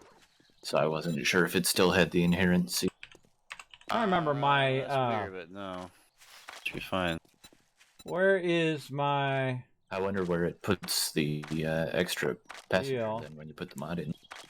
Good question. Let me catch up on chat. I'm getting all focused. Oh yeah, I've been there. I dig channels and fill them with traps. I've done that too. Yeah, I've done a lot of that stuff. I love doing that kind of stuff. I don't do it with bombers anymore. I'm coming up in 5 hours and 7 days. Look at you go, Unforgiven. 4,836 hours and 7 days. You are crushing it. You're 5K hours in 7 days. Yeah. That's the thing I say. You know, I say I've been playing for thousands of hours. Some people play for 5,000, 10,000 hours. That tells you got to think this game costs $10. Everybody, $10, and we've literally played it for thousands of hours. Why? Because it's so good. That's how great of a game it is to do it. I suggest you snatch it up and come join us. It's $10, right? You could be in here having fun, running around, getting into trouble. No, this one's not open right here. Back here. All right. Don't mind, it's not open yet. So what I'm going to do is go back to the base, everybody, and offload all this ammo. That's what Rotisserie G's coming in and doing as well. So I'm going to put all this ammo back in the thing. I don't need to carry around all of this. Set up again. Like that. And again, you know, I like to let my team have a little bit of fun on Horde Night as well, right? You know, shoot off some rockets or whatnot, just to have that kind of fun. Oh, these screamers! I'm going to get you with my turrets eventually, screamers. We're good. We got everything. Nope. Get off my lawn! Nope. Watch out for the south side of the base there, Zach. Since you're just coming in, I'm working a bit on the back here. I'm extending the base, just a heads up. So come in from the north side. All right, we'll go to it.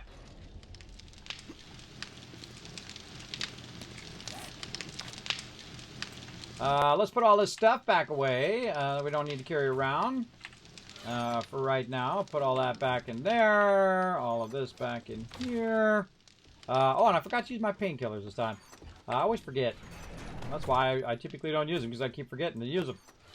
I've got a bit more ammo we can There's drop a hoarder off. outside the trader. And I'll put this over here for now.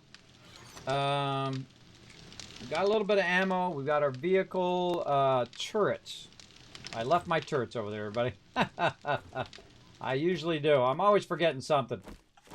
That's why I went on top of the thing earlier. I went on top of there to get my turrets back. And I forgot.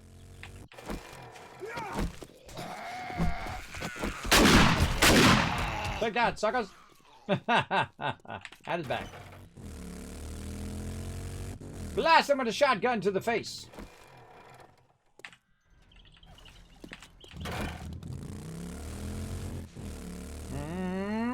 Papa wheelie, Papa wheelie. There we go. What did I do with my turrets? Left them over here. My bad. Oh, before I forget, I'm going to get that ammo, and I'm going to bring those extra turrets over here before I forget again.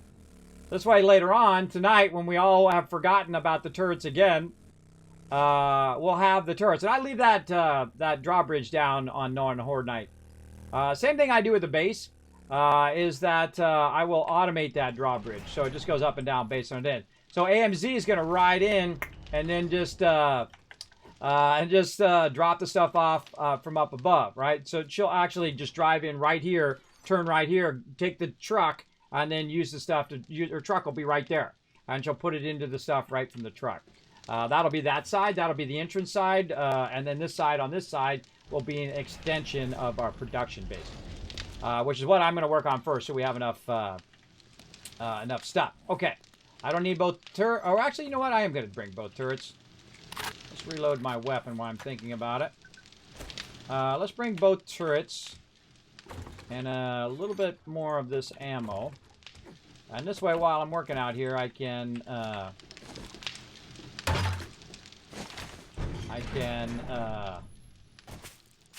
get this going like this.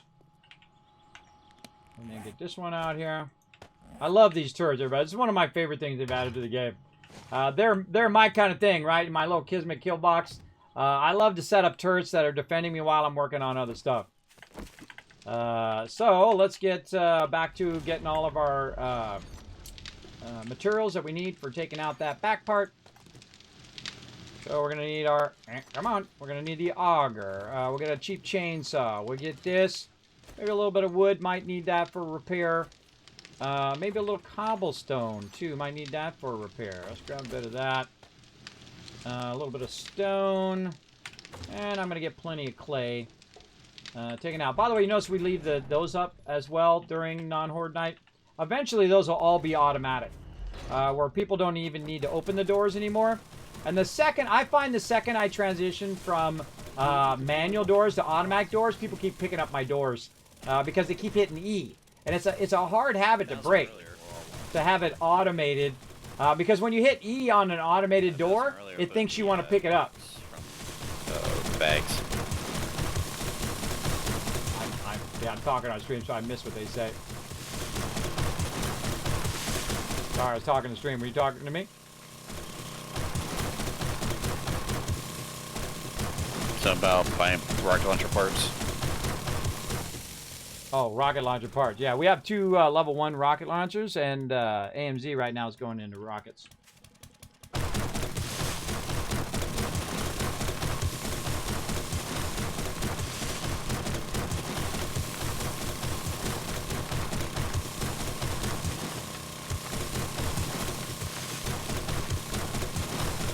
All right, what we're doing right here, everybody, is we're just setting a foundation up for our base.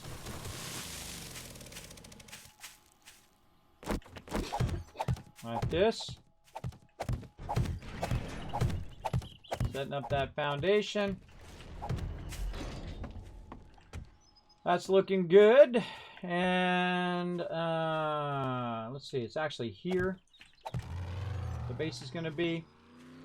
So that's looking good too. So all right. So basically, this is a 9. Actually, we've got it right here in a little thing. And it's a 9 by 21, I believe it is. Yeah, 9 by 21 size base that I built from scratch, right? Obviously with my crew's help. Not just me, everybody. Something I always try to remind everybody who's watching my stream. That's not just me doing it. And so what I need to do first is, before I get too far, is I need to work a bit on these underneath here. Right, because these are just wood under here. I've got all the spikes repaired. We'll need more forged iron to upgrade everything. But for now, everything's repaired. Alright, groovy. I'm gonna go AFK for just a minute, and I'll be back in a second.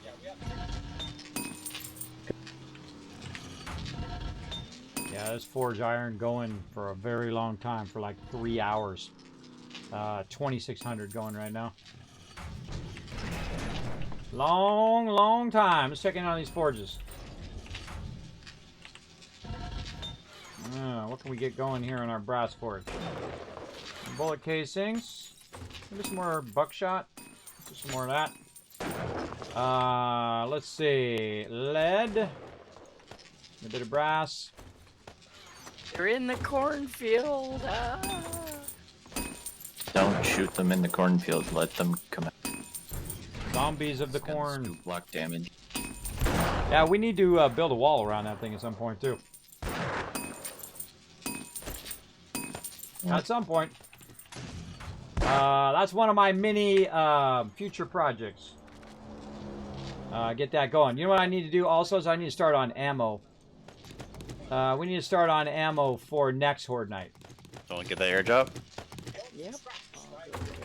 And let's see. We got our concrete still going. We got a bunch of that ammo going. That's good. And then over here, nothing going. Okay, so 762. 500 of that going. What is it that we don't have? Oh, really? Bullet tips now. Yeah, okay. Getting there. Take that out. Let's do it again. Boom. So there we go. 679. Now we're out of gunpowder there, but we're actually churning out gunpowder like nobody's business over here in this. So we actually have a massive amount of gunpowder like this. So now I'm just going to make an obscene amount of 7.62 ammo. Right there, 1,700. That's going to run for hours on end. But what we need to do is eventually get a bunch of workbenches where we can queue it up and it will get done in like 20 minutes as opposed to taking hours and hours and hours. But you want to get it going so that you have that backup just in case while you're out doing other things. It's all right. School's closed. Because she just got schooled. Okay. Oh, I need my blocks. That's what I was going to get. Now, there's always this awkward phase when you're, like, revamping your base or you're upgrading it, where mobs are going to keep coming in. They're going to keep getting in your face. You're going to keep, like, trying to do stuff, but you keep getting distracted because all the stuff keeps attacking you or whatnot. And that's what you try to get through, right? You try to get through that stage. Yeah, we definitely need more lead. Actually, hold on. Let's cancel this. Rotisserie, you use Magnum, right? Yeah, I've got the Magnum mainly for the trading, but it's like, sort of like a backup weapon. You have a level 6? And, yeah. Now this is gonna. Oh, I forgot my concrete as well. Man, I'm just forgetting everything today. It's probably because I only got 4 hours of sleep today, everybody. I was working on video way too late. Then I had an event with my crew that I didn't want to miss, so we did our crafting exchange, we did loot runs. And then I was so tired that I laid down and I slept through my alarm, and I got up and I was late. I just woke up with a start, for those of you who missed that earlier. I woke up with a start. I hate when I wake up that way, thinking, oh my God, I'm going to be late. And then I was late. I was already 30 minutes behind on that. I really hate that, everybody. I don't like being late for any reason. But it happens, you know. I'm just a human being like everybody else. You know, I try my best. That's all you can ask of anybody. Don't expect people to be perfect, because they're not. Shotgun, level 2. I'm not, and other people are not, and I don't expect people to be perfect. Shotguns? I can make shotguns. I do expect them to work together, though. That I do expect. 4 in the box and a level 5 in the box right now.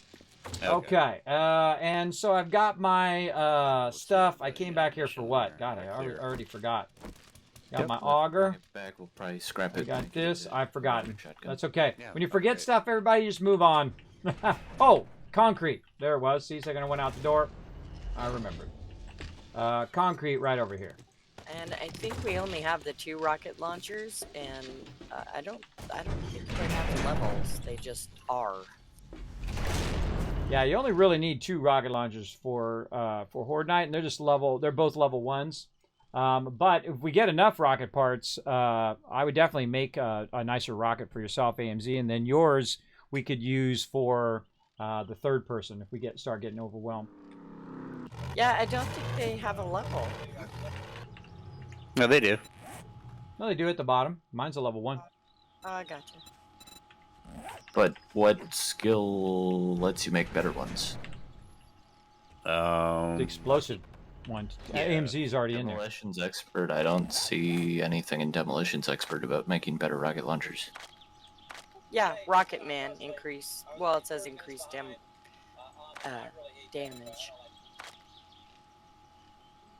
Huh. Yeah, because it's not part of the actual skill tree, is it? You need the schematic to make them. Well, I have the schematic to make them, but...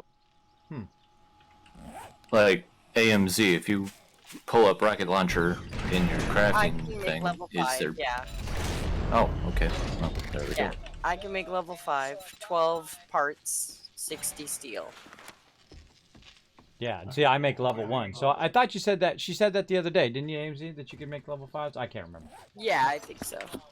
I can't remember. I think that's how come I remember that she could make them.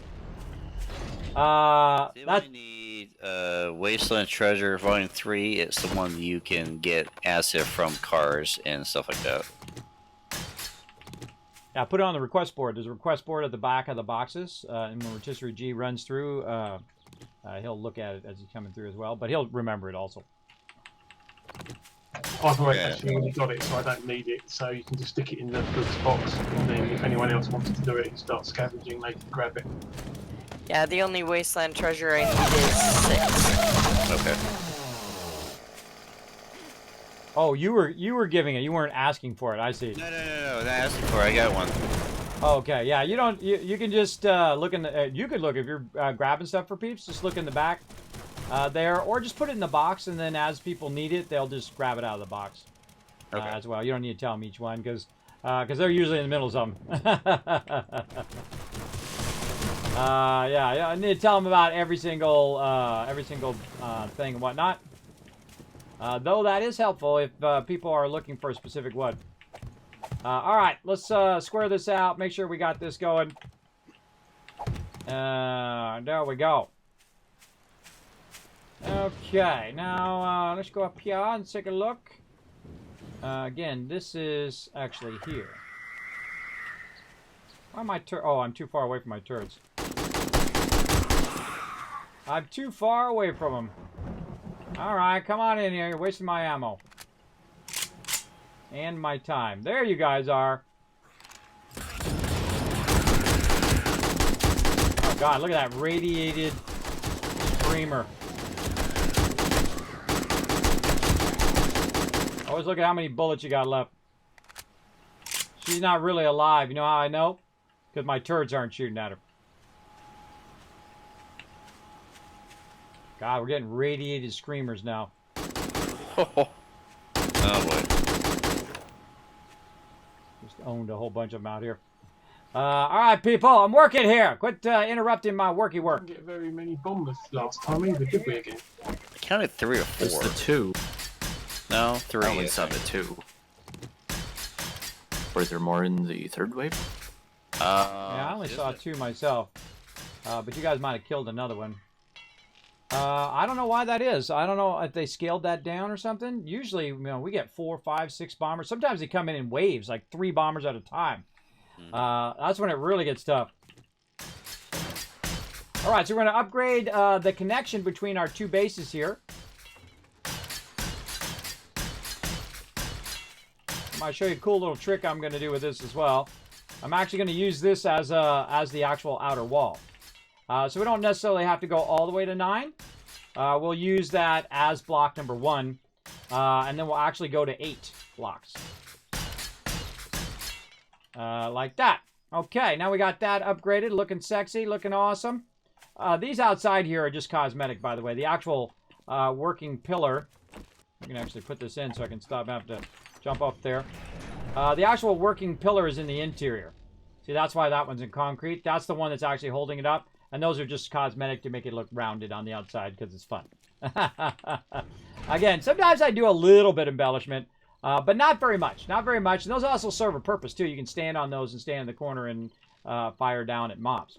Now, we're really going to get busy building here. But first, we need to do some counting before we get too far. So here's block. This is interior block. That's no block number 1. This would be block number 2. That's block number 3, 4, 5, 6, 7, 8.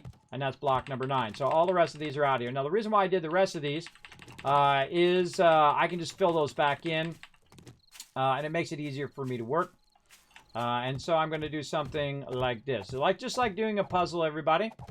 You want to do the exterior of it first to get a general idea of what you're up to. So I'm going to do the exterior first to try to keep me from accidentally putting blocks where I don't want them. And then we're going to go to town. And the reason why I also go 2 down in the base is just a security measure to keep the mobs from drilling under the base. Do I expect them to drill under our base? Probably not. Probably in this entire playthrough, they won't drill under our base once. But if we accidentally get a bomber or something like that in the later game, because we will start getting just random, really high-level mobs, like you saw the Screamer there. We're going to get random high-level ferals that are coming at us. And sometimes I crank the settings up to 11, by the way. And then it's just nothing but ferals, always running zombies, things like that. Day 61, I think it was, and it's now 67, I think, the next one. As soon as I get here, I hear a scream. Well, so then they did. Resets it.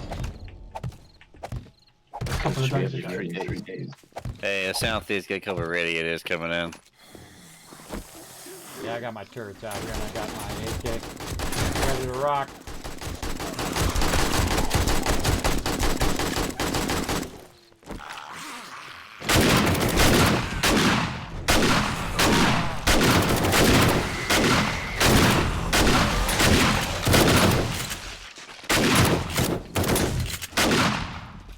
Alright, back, sorry.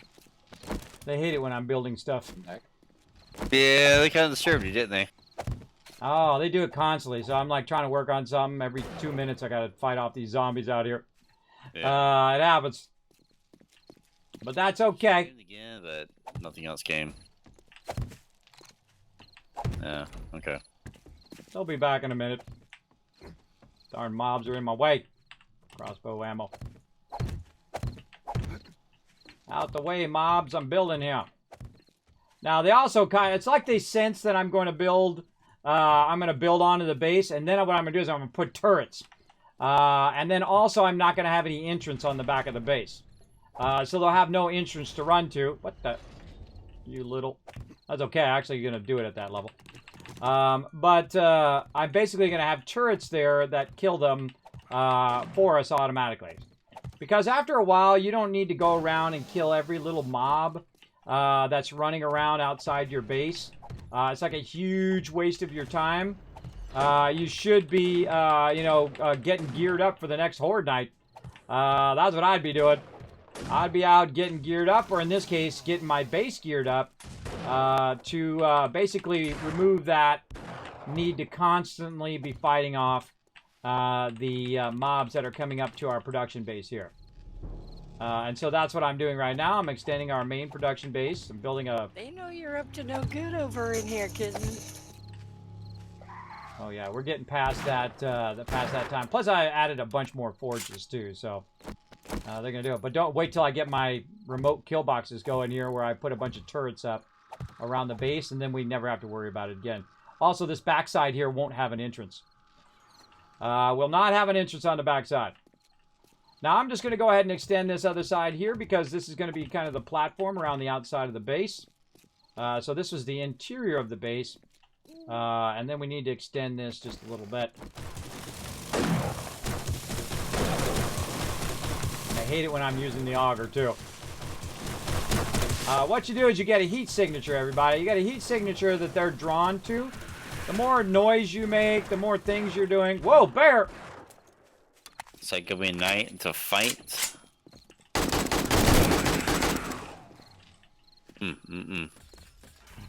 Oh, a big old bear. I saw that bear. It started come running. Oh, more coming in.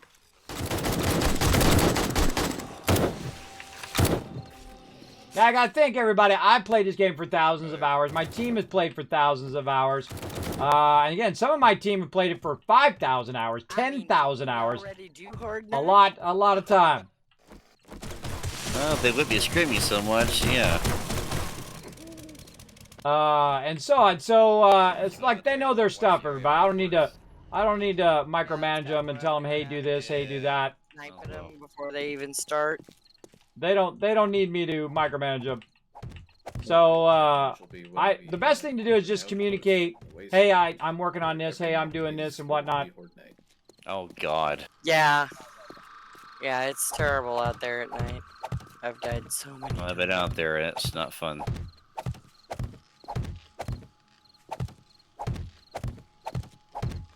I missed what they were talking about, but oh well. I'm over here doing some foundation action. Let's get it going. See, this makes this go way faster, everybody, because it just goes instantly to concrete. And I would start with concrete at this point. Throw it in there. Spread I just start making a bunch of concrete blocks more easily. and whatnot.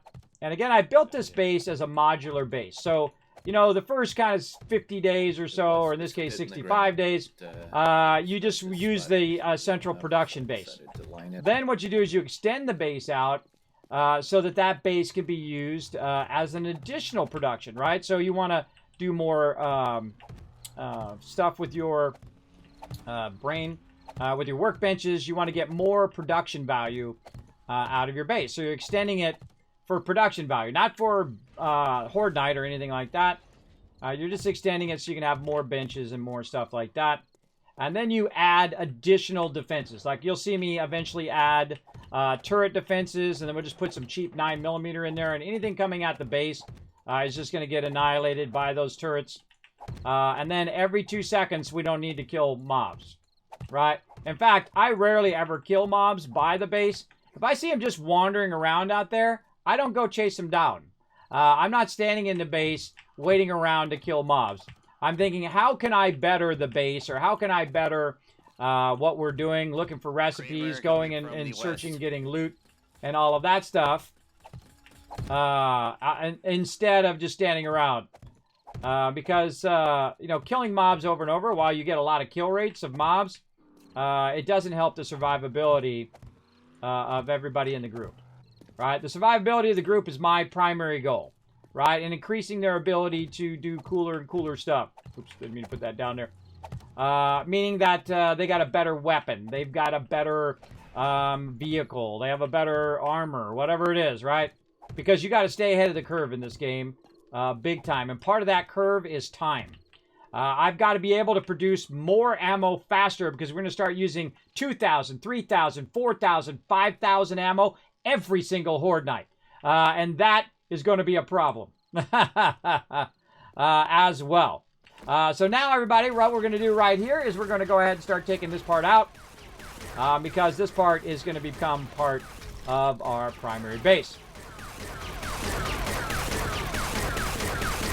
So I'm just going to take these two corner pieces out first, and you can see that my primary base runs along that outside. Now what I'm going to do is I'm going to take this part out too, because I'm going to extend what's known as the Kismet kill box. And this is what we call the mini kill box. Mini kill box, I actually added that just at the last minute. I said, nah, you know what, I'll add a little kill box down here.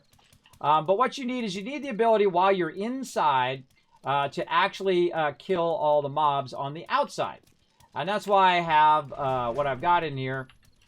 This stuff right here, which is our plates. And then we have our double bars. Now, eventually, I'll upgrade it to steel. But I would not prioritize your production base beyond concrete in the early game. And you really want your horde base to be massively upgraded. And not so much, but eventually, not so much your primary base. You just want it to have the ability to stop the mobs. while you're working on stuff. I really need to get into the habit of using my search function there. And there we go. Now, why do I use plates down here? So mobs can't hit you from the bottom. So we're going to go ahead and look at what we're doing over there. We're going to count out. That's 1. This is 2, 3, 4, 5, 6, 7. This is 8, and that's number 9.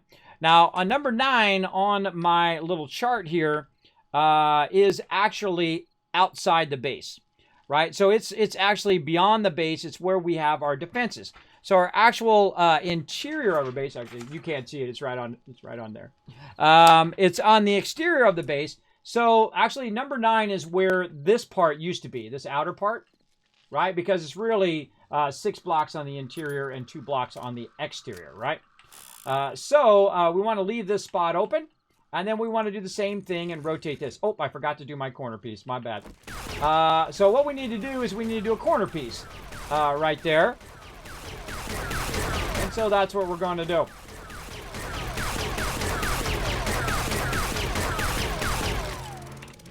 Reload.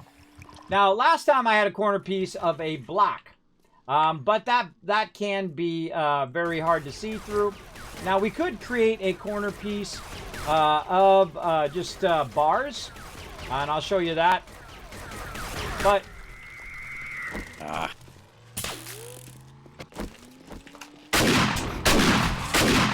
my turrets aren't doing their job today. Another radiated one coming in. There we go.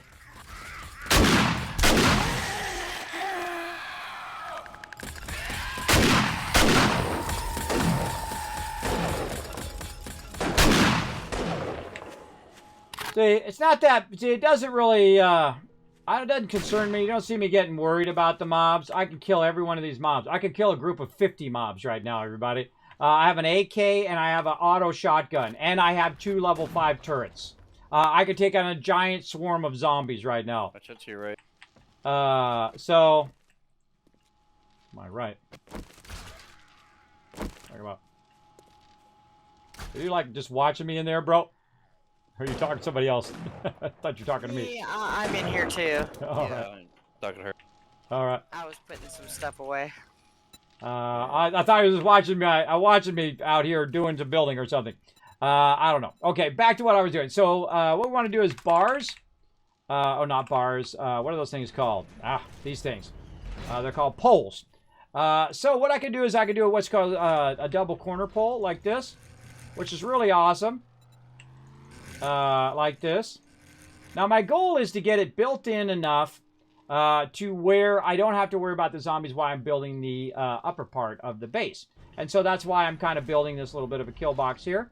And then as the mobs run up, they'll run into the side of the base and I'll kill them as I'm doing it. And eventually we'll build spikes around the outside, put turrets out there, and we don't ever have to worry about it again.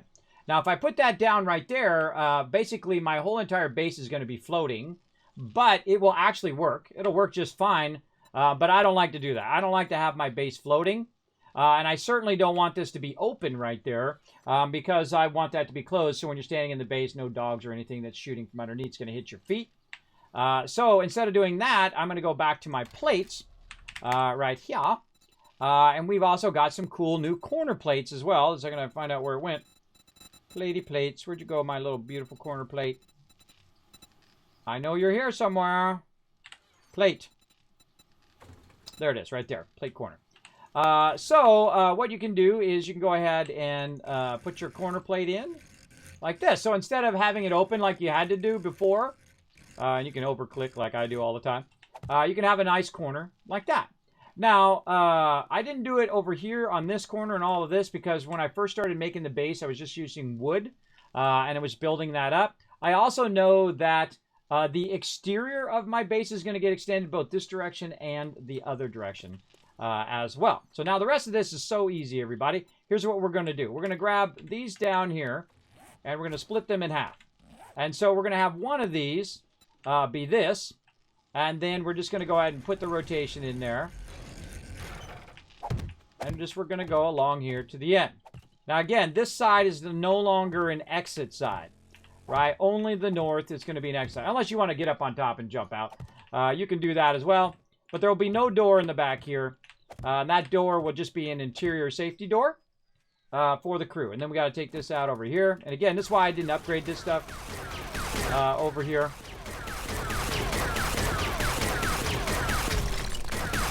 Now, the spikes have a job, everybody. Their job is to kill mobs while you're off doing something else, or while you're working on your forge, or whatever you're doing to keep your base a-rocking. And this is why I didn't upgrade any of this, because I knew I was going to take it out. Because that's how I built the base. I built it as a modular base.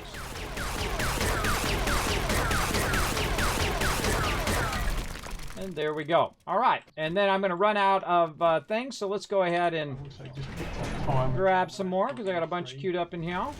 5% attack speed with axes. Let's see. 255 more ought to do it. Right into there. And normally I don't work with concrete blocks in the beginning because you make a lot of mistakes and then it costs you a lot of your resources. You do not want to be burning precious resources in the beginning. That is for sure. All right, so we're going to just finish this row. We get this in here. And there we go. And then same thing here, except for you got to go to advanced rotation, or you can try to pick it up or put face. I don't like doing face because I have a tendency to screw that up. All right, so there we go. Now what we want to do is we want to make something cool in the corner. Now we want to use our other pieces where we're going to use our poles. Up here, poles.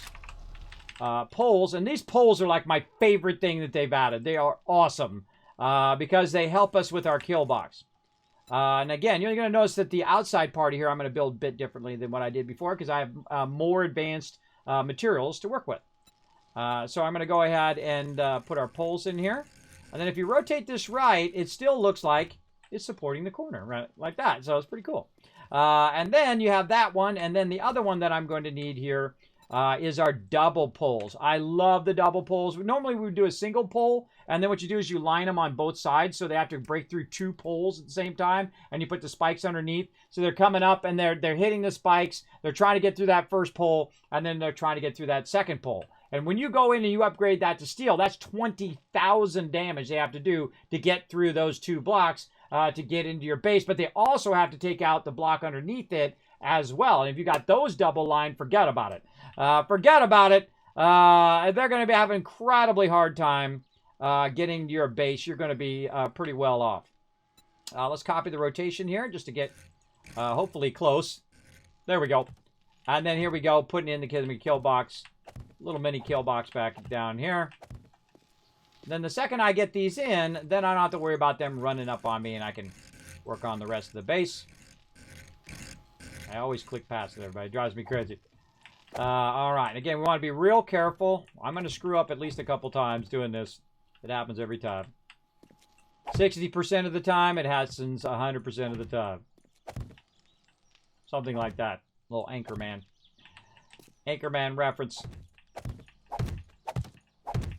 So let's keep rocking.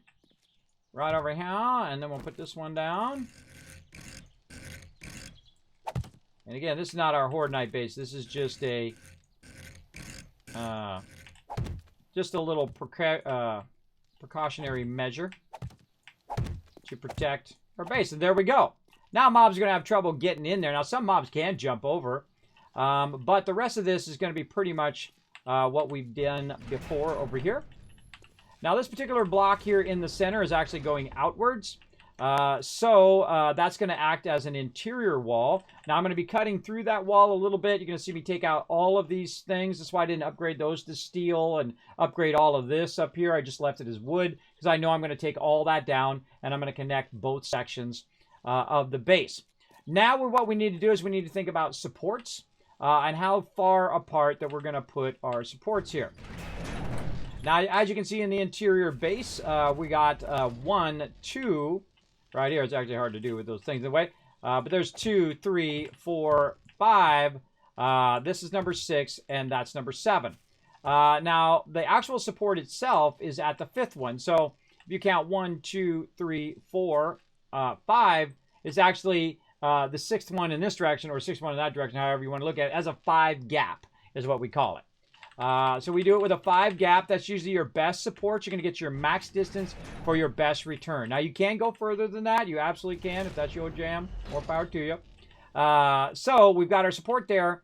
And then we're going to go 1, 2, 3, 4, 5. Right? And then the 6th one is actually going to be the actual support here. And then we're going to use that as our support. Now, I've extended it a little bit here to be along that outer edge. Because what we're going to do is we're going to have it where you can stand over here beyond the supports, kind of like what we were doing, here, but it's going to be a bit beyond it now, so you can stand out a bit, right? You can stand out a bit on both sides, and same thing over here. You can now, instead of it being perfectly here, it's going to be out a little bit, and you can stand out there beyond the supports. And the supports will still support it in all the directions. So 1, 2, 3, 4, 5, and this is number 6. So usually when I do the actual supports, I'll do a double stack. 1, 2, 3, 4, 5. Double check it. And then what kind of supports am I going to do now? Am I going to do square supports? Or am I going to do rounded supports? Or what? What I would do is probably now limit your support size. So what I'm going to use is I'm going to use the little poles that we're using over there, which is a 0.25 diameter pillar, like this. And the reason why I'm going to do that is because the exterior of the base is actually going to be a little bit bigger, which gives me a little bit more room on this side. So we're going to use these as supports. And then we already have our support lines here, so all we have to do is just look at this, look at where we had the supports from the other one, and then it's easy mode, right? And you want to get them all correct first before you start putting down concrete. You want to use these because you can pick these back up again. And so this is kind of a different design, but it's just the same design, just a little bit wider on the exterior. So when you're standing in here, you can shoot stuff. And then also it's going to have storage space for vehicles and things of that nature down here as well. All right, so we got that going. Uh-oh, see that one? That one seems off. Yep, that one's off right there. Bam, there we go. Looking good, looking good. Okay. Now, what we want to do is we want to put our supports in there.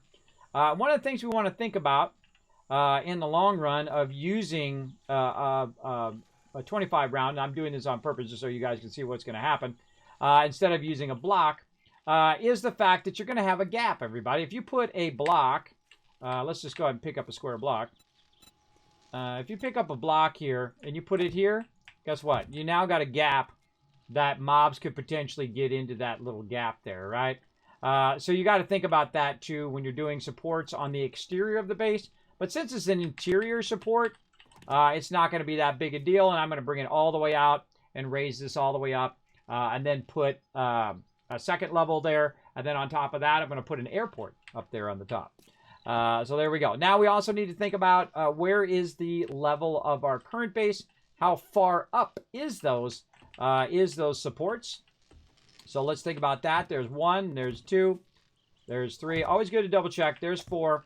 And then number 5 is where we're at. So 5 across, 5 gap, and then you have your 2 supports, and then also 5 vertically, which means that actual block number 6 is the actual block that we're going to put in for the base. So here we go. We've got 1, 2, and actually get up here, nerd pull it, 2, 3, 4, 5, and then the actual block that's going to be on, maybe I'll just put something, nope, I don't grab that, put something different, I don't know, something funny, how about a little rounded pillar there that says that that's actually at the level of my base.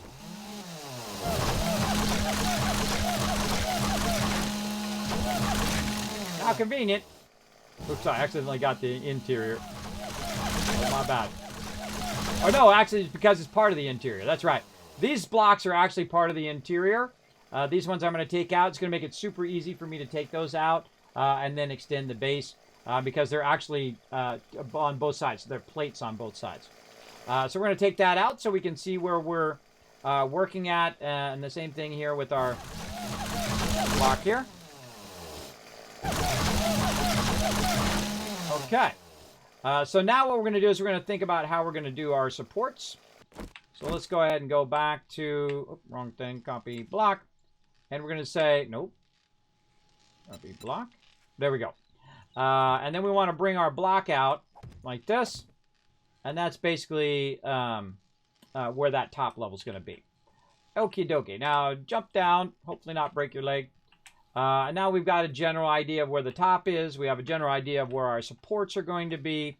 And now we can just go to town. I mean, the building part is the easiest part, I find. It's the doing the measuring and making sure everything's correct. And any of you who've ever worked in woodworking or metalworking, any kind of engineering and things like that, know that this takes a lot of time. This is the part that takes the most time. Let me catch up in chat. Sometimes I get focused. Love the Mr. Beast chocolate bar video. Well, thank you, DF Food. Thank you. Hey, Riddarks, thanks for hanging out. Deborah, thanks for hanging out on the stream. Good morning, Akia. Again, sometimes I get very, very focused. It's not that hard. It's just super fun. I strongly suggest it. Strongly suggest. Playing some 7 Days to Die. This is a fantastic video. DF Flood is saying, yeah, I had lots of fun with that video. My kids got all involved in it. We had fun going in and open up that Mr. Beast chocolate and whatnot. I didn't win a Tesla or $500,000, everybody. I won a $5 Feastable, spoiler alert for the video, Feastable code, and I gave it away in the video, by the way. And then I was just going to make a short video, you know, like 3 to 5 minutes and say, look, we got it. It tastes good. It's awesome. Yeah, amazing. And then put that out. But while I was unboxing it, there was this interaction between me and my daughter. And she still doesn't like me for putting it up there, but I told her, and I think she's cool with it now, or she's just going to hate me forever and have to go through therapy. I don't know. But she was cool with it today. And I'm like, it's not like, you know, Mr. Beast is going to take my video and retweet it or something, everybody. I know I'm just a tiny little YouTuber. I'm probably a larger streamer than I am YouTuber. I have like 25,000 followers here, and I'm part of streamer and all that. But on YouTube, I don't like really spend a lot of time doing that. I do some videos and unboxings and things like that. But my primary thing is what I'm doing right now. And you gotta focus on what you do primarily. And if you want to do this other stuff, great. But make sure you're doing that one thing that you do as your main thing. Try to do that really well. That's what I try to do here in the stream. I'm always trying to upgrade it and do more cool stuff here in my stream. And try not to get too distracted with videos. But I also like to do videos and guides and all of that. Okay, we got to take out this corner stuff now. Let's stop crouching and start getting to work.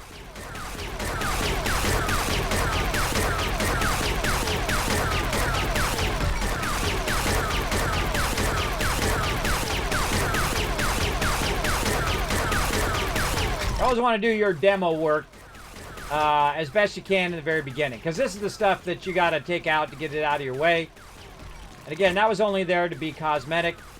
And I'll actually probably move that to the outer side eventually. But for now, we just need to get rid of it. And I'll go up in the top and take those top ones out as well. And this actually does serve everything in this base serves a purpose, everybody. That's what's so cool about it. Is all these things that we've learned over the years about lean outs, about making the Kismet kill box where you've got the bars here, right? The poles. And again, they used to have just one pole, but now they got the double pole. It's even cooler because it keeps the mobs from getting inside, for sure. So you have maximum ability to kill those mobs, but they have minimum ability to get to you. Only range mobs can hit you in here. So if you have like a cop or a bomber coming in, can still kill you. If you're standing right here and a bomber hits that wall, he'll also kill you too. Absolutely. Depending on how good your armor and all that stuff is. I mean, if you have some really good anti-explosive countermeasures, you might be okay. Maybe. I've had them kill me a bunch of times. A bunch of times for sure. Especially when they first came out. It was pretty funny. One of these bases that we did was like Lord of the Rings, everybody. You know that part in Helm's Deep when they blow up the little drain? They blow that up and the whole wall gets annihilated, right? It was like that. We were sitting there defending them, and they broke through the wall, and they just started flooding in that wall. We're like, ah! We're trying to fight them back, and I'm trying to put blocks down to try to block them and all that stuff. I love those moments, everybody. We had that moment in this playthrough, too. I waited till really late. I consider day 31 very late before you make your horde base.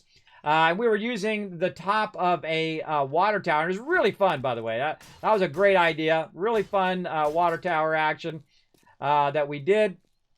And then we decided, okay, day 31, we might want to start working on our base. So that's what we started doing. We started working on our kill box, which you'll see again, by the way. We do Horde Night twice every Saturday.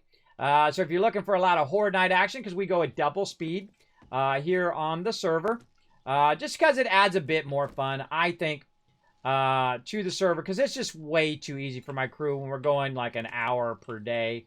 I think it's too easy for them, and so I like to challenge them a little bit. You know how it goes.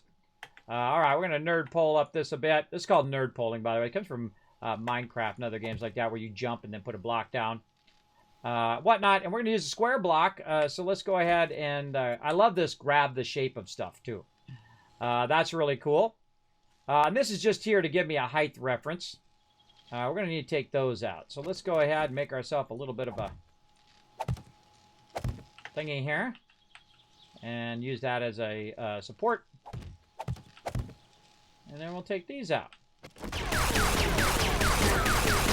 This is very involved, everybody. If you ever see me play 7 Days to Die, it's one of the few games that I don't take that many breaks from. Because it's like a race. It's like a time race, right? Especially when you have it at double speed. You need to keep rocking it. Otherwise, you're going to be in trouble. You're going to run out of time. It's interesting they're not attacking me as much now. Look at this. They're not attacking me as much now that I've got the kill box in. Which I find funny. Now that I'm defended against them, they're not all up in my business as well. All right. Now, another thing that's going to happen here on the top one, everybody, is when you run this across here. Oh, spoke too soon. Oh, this needs repairs. I forgot to repair it last time. Man, I can't wait to fix up this base so I can just have those guys get annihilated. Speaking of, all right, let's test out the kill box.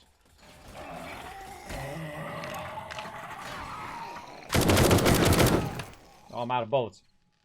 So yeah, kill box working good. See, and I got the turrets out there, so the turrets are shooting. No problemo. Wasn't worried for a second. Wasn't worried for a second. We good. GG. All right, back to work. Stop screwing around. Now, the problem with those mobs constantly attacking you and you constantly stopping to do that is you can see that it really slows my progress of what I'm doing. It massively slows me down. And so I have to constantly be thinking, okay, what's my highest priority? Go out there and kill a few mobs or build? I would take build. Oh, and the other thing we need to look at, let's go back down here, is we need to look at what I'm using here. I think I'm using solid blocks here. Yeah. And the reason why I'm using solid blocks is because I'm using a bunch of things in here. But I think in the next one, I'm going to recess it. So I'm going to need to come down a couple. So while I'm building it, I need to think about how I'm going to recess those in that base. And I don't want to take too much of this out in case a cop comes along and starts shooting at our base. I don't want him to take out our workbenches. But I'm going to take a little bit of it out. And I can always make more workbenches. I mean, we've got plenty of stuff for that. Okay, so we'll have the inner part here. Now, these benches actually... Okay, or I can jump down.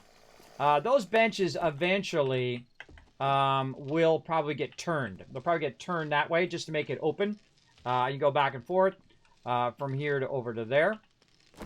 And so we'll just do this.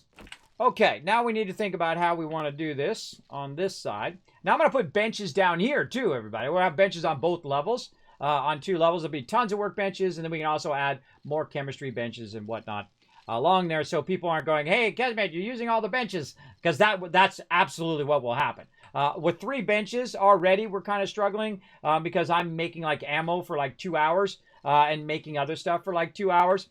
And then people want to make a mod or something, right? And that's why I have this middle one, by the way. This middle one is for them to do stuff, but I'm currently kind of monopolizing it because I'm also making ammo here. And then I was also making a bunch of concrete here, which actually I should make some more, speaking of. I should make some more concrete over here while I'm talking. Concrete blocks. Concrete cobblestone. No. Concrete shapes. Boom. Go. Because I'm going to use those blocks and those pieces to make the rest of the base. Okay, so that's what we want to think about. We're going to recess it in here. Down by 2, and then we'll just use our under supports like we did before. So let's kind of think it out. So if we want to put a workbench right there, we would want something like this, right? And we've already got, this already acts as a center support, so we could be fine there. And then the bench also has a height to it, so you need to think about your height. So we're going to go 2 down on that bench. So that bench is going to sit down in the ground, something like that, right? So it's going to be 2 down or 1 down, depending on how far you want to put it down.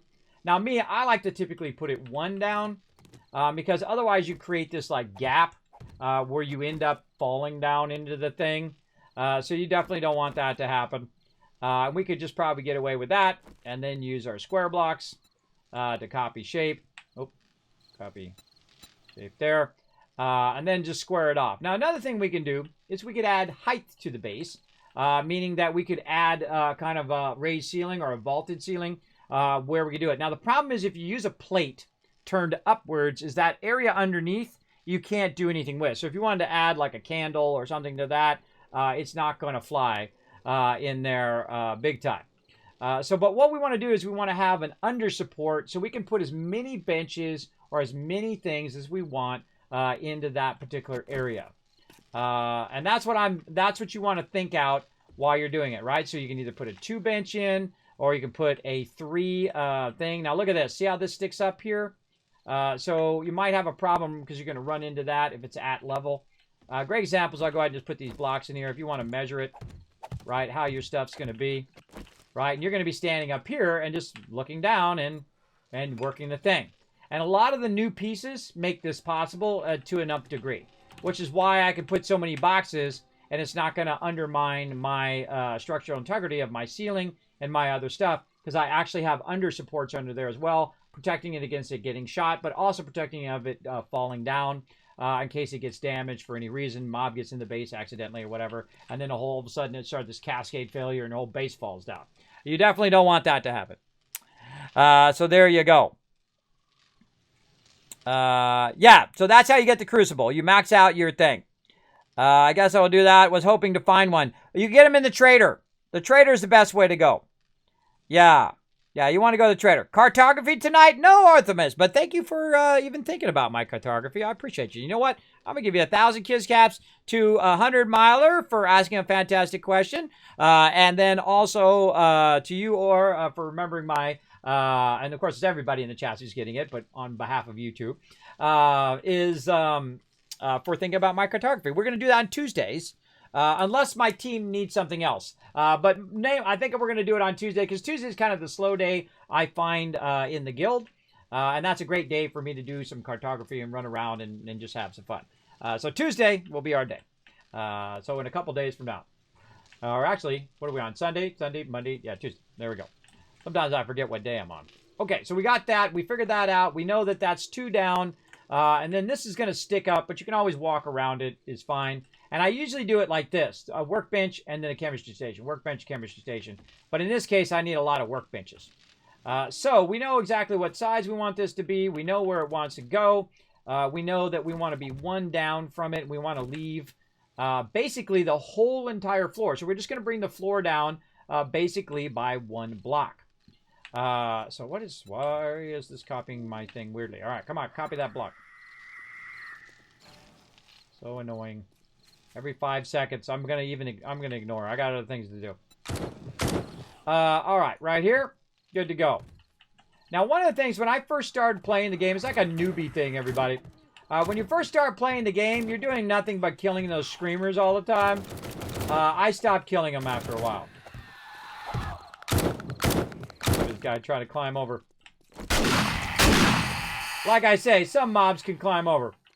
But I stopped killing them every 5 seconds. When they run in, I usually set up spikes. Like Zach is like obsessed with killing the mobs. I don't know. Hey, he can do what he wants to do. Normally you should be running around doing some stuff. I'm fine.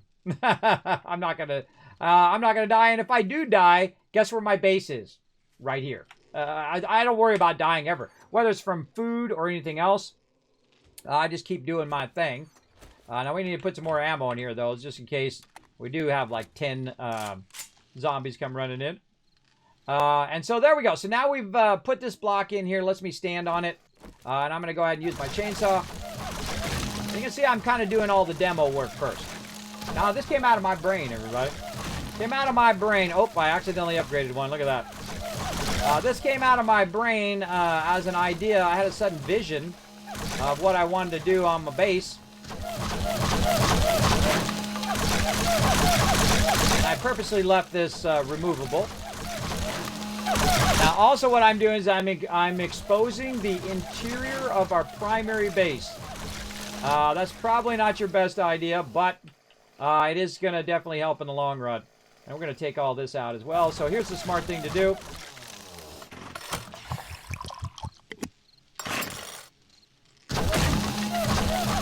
Take out the side supports.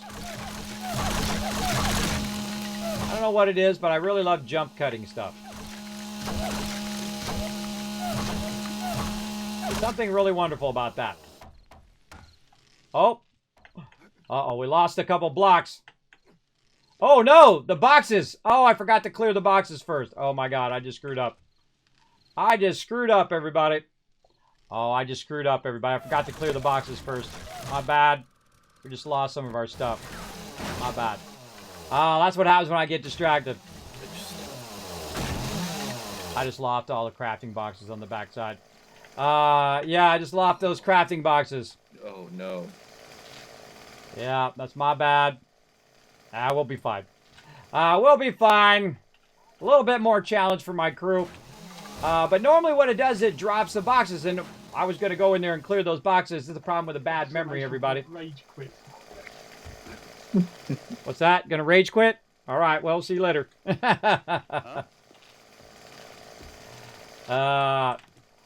I always admit when I screw up, everybody, and that was my big bad there. I was talking to Chad about building, and I got distracted. I meant to go in there and pull that stuff.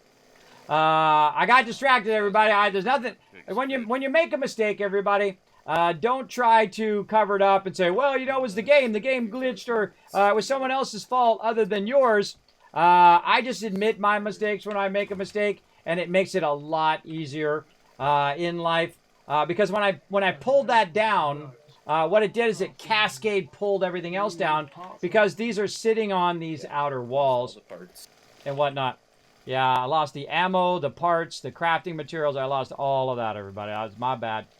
It's totally my bad, but it's not something we can't just go ahead and collect again. We got crazy tons of resources. My bad. My bad. Actually poof everything, or does it not just drop it on the floor as a massive loot bag? Normally it does, but it didn't do it this time. And again, I was going to remove it. I got sidetracked. But normally it would drop it on the ground, but it didn't. In this case, it destroyed it because the way that the plates are on the outside, it rolled out and fell to the ground and then disappeared. That's a bummer. I think it's game issue right there. That's a bummer. What's that? Sounds like a game issue right there, though. Well, yeah. I think they actually changed that behavior. I don't think it drops if you break a chest anymore. I think it destroys everything really? in the chest. Oh. Yeah. Well, good to know. I went and cleared that other box just in case. Down the road. But yeah, that's my bad. But don't worry. I'm sure we've already got boxes and boxes full of that stuff. Just look in the main boxes for now. I'm sure we'll get it all going again. That's my bad. I literally just lost 5,000 steel, everybody. That was my bad. And a whole bunch of other stuff. Oh, I see the whole... Okay. I just noticed. Yeah. I suggest just to move on and keep on doing all your other stuff. And we'll get it restored and all that back in after I finish out the base here. Now, that's my bad, everybody. So whenever you make a mistake, first thing you do is admit your mistake. Worst part is Then what you do is you go out. shell casings and Is you got to go out and you got to build those. help recover some of that. Now, when you make a mistake, you say, "Oh, my bad. You made a mistake." You definitely want to go out and recover from that by helping them collect those resources and whatnot. and whatnot. But it's got to be done. I got to extend on the base to go to the next stage. Yeah, well, let me go do some missions. Might as well. Yeah, there you go. Get your missions up so you can get better and better stuff. I've been doing that for a bit. Gotta wait for her to open up real quick. Anyone wants to join me, it'd be great. I have almost depleted this month. I've been doing quests down on by AMZ at the moment. I noticed that you guys are like 2 kilometers away or something. Yeah, there's a trader Hugh down there. I'm just banging out just as quick as I can. Not bothered to do anything. I'm actually kind of on the hunt for that stupid schematic. Which one? Which one? I can maybe help you if I'm over here. Auger. Oh, still the auger one? Don't have it. Still don't have Wow. It's not like we got the parts anymore, is it? Anyway. Yeah, my bad. Sorry. Level 1 augers that we could break down and make at least one level 5. There's... Yeah, you got it. Yeah, well. All right, don't linger on the negative, people. It's my fault. I admitted it. Now move on. It'd be alright, just something for more, to do. So. See what happens sometimes. People want to beat that dead horse, everybody. And, I feel like when somebody misses their mistakes, the worst thing you can do is continue to linger on that same thing and say, hey, oh, you made a mistake, you made a mistake, you made a mistake. You don't want to do that. Hey, get out of here, lady. You don't want to linger on that big time, especially as the leader. That's a really great point to make, is you don't want to linger on people's mistakes constantly. Especially if they just say, I made a mistake. And if they're good enough peeps, get out of here. If they're good enough peeps, they will allow you to make mistakes. I give myself the freedom to make mistakes, and I give my crew the freedom to make mistakes. Because guess what? I'm not the only one in life that makes mistakes. And no matter how perfect people act, they make mistakes too. So don't let them beat you up if you make mistakes. Now, that was a big one, everybody. That was a big mistake there. That was a lot of parts and a lot of stuff. And it shows the character of people when stuff like that happens, right? And I run around with great peeps, so it'll be fine. It'll be fine. They'll be fine. We'll be fine. We're at a stage now where we have an abundance of resources anyway, and we're collecting resources at a high rate. So we will be fine. But I will also, because that was my mistake, get out and try to help collect resources as well, to try to make up for all of those. As you should. When you make a mistake, you should make it right, as they say, over time. But also, you don't want to beat that dead horse, everybody. Don't beat that dead horse constantly. Man, there's a lot of mobs coming in here lately. Get out of here, bro. So yeah, don't beat that dead horse, everybody. It just makes the person feel worse and worse. I already feel bad enough that I just did that. But if you keep going on and on and on about it, it makes that person only feel worse and worse and worse. Now, me, I'm 51 years old, everybody. I don't feel that bad. But I do feel bad for doing it. But, if I make a mistake, and I made a mistake, I answer to my mistakes, and I call it out, and I say, you know what? I screwed up. And that's what you should expect people to do. And if they do that, then give them that little leeway as well. That little leeway, say, don't worry about it, Kismet. We got this, bro. We got this. Just like if it was one of my members who did it, right? If someone came in and accidentally knocked out the wall and said, I knocked down the thing and whatnot, I'll be, don't worry about it. We can get all that stuff back again. Because we start with nothing. And then, if you lose your stuff, guess what? You can always get that stuff again. And that's part of the fun of playing the game. Did you say that the tactical level? Unless I let my higher level one later. Get one eventually. All right.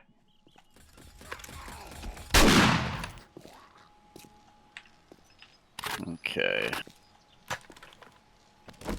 We're making a little bit of progress here, but these mobs are slowing us down.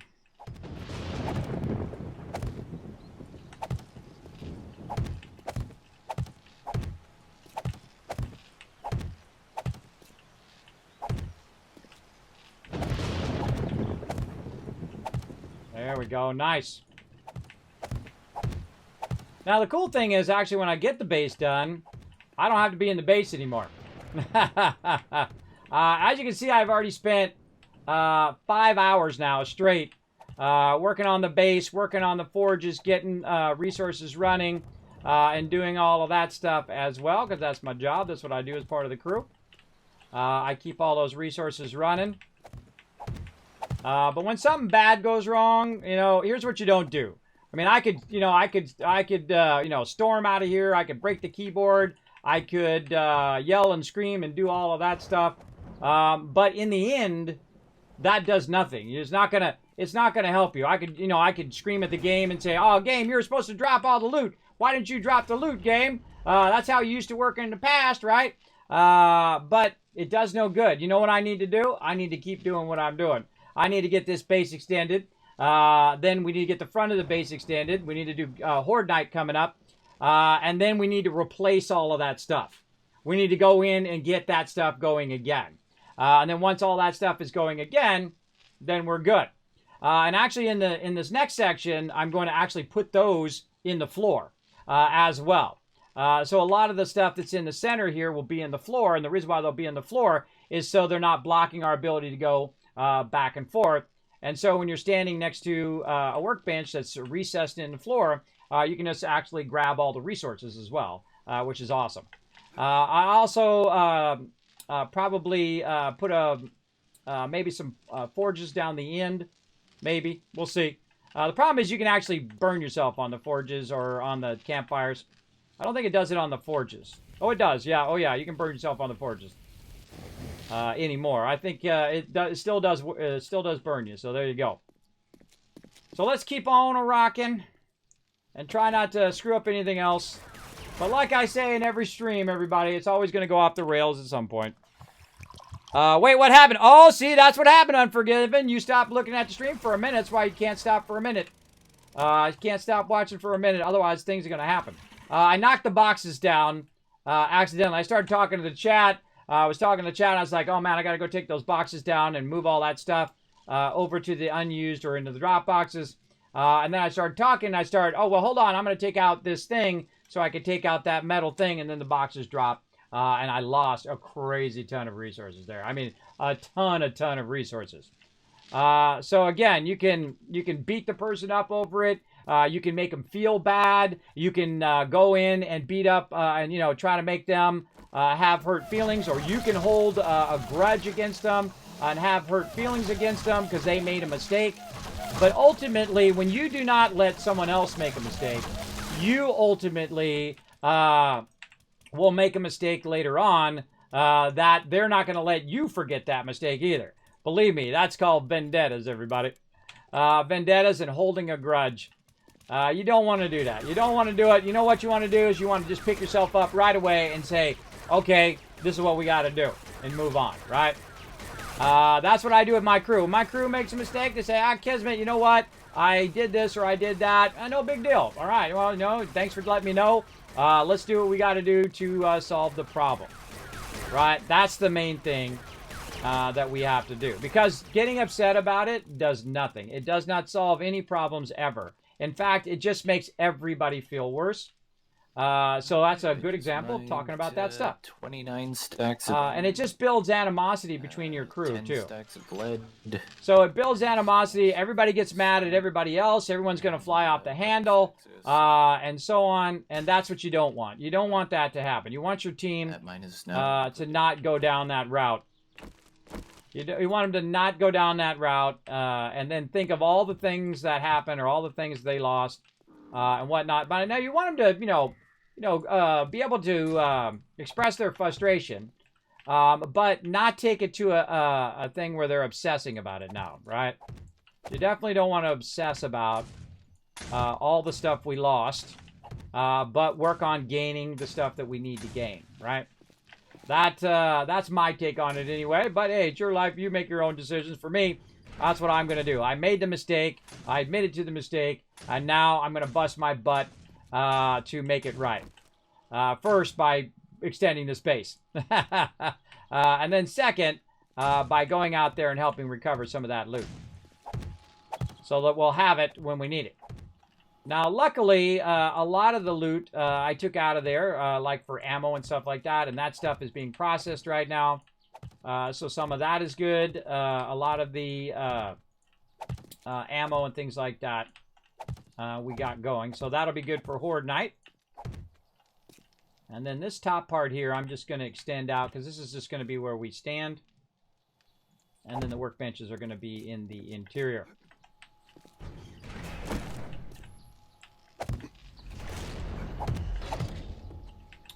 Like that. All right, this is looking good. Now, for this top part here, around the outside, we're just going to kind of make it look like... we'll have the plates on the outside. I just collected more lead than I've collected the whole rest of the playthrough. Oh, wow. Man, did you find a real good spot? Well, I just emptied out a real good spot. It's an X spot. An X spot for sure. So let's go ahead and advance rotation. Right here. Okay, we got to do that at the end. Oh, now we fell out. Ah. Blocks are my friend. You don't want to leave those blocks in there because you don't want mobs to be jumping up there behind you. Man, this is also very involved, everybody. Yeah, so that was... Struggling a little bit today. 17,000 iron that I collected. Nice, man. Appreciate you going straight to work on replacing that. Again, that was my bad. I'm going to get out and replace some of that myself at some point here after I finish this part of the base. My bad. You make a mistake, you make it right, everybody. You make it right every time. All right, that's looking good. And then we want our corner piece right over here.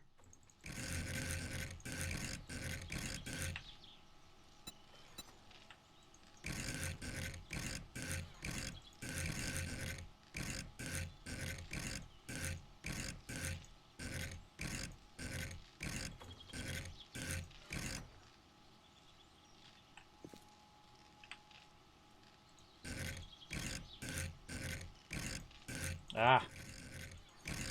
I always miss my rotations.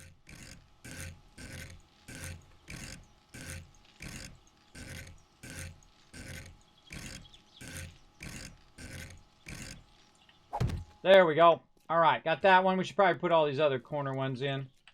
Oh, wait. Why am I putting that one in? Stuff's like on the roof.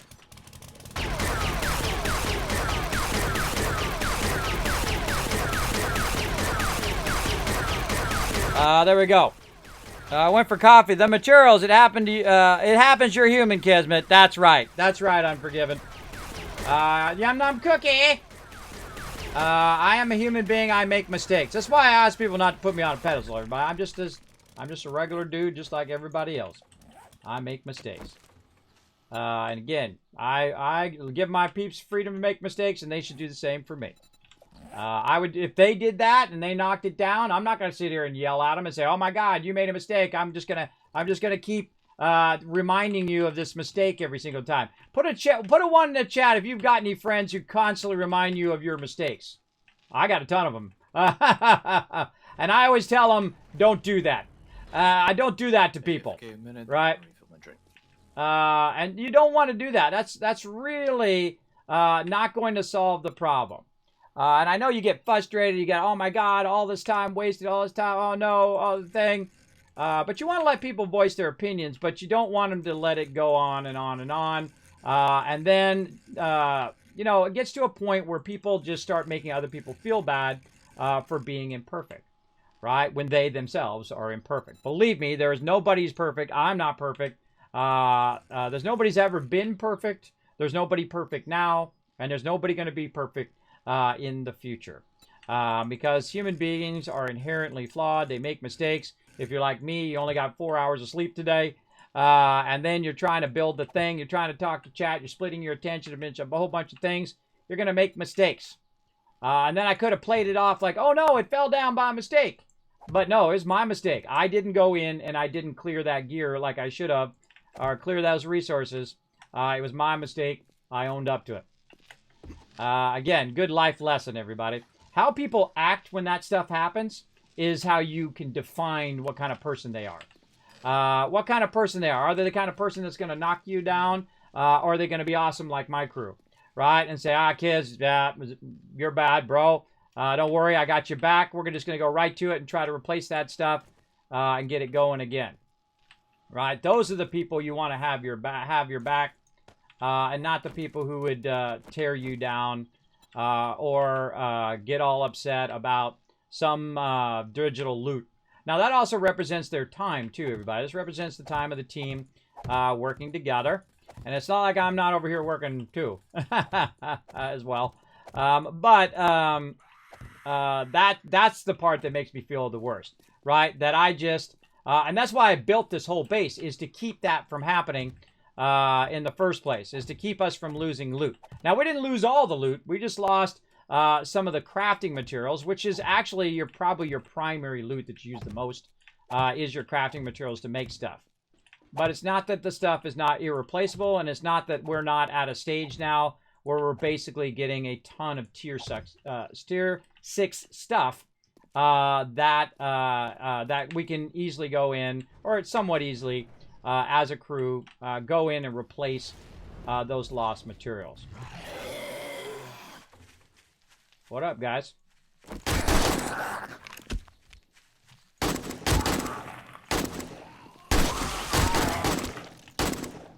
You big boy. Jumping over. Welcome to the kill box. Now die.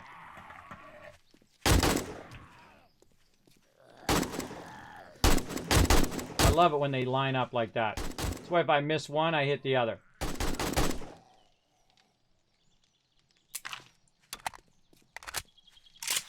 It's starting to bug me at this point. All right, lots more work to do. Let's go.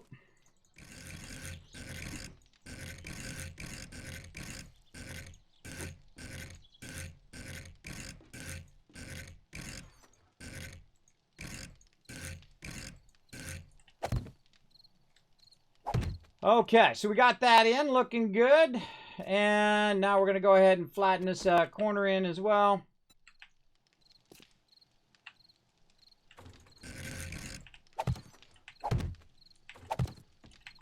Again, give them a little time to voice their frustrations and whatnot. But then I can feel when they're lingering on it. And they're like, oh no, we lost the thing, and we lost the other thing, and we lost the other thing, and the other thing. You can't bring it back. You can't bring it back. That was my bad. And so now we have to focus on fixing it.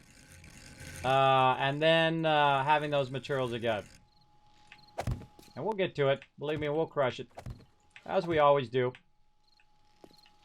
We will crush it.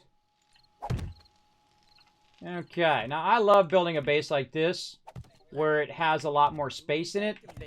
And the space is for the people inside the base. Okay.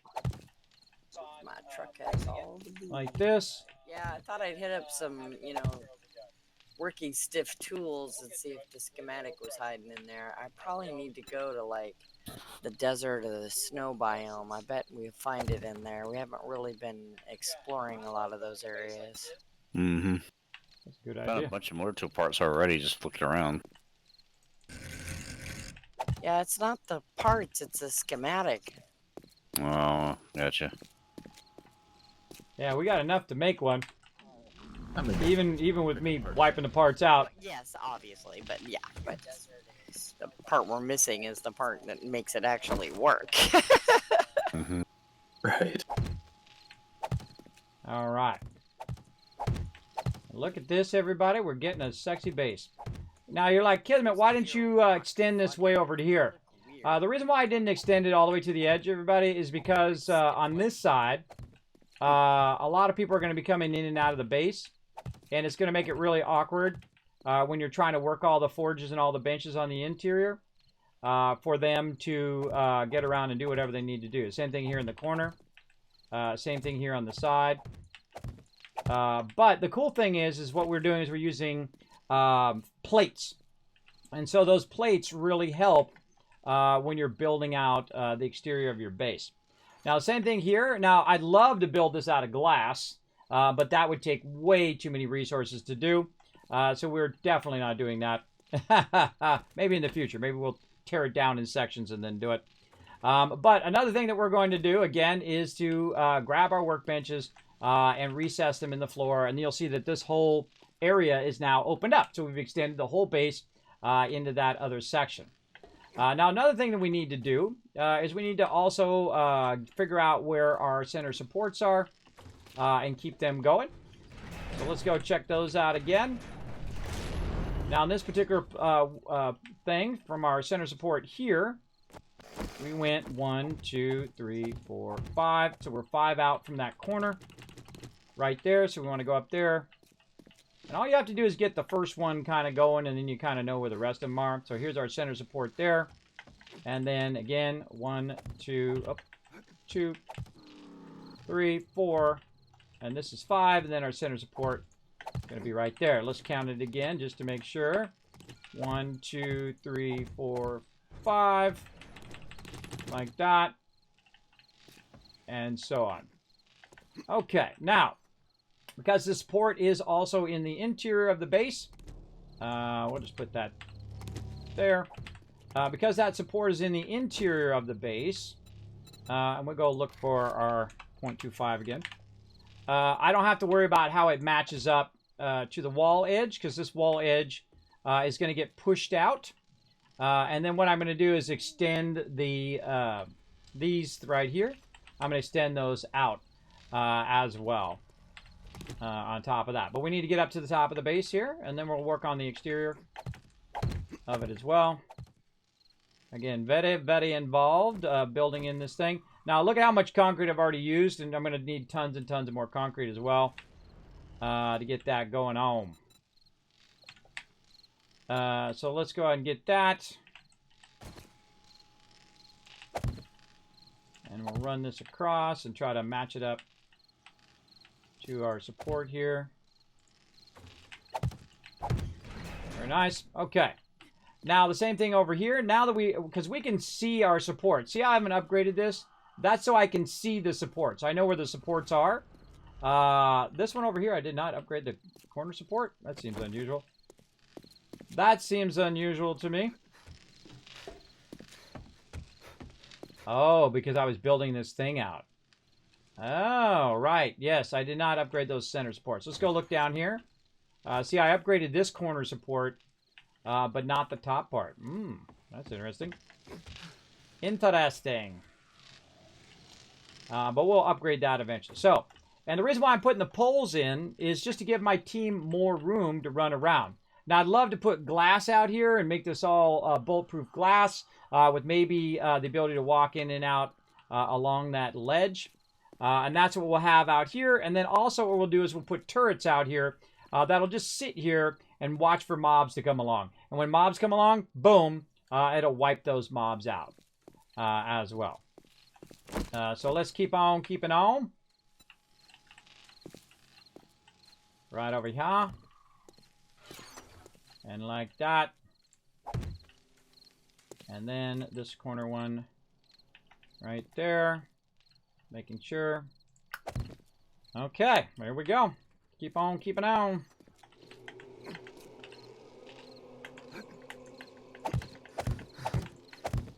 And I love how modular this base is, by the way, everybody. I love how you start with a smaller base, and then you just add a bigger and bigger base to it as you go along, which is great. And I'm down in the hole. Which is great. You keep adding and adding more stuff to it.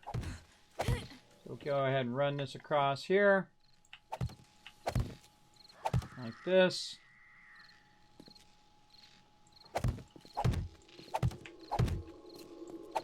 Okie dokie. Nerd pull the rest of these.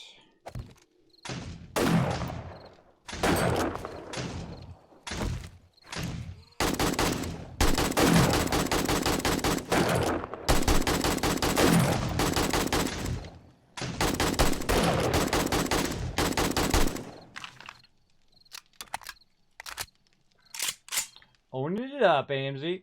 Owning it. Thank you. All right. Number 2, Hey, number kids, 3. where should I start another farm plot row? Should it butt right up against the cobble, or?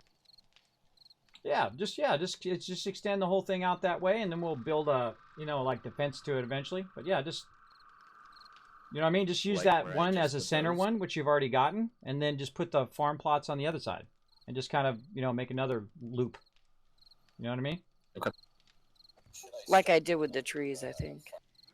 Yeah, just I'll leave a middle gap, which you already have because you already got the cobble there, and then just extend it that way. Look awesome. I'm just a little afraid if we move it too close to the kill box, they're going to wreck your awesome thing there. So probably best to go toward the trader. All right. I don't want stuff to get wrecked, everybody. All right. Let's go nerd pole this. Wait, we got to make sure we're at the right height. Let's bring it over first. Now, one of the things you can do, everybody, if you haven't quite got the top of this in there, if it doesn't match up like that, you don't want to go too much further, though, or it'll fall down. Because this game does have stuff that falls down, as we learned earlier, though I already knew that.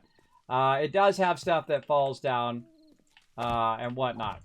So what I can do is I can pull it all the way out to its distance here, and then I can put the pole underneath as a support. If you don't put in your supports, it absolutely will fall down.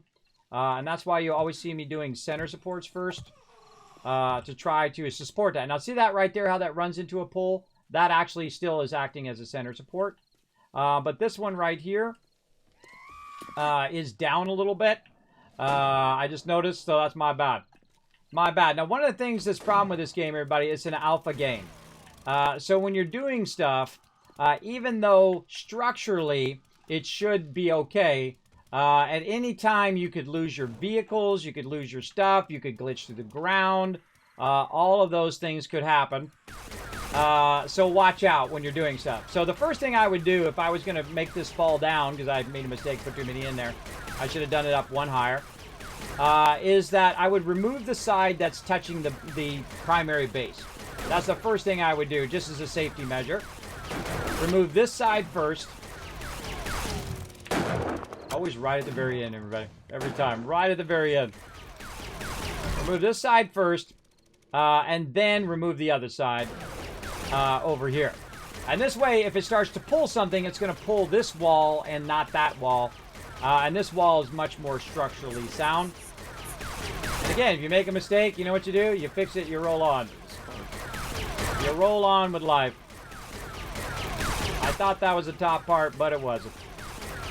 And I make lots of mistakes all the time. That's life. Oop, like that. I thought I was going to jump back up, but nope. A little touch of lag got me. It happens. All right, let's try that again. Okay, now the cool thing is, as I'm extending the base here, what this is doing is also extending the top distance of my base. And what it's going to do, yeah, look, you got a nice ramp. What it's going to do is cause a bit of an airport here on the base, so that when people are flying back to the base, they're going to have a larger surface area to land. I'm going to build a little airport for landing and taking off up here at the top eventually. So let's keep on keeping on. Right over here. Whoa. Whoa. Is that glitched, or did the whole farm come down? You take the farm down?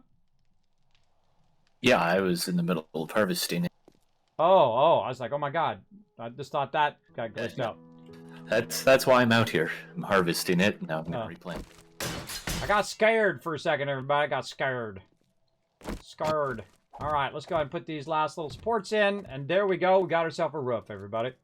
With a nice big vaulted ceiling for my crew. Yeah, I got to update these hatches at some point. That top hatch, you don't have to worry about too much. That's just birds trying to get up there. Very, very rarely do mobs get up there, but here we go. Now we've got our sunken floor. We'll take this out. And now we can literally, oh, there's a little block. There we go. Now we can literally add a crazy ton of stuff to the side of the base. Now the base is not going to fall down as long as I keep these supports in the center. So let's go ahead and I don't know why I didn't upgrade these upper supports. I did over there. Why did I not That was a upgrade these wolf. ones? If you want to go harvest it, it's out beyond the trees, on kind of on the road, Right there. kind of in between the two stands.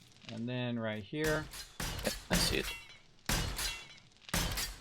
And right there.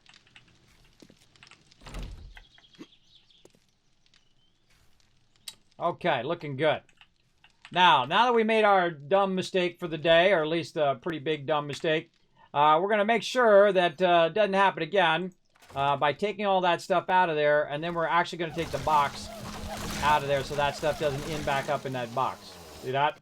Now, what we're going to start doing is we're going to start using floor boxes. So those boxes, what I was going to do, take them and I was going to put them into these boxes. But I forgot and I got sidetracked. It was my bad. You guys saw what happened. If you missed it, I'm sure someone clipped it.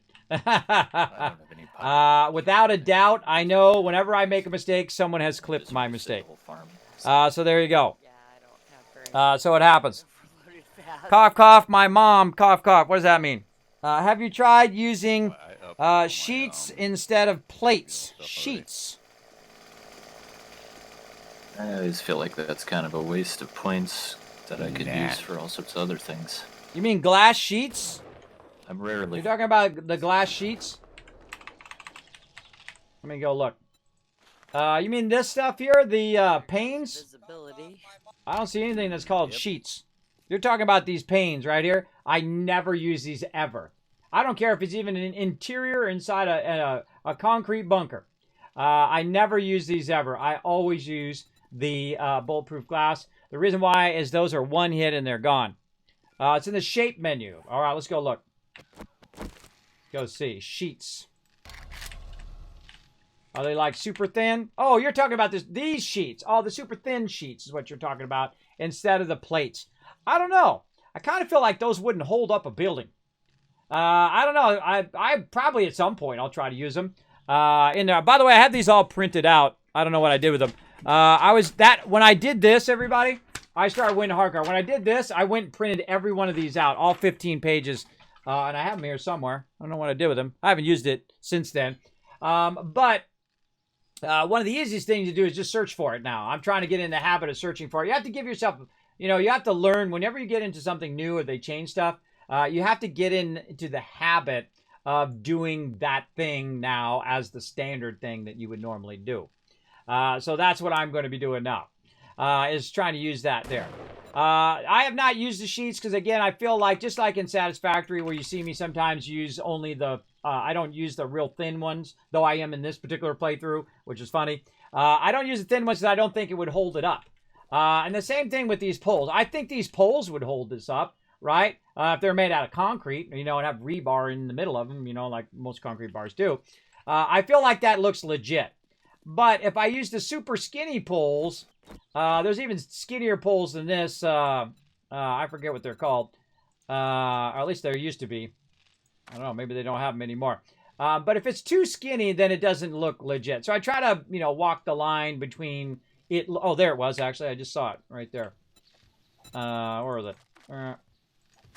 Like this, right? This is like that, right? So if I could use those as these instead, but I want to have it kind of a combination of functional, but also looks legit as something that would actually hold up the ceiling, that kind of thing. Now we need to decide what we're going to be doing on the outside edge of the base. Now, we still want to have the ability to run through here and get around, and that's why I left this kind of rounded thing here. I'm going to leave that as a little bit of an embellishment. Then I'll round out this corner so that people can stand on this corner and stand out a bit. And it will be lined up like that. And then I'll add bars out there like we always do to keep mobs from crawling up or jumping up onto the base. So this is still going to be the edge of our base. But what I've got going here is the double plate. And that's where I went wrong earlier, everybody. As I was taking those double plates out to take out this piece right here. And I didn't get back to what I thought of earlier. And that's taking that stuff out of the box before I start to pull the wall out. I got too focused in on one thing instead of remembering the other thing. And you guys are going to know that I'm going to screw up. I'm going to make mistakes. I'm going to forget stuff constantly. If you're going to play with me, you got to know that about me. I'm going to not remember something you told me 2 minutes ago. And those are part of my medical conditions. Nothing I can do about it. If there's something I could do about it, I would do it. I've spent tens of thousands of dollars going to doctors. Believe me, there's nothing I can do about it. But that was a mistake there because I had taken that out to take that little block out, and it had pulled down the wall, and the stuff no longer drops. It just got all destroyed. So what I want to do is I want to use that same technique, but I don't want to have any boxes attached to it. Notice these over here are attached to the center pillars. This one here as well. This one is actually attached to the center pillar. Now I could call foul. I could say, hey, that's not right. Wait a minute. This was attached to the center pillar. Why did this box get destroyed when it shouldn't have? Right? Which is totally a valid thing, right? Because this box is connected to the center pillar, which is concrete. And then these boxes were connected next to that, so they should have never have fell down. But I can go back and cry about what should have been. I'm playing an alpha game. When you're playing an alpha game, everything's not going to work as it should, right? That's a total legit beef, and say, look, why did that fall down? But it doesn't matter now, everybody, because it's already done. You can't go and turn time back. I can't go back and make that stuff reappear, right? You can only go forward. You can't go back. So don't spend too much back here. Now, you want to get your feelings out. You want to get your thing, and that's why I let my crew do it a little bit there to voice their frustrations, but you don't want it to go on too long.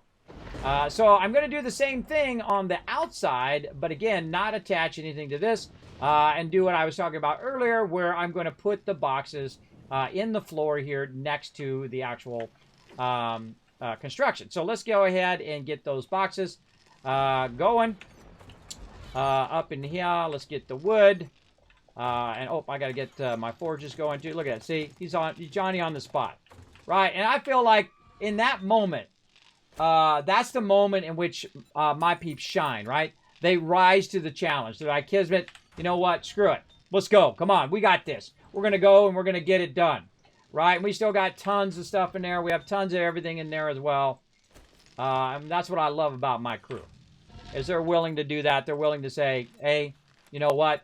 We make mistakes too. Let's roll on. I didn't know my whole entire stream was going to be about making mistakes, but there we go. It's the deal. Where I can continue to expand how much super corn plants we have, and get at least 200 super corn out of each harvest. Oh yeah, I would go very heavy super corn for sure. You got some friends coming in southeast as well. Right now. No, the big limiting thing right now is just farm plots. I've been making them as quick as I can, but... Well, I'm about to put in, I don't know, 1, 2, 3, 4, 5, 6, 7, 8, 9, 10, 11, 12, 13, 14, 15 benches or so. As many as I can. Now, obviously, I screwed up some of the materials, so that's going to be hard, but I'm going to be putting a ton of benches in, so you can just cue that stuff in here. I'm going to be moving the benches we have right now. We're going to recess them into the floor, and so on, so that'll help with that. See, what I also did, because I took that out, but luckily I took... How long it takes to craft the farm plots, it's the resources used in farm plot. Oh, what's you low on that you need for the farm plots? Rotten flesh. It's rotten flesh, wood, clay, and nitrate powder. I can get 3 of those real easy. Yeah, so we got to go by the moratory, those places, right? The morgue and stuff like that. Yeah, we got to do that. There's lots of corpses. Yeah. Dead dogs over here I can get rotten flesh from. There you go. Yeah, kill bears, dogs whenever you run into them. Grab a bunch of that. All right. Well, that seems to be our next thing we need to be working on. So let's focus that as well. Okay. Alan, I'm kind of standing by a nitrate mine thing. You know what I'm thinking of? I'm thinking of building this top part as a kind of a kill box too. So you could just stand here and shoot at the mobs from inside the base. The danger with that, everybody, is doing that causes the ability for them to actually shoot into the interior of your base and actually destroy the stuff that's in your base. So if some cops come up out of nowhere and they start shooting into the interior base, you're in trouble. Also, if they can see into your interior base, they have a tendency to spawn, or I mean a tendency to aggro as well. So we kind of have to think about that, whether we want to do that or not. And this is cranking away at those concrete. So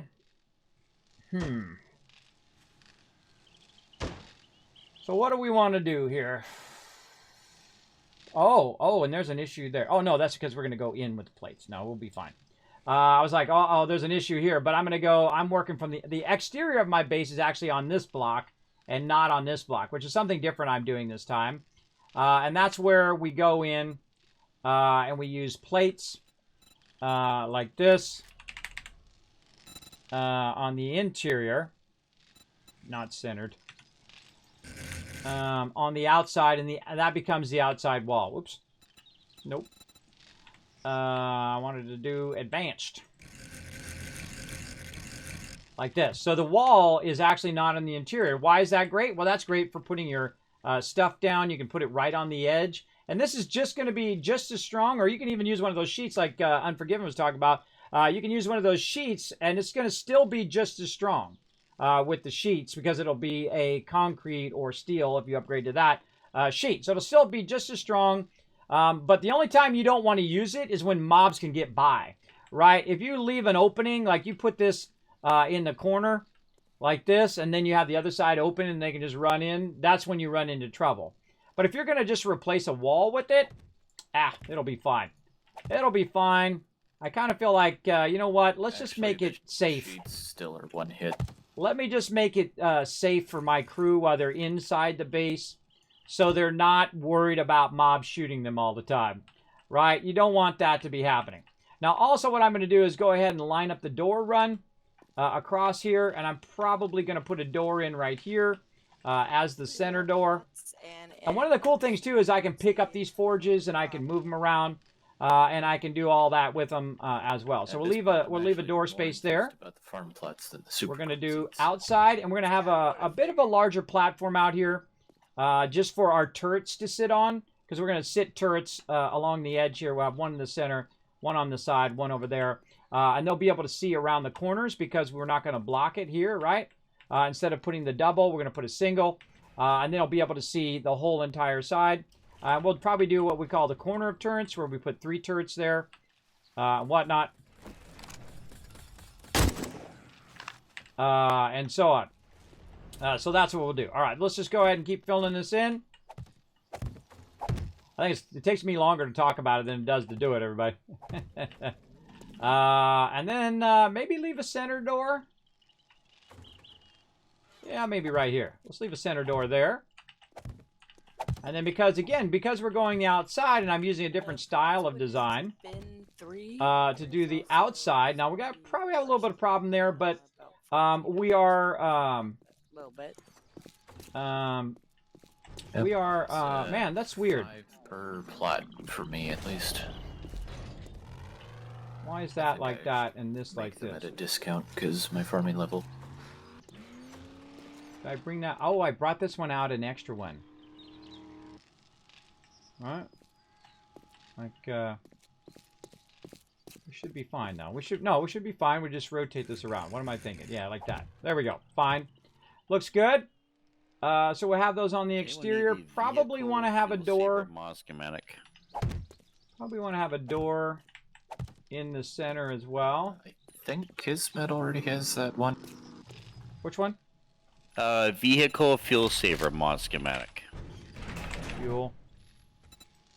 I do have that one. Yes, I do. That was the other one I was trying to look for earlier. Yeah, we really need the... I forget what the other one is. The vehicle reserve fuel tank. That's the one we're looking for, I think. Gotcha. What I'm looking for? Yeah. Yeah, looking for that. Okay. Focus. See, my focus gets switched. So I want to have lots of interests and accesses. All right, let's deal with our food here. Now, at some point, everybody, you don't have to worry about your food too much because it's really for stamina. And if you're just sitting in the base building, I don't worry about it too much. And we know what I should do. I should stop this for a sec.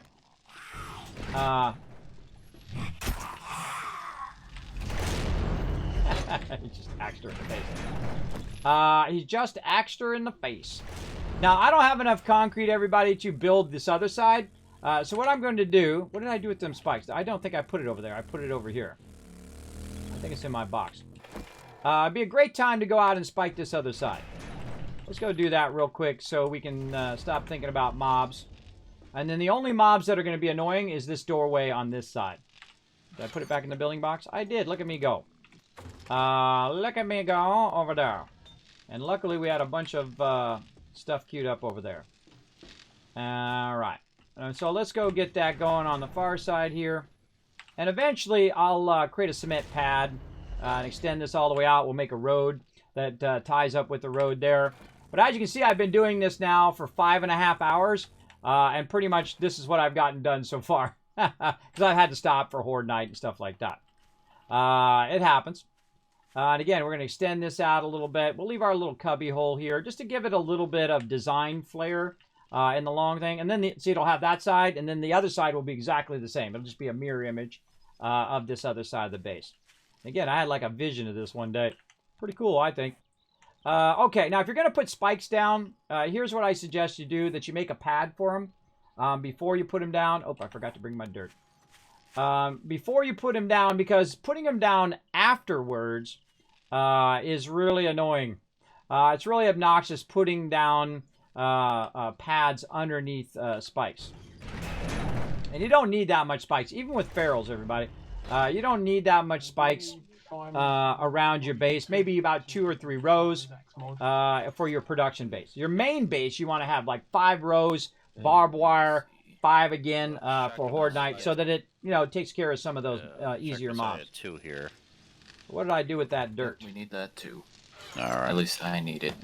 Okay. Kids might have that one already, but I need that one. What's it? Did you get the fireman's one as well? Yeah, I found a shotgun. Yeah, I Messiah. need the fireman's one. Kids, do you have Shotgun Messiah book too?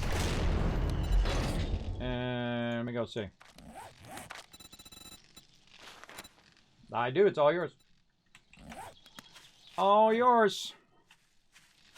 I love the shotgun, everybody. It's like my favorite weapon. Okay, so we're going to repair a little bit of the ground here, like this.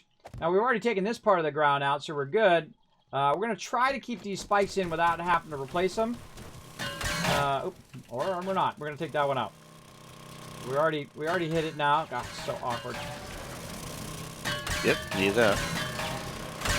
There we go. And so we want to kind of match this up to what we've already got. Times 10. You can always get more resources and get more spikes and all that stuff. While we're here, let's go ahead and upgrade. I don't have my stuff. Always without the thing that I need in the moment that I need it. Do a lot of running back and forth. If you're as forgetful as me, everybody. A lot of here, there, and everywhere. Alright, back over here. Oh, out of concrete, but I know where a whole bunch of it is. There we go. Down there. Now, again, because I'm running so far behind now, I kind of feel like I'm running behind. Because I keep having to stop every 5 seconds for mobs. I keep getting distracted. I keep forgetting what the heck I'm doing. I'm going to try to focus a bit more on building, and we'll come back to the forges here in a bit. They'll be fine for a minute. Cobblestone. That was the other thing. Now, look, I'm going real slow here. Why is my thing for 4 minutes am I reduced? It's always something. Maxed out, I'm dehydrated, I'm still hungry. Alright, well, let's eat some more food and drink some more water.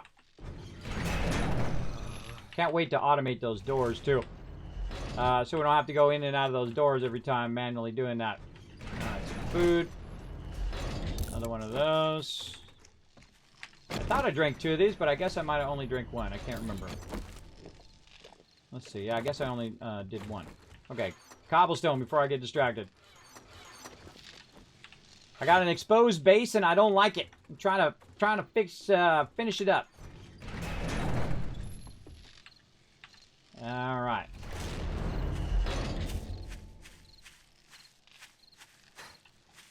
Don't like it. Okay, there we go. And then we'll get our blocks. If you need the books, I dropped them off in the Dropbox boxes. Right here.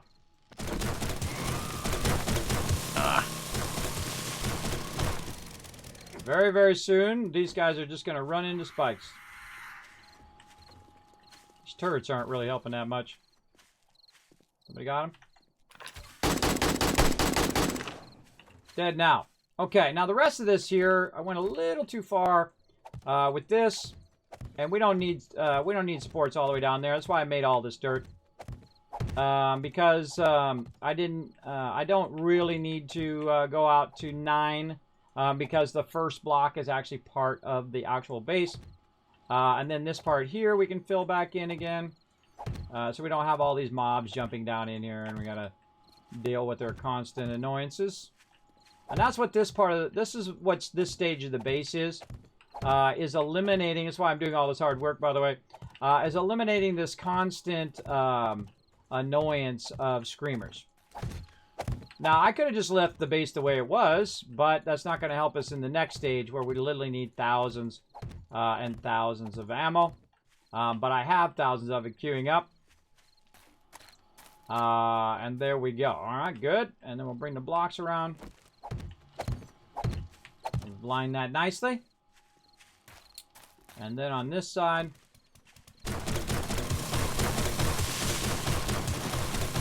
we're getting there, everybody. This is my favorite part of the game, by the way, is the building. Some people like the survival aspect of running around and picking stuff up. I like that too. But I find the thing I like the most is the building part, for sure.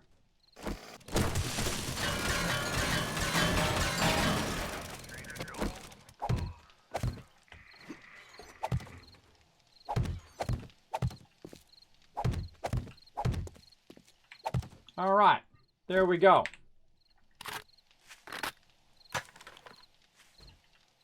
That's nice. Okay, I'm digging it. And I didn't embellish the corners or anything like that right now. We just need an area in which we can do additional production. Now, let's go ahead and try to deal with these darn mobs that are constantly coming up and being annoying by replacing all of our spikes and then upgrading them. Now, really, you normally only need 1 row in the beginning, but as they get stronger and stronger, you'll want to add another row. So in this case, we're going to add 2 rows.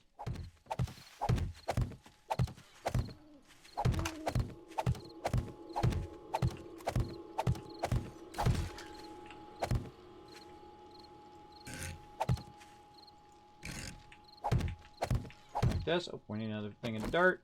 There and there.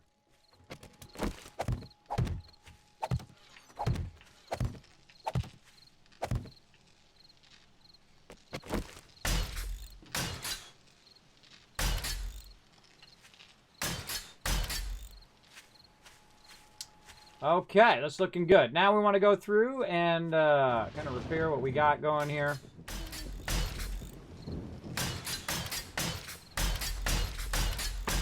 Now we only got 1 spot we got to worry about, that front part. And when I extend the front of the base, it will no longer have an actual door as an entrance. And see how this side right here is all concrete and that part is not? Now I can upgrade at least the interior walls to concrete if I wanted to. But I'm not going to worry about it now.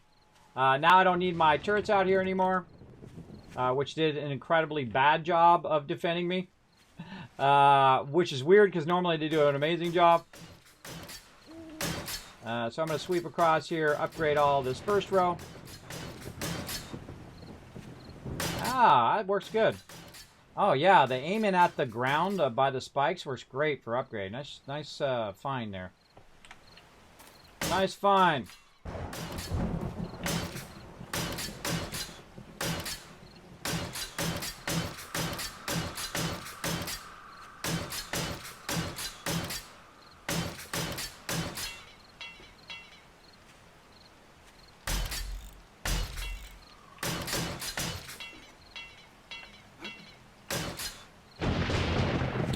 All right, round 1 done. And then let's just go ahead and give it another row. So we don't have to come out here and Don't have to come out here and keep doing that over and over. I find about 2 rows of spikes, because you can upgrade your spikes. It's about as much as you need in your production base. Someone's light coming through. In your production base, more than good enough. And again, every now and again, though, you should come out and look at your production base and see if they've kind of broken their way through. I also have to go over and repair the horde base here. Oh god, I should be watching what day I'm on too, because this feels like it's taking an extra long time. There we go. And there we go. And now we don't ever have to worry about that side again. Normally. They'll just come out here, they'll die on the spikes, GG. They're good. And we're out of there. And we didn't have to take out our cool little water trough we got there. See, just run in there and die. That's what I like them to do. Run in there and die, suckers. Okay. Now, we got that done. Let's go ahead and work on the upper side here. Get our boxes in. That's what I was going to do next. I'm going to have to remake some materials here. We're going to have to make some nails. Oh, 6,000 is going to be way too many. Let's go ahead and get that going. Let's look in the building box, see if we have any left over from before. I don't think so. I don't remember any in there. Nope. And whatnot. Done a little bit of basic sorting. I've put all of the parts and some mods in Dropbox 4, just number 4. Yeah, you don't need to do any sorting. I'm going to sort all out here in a second. I'm putting the boxes in the ground here. That's where I was going to move them to anyway. But I'm going to move the benches back, and we're going to be recessed and all of that. So if you need them, go for it. But you don't really have to do a bunch of sorting if you don't want to. But if you're having fun doing it, feel free. I'm not telling you you can't do it. I'm just saying you don't have to if you don't want to. That's fine. I haven't got much else to do at the moment, so I thought I'd just tidy up a little bit, sort of force of habit. Oh, hey, go right ahead. But I'm going to get them all reestablished over here and put a bunch of benches down. We'll get it going. I'm pulling up this first bench right now. All right. There we go. Now, one of my favorite things to do in the game is to do benches, right? Recessed benches. Now, you can't do it. I couldn't do it at the beginning because there just wasn't enough time, and it's safer for my benches to be up here. But now that I've got space and time, I can start putting my benches down like that. So then you just walk right across the top of them. So literally, look how many benches. You visualize it with your head. How many benches I can put right there. Because I have that under support, I can put as many as I want. And I've already got all my support beams already in place. So now I can just build around that particular thing and just keep extending this wall outward as well. Now, one of the things I need to do, though, is I need to keep these concrete shapes going, as many as I can keep going, so I can fill in the rest of the wall. And then also we've got our turret ammo done in here. Let's make sure that our ammo's looking good. Looks pretty good right now. Of course, you know, you always want to have as much ammo as you possibly can. Looks good on shotgun. Maybe some more 7.62. We'll get on all of that here in a second. And then we'll go ahead and grab this. To south? Right here. East, sorry. Towards the kill. I don't see anything yet. Well, there we go. Isn't that cool? I think recess things are one of my favorite. Now what you do is you don't have barriers for your people to run into each other. And that's why I created this one, which creating like 3... Why do we have steps there? Oh, for the thing up there. That's brilliant. And now you're going to have a lot more surface area too. One of the things I like to do is like this, like these boxes, make it where people can just run up and grab them without them being on the wall or on anywhere else. Or in the same thing here, like this wall is blocking the ability for them to run from one side to another. All you really need is your center pillars. Now, of course, if you feel like someone's going to break in through the outside of your base, which is highly unlikely on the second level, the first level, yes. But the second level, probably not.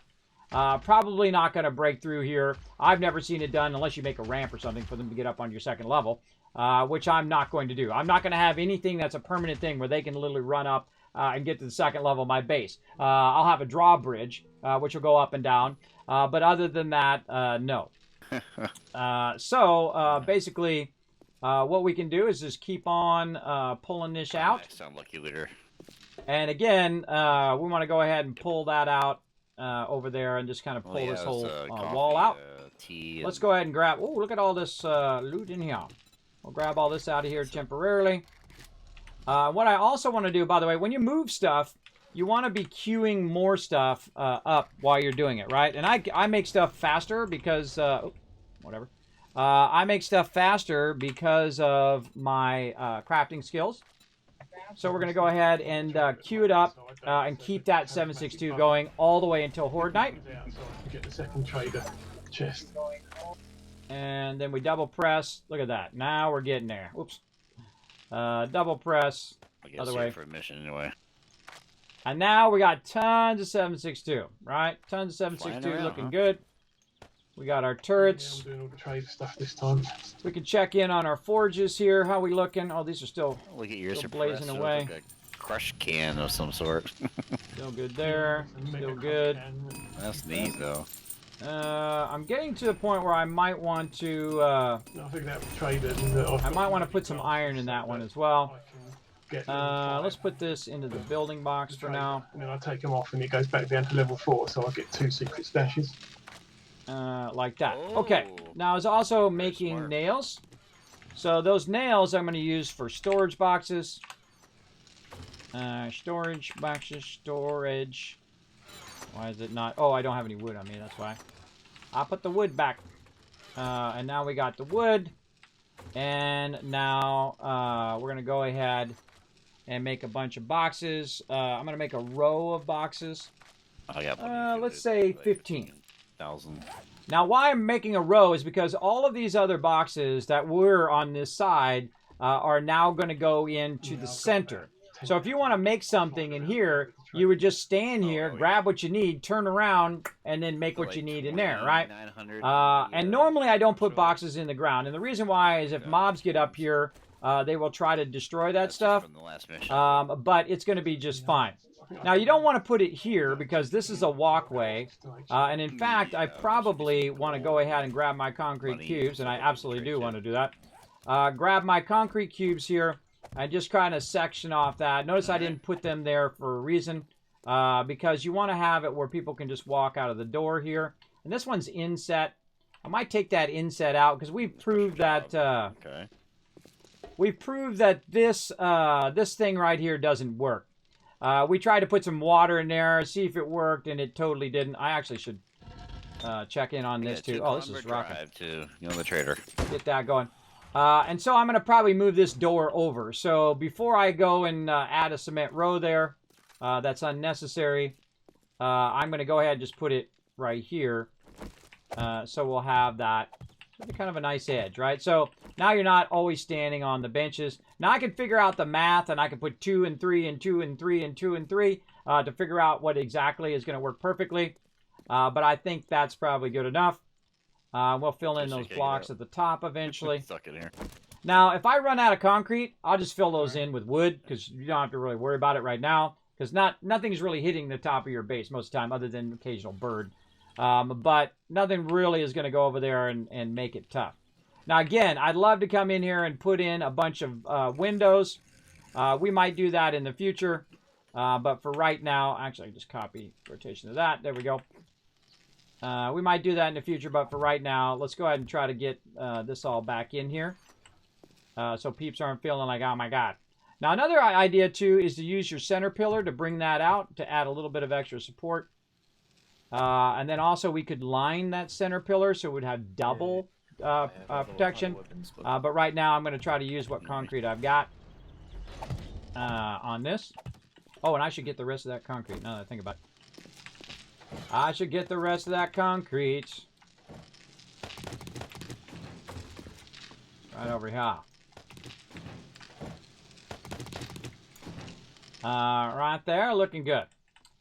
Now, one of the problems also, everybody, is when you make a mistake, you're going to feel bad, right? Like, I feel pretty bad right now. I feel like, ah, crap. It's one of those days. I already had a rough day, everybody. Stayed up too late, was too tired, 4 hours of sleep. But I wanted to be there for my crew today for New World, and we had a great time. I'm glad I did. And also, there's going to be hurt feelings among everybody else as well. You know why? Because now they feel bummed out that they lost all that stuff, that hard work that they did. Right? And that's why I try to address it. Let them, vent their feelings. Oh, no, we lost the thing. We did the thing. But it doesn't do any good to dwell on it. Right? To dwell on, oh, my God, where we lost all the stuff. Because it ain't going to come back. It ain't going to be back. As well, but you want them to express their feelings about it, and you want to express your feelings that you feel bad, that hey, I feel bad, I made that mistake. You want to be honest about it, and not try to lie or to cheat or try to cover it up, because when you cover something up with a lie, then you have to cover it up with another lie. We have a bunch of... I could say, oh well, hey, it should have stayed up because I had it attached to the concrete, right? So all of the boxes should have stayed up there, so it's the game's fault. Right, I could blame the game, but what I should have done is I should have took all that stuff out of the boxes, and I should have probably done that first before I even did all of this. But I got distracted. My bad. But here's the thing about when you make a mistake: when you get in a car accident, when you forget something, when you make a mistake, believe me, you're going to be hyper aware of that problem, and of course, try to avoid doing that problem again. Right. And so it wasn't going to be a problem anyway. Had I taken it out, I would have been just fine. I only needed to take out those boxes that were along this side because I'm going to put them into the floor anyway because I'm going to recess all of the stuff. So again, you want to make sure there's no bad feelings or anything like that. You want to make sure you leave your communication open, that people buzz you and say, Kismet, I feel bad, we lost our stuff, or that kind of thing. But you don't want to let them linger on too long about it. Because it promotes bad feelings and it makes other people feel bad. Just like they wouldn't want people to constantly tell them all their mistakes as well. Now, again, I'm old, everybody. I can handle it. I'm fine. I'll be just fine. Don't worry too much about my feelings. I'm of the age that I've been called everything under the sun. I've made plenty of mistakes, worse mistakes than that. In my lifetime. One time I accidentally caused the entire base. And again, I could say it wasn't my fault, right? There was 2 blocks that I'd put in and they were frames. And the whole rest of the base was built out of concrete. 2 spec, 5 across, 5 thing was just fine. I pulled those 2 blocks out. The whole entire top of the base fell down. And it shouldn't have fell down. But that doesn't make it any different. It was my mistake. I'll take the blame for it. Because the second someone takes the blame, you know the magical thing that happens after that?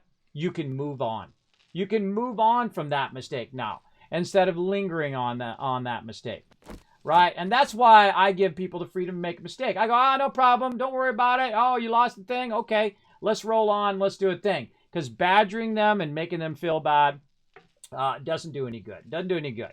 But you want people, obviously, to be able to... say, oh man, oh wait, I made the wrong one too.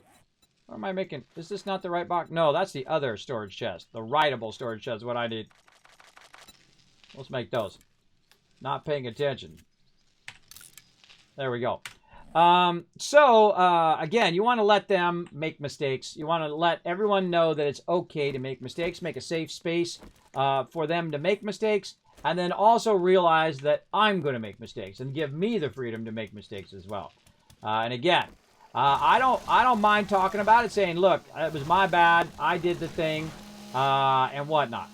I feel like that's what you should do in everything that you do, and if people don't give you that freedom, then they're not really your friends. They're not really your friends if they can't let you make a mistake. Right? They're gonna feel bad about it though. That was a tough one. But I feel like that's how you know. What people do after that. Like what did I do after that? I stood up and I said, you know what?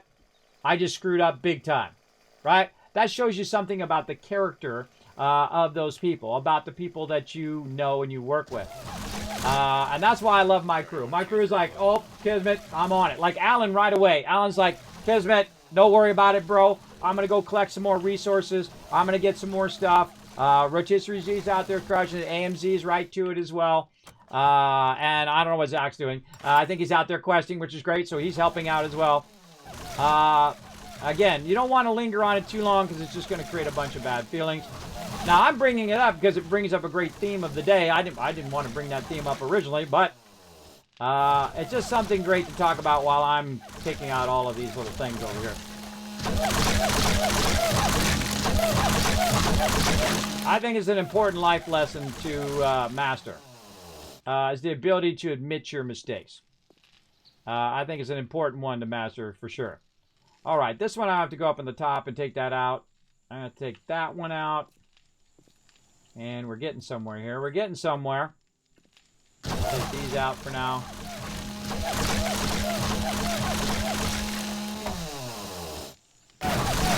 Don't need the door.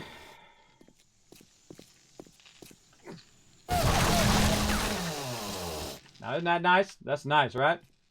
That's nice. AMZ, are you around the base? No, but I can get back there. Just next time you're around, I'm going to leave the chemistry stations here till you get back so that we can keep that gunpowder going. But I'm going to move the chemistry stations into the floor. And if you can just re-queue them up because you have that thing that makes it a lot more of it. Gotcha. All right. So, there we go. Let me catch on. Or catch up. Hey, Kez, what up? Haven't been in chat for a while. Hope you're doing well. I am doing good, Hoverboard. How you been doing? Sorry for me taking so long to get to your chat. I get focused sometimes. I get in the zone. I'm trying to get this done before Horde Night, and it feels like it's going really slow.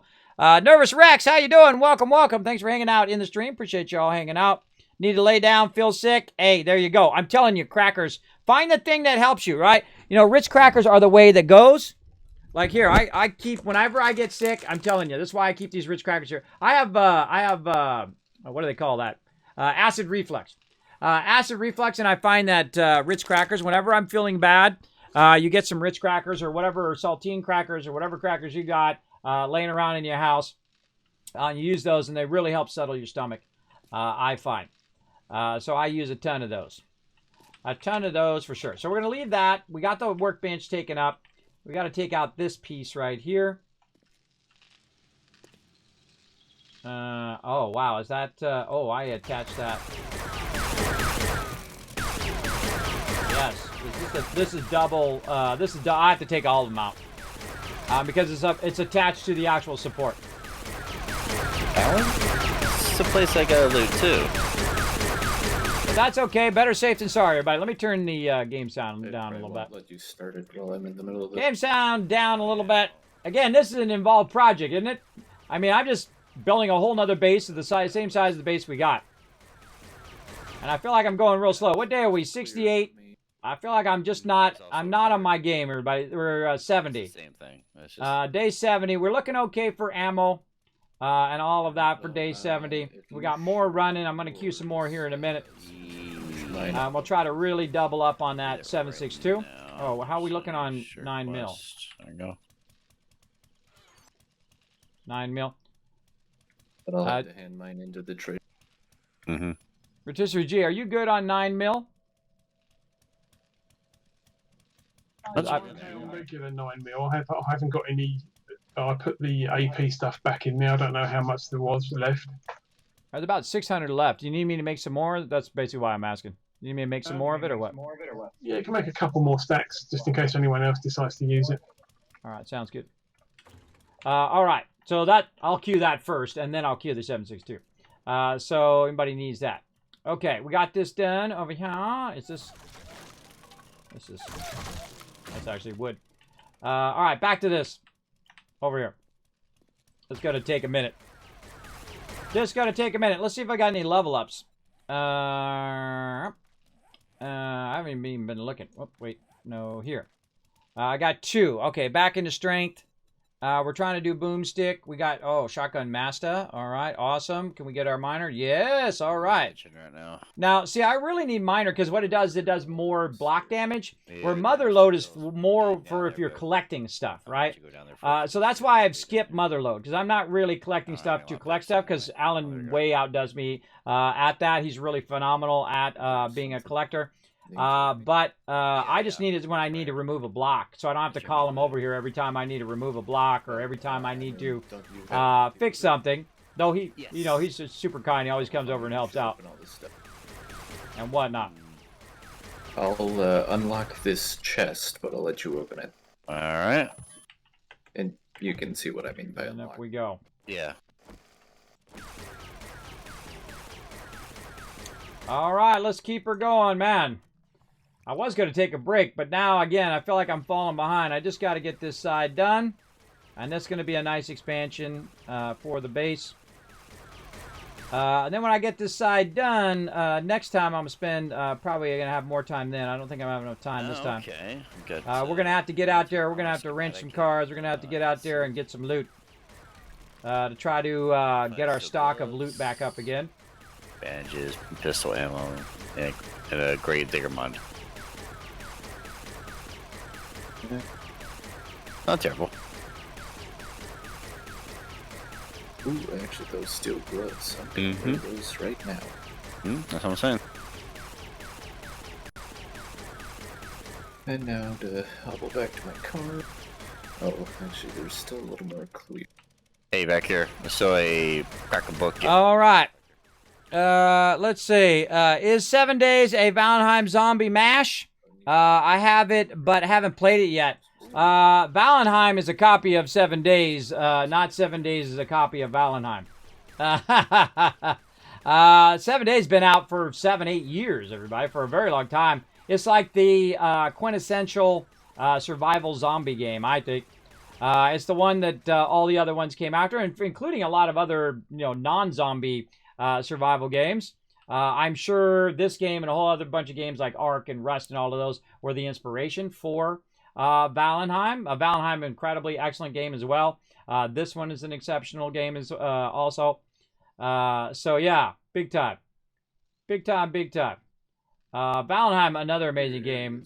That, if you guys haven't checked that one out, I checked that out. If you have 7 Days to Die, I would definitely come and join us because this game is awesome. Awesome.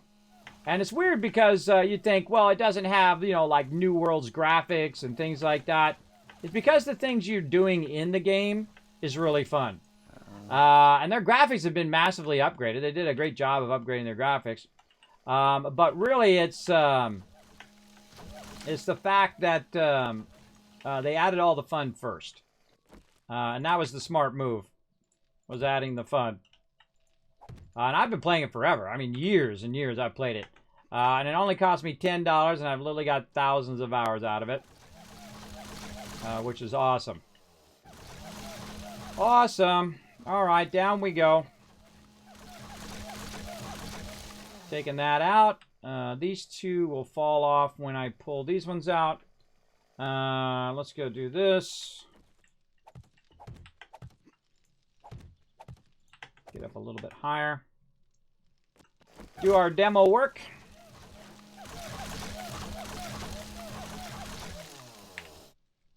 And I already took that box out so they don't put anything else in there and I don't end up breaking that one too. Safe right here. In the kitchen. Wall safe.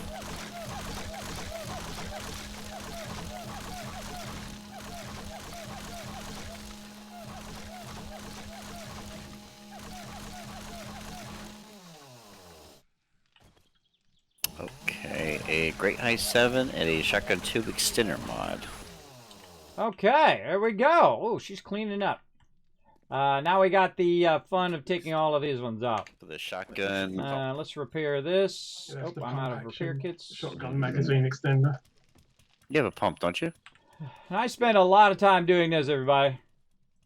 Yep. A lot of time working on the base. Come here. And to me, I could do this endlessly. It's just like so incredibly fun. Oh, didn't I repair it? I thought I did. It's just so incredibly fun to me to build. Some people are builders and some people are destroyers. And some people are a little bit of both. I'm mainly a builder. I don't like to destroy stuff unless it's like the mob, where the mobs are. Then I like to destroy them. I like to blow them up. But usually not other people's bases. Like in this game, you can actually have it where it's PvP. So the peeps in there, you know what? Let's make sure we take this out anyway, just in case it tries to break this workbench. Right here.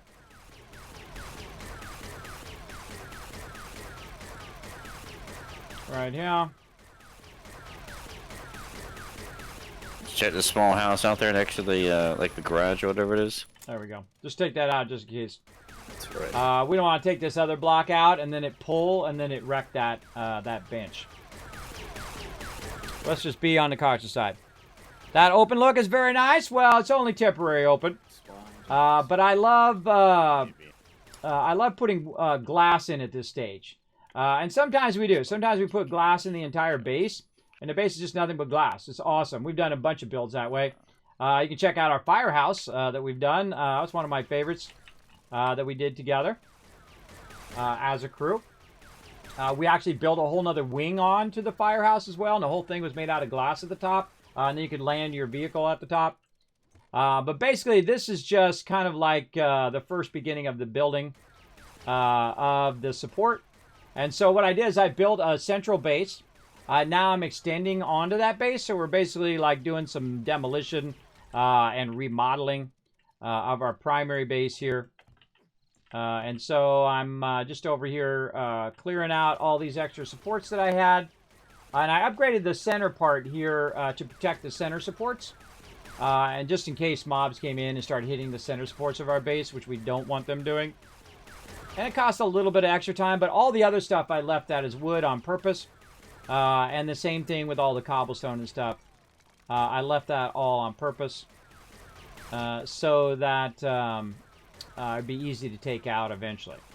And that's the whole purpose of this playthrough, is doing a base from scratch. And then seeing modular over a certain amount of time in a modular way. Can we collect enough resources and then extend the base? And then collect enough resources and extend the base. And that's pretty much the cycle we're in right now.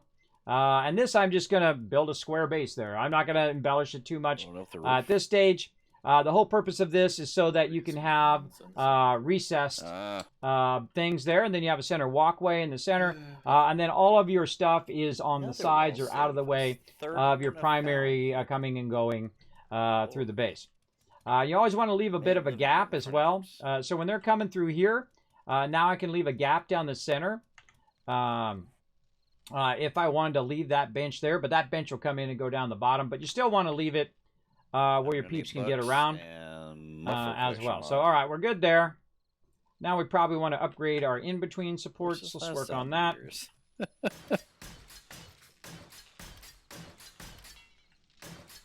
Does it say? Oh, see, I got distracted too. I should have had them come in and upgrade some of this too. But actually, I'm not doing any upgrades right now, so because I built the cement ahead of time. Stay with it. Yeah, I don't know. I don't know on that, but we're gonna go ahead and just connect all of our supports now, because these are like the final supports. Giving me an indication of some. Let's get under here. Or marking the. Upgrade that one specifically. And then we'll get the one here. Well, in this case, there is no sign of it.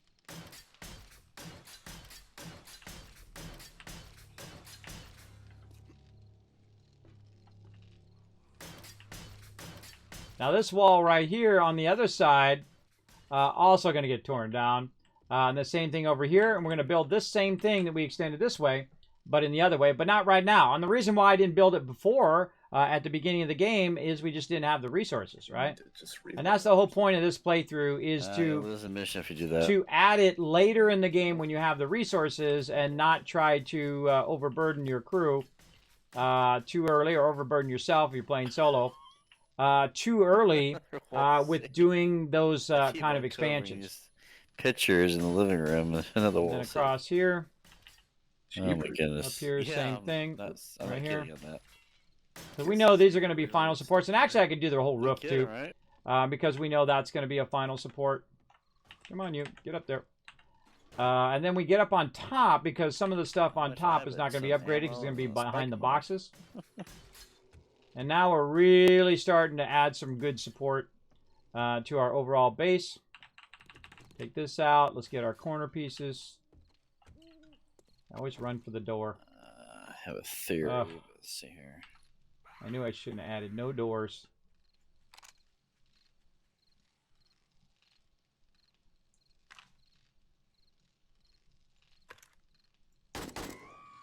Yeah, so I'm hitting the... See, she goes right for the door. See how smart they are?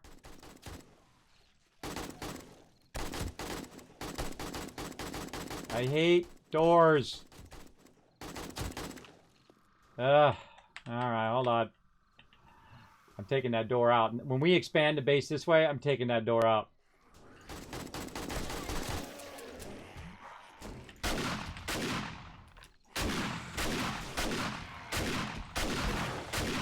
Now, if I just let them attack that door, everybody, they're going to break, even though that's a big vault door, eventually they will break to that door. Now, it's probably not taking that much damage. It got 21,000 damage. It's actually, it would have been faster for them to actually break the spikes and try to break through this, because this only has 10,000 at the bottom here, but this has 5,000 at the top. It would have taken them less time to break through this, but they're a mindless zombie, so they're just going to try to break down your 21,000 HP door. So it's not like they're going to get through in 5 minutes, but it just irritates me that they go in and they try to break through that door.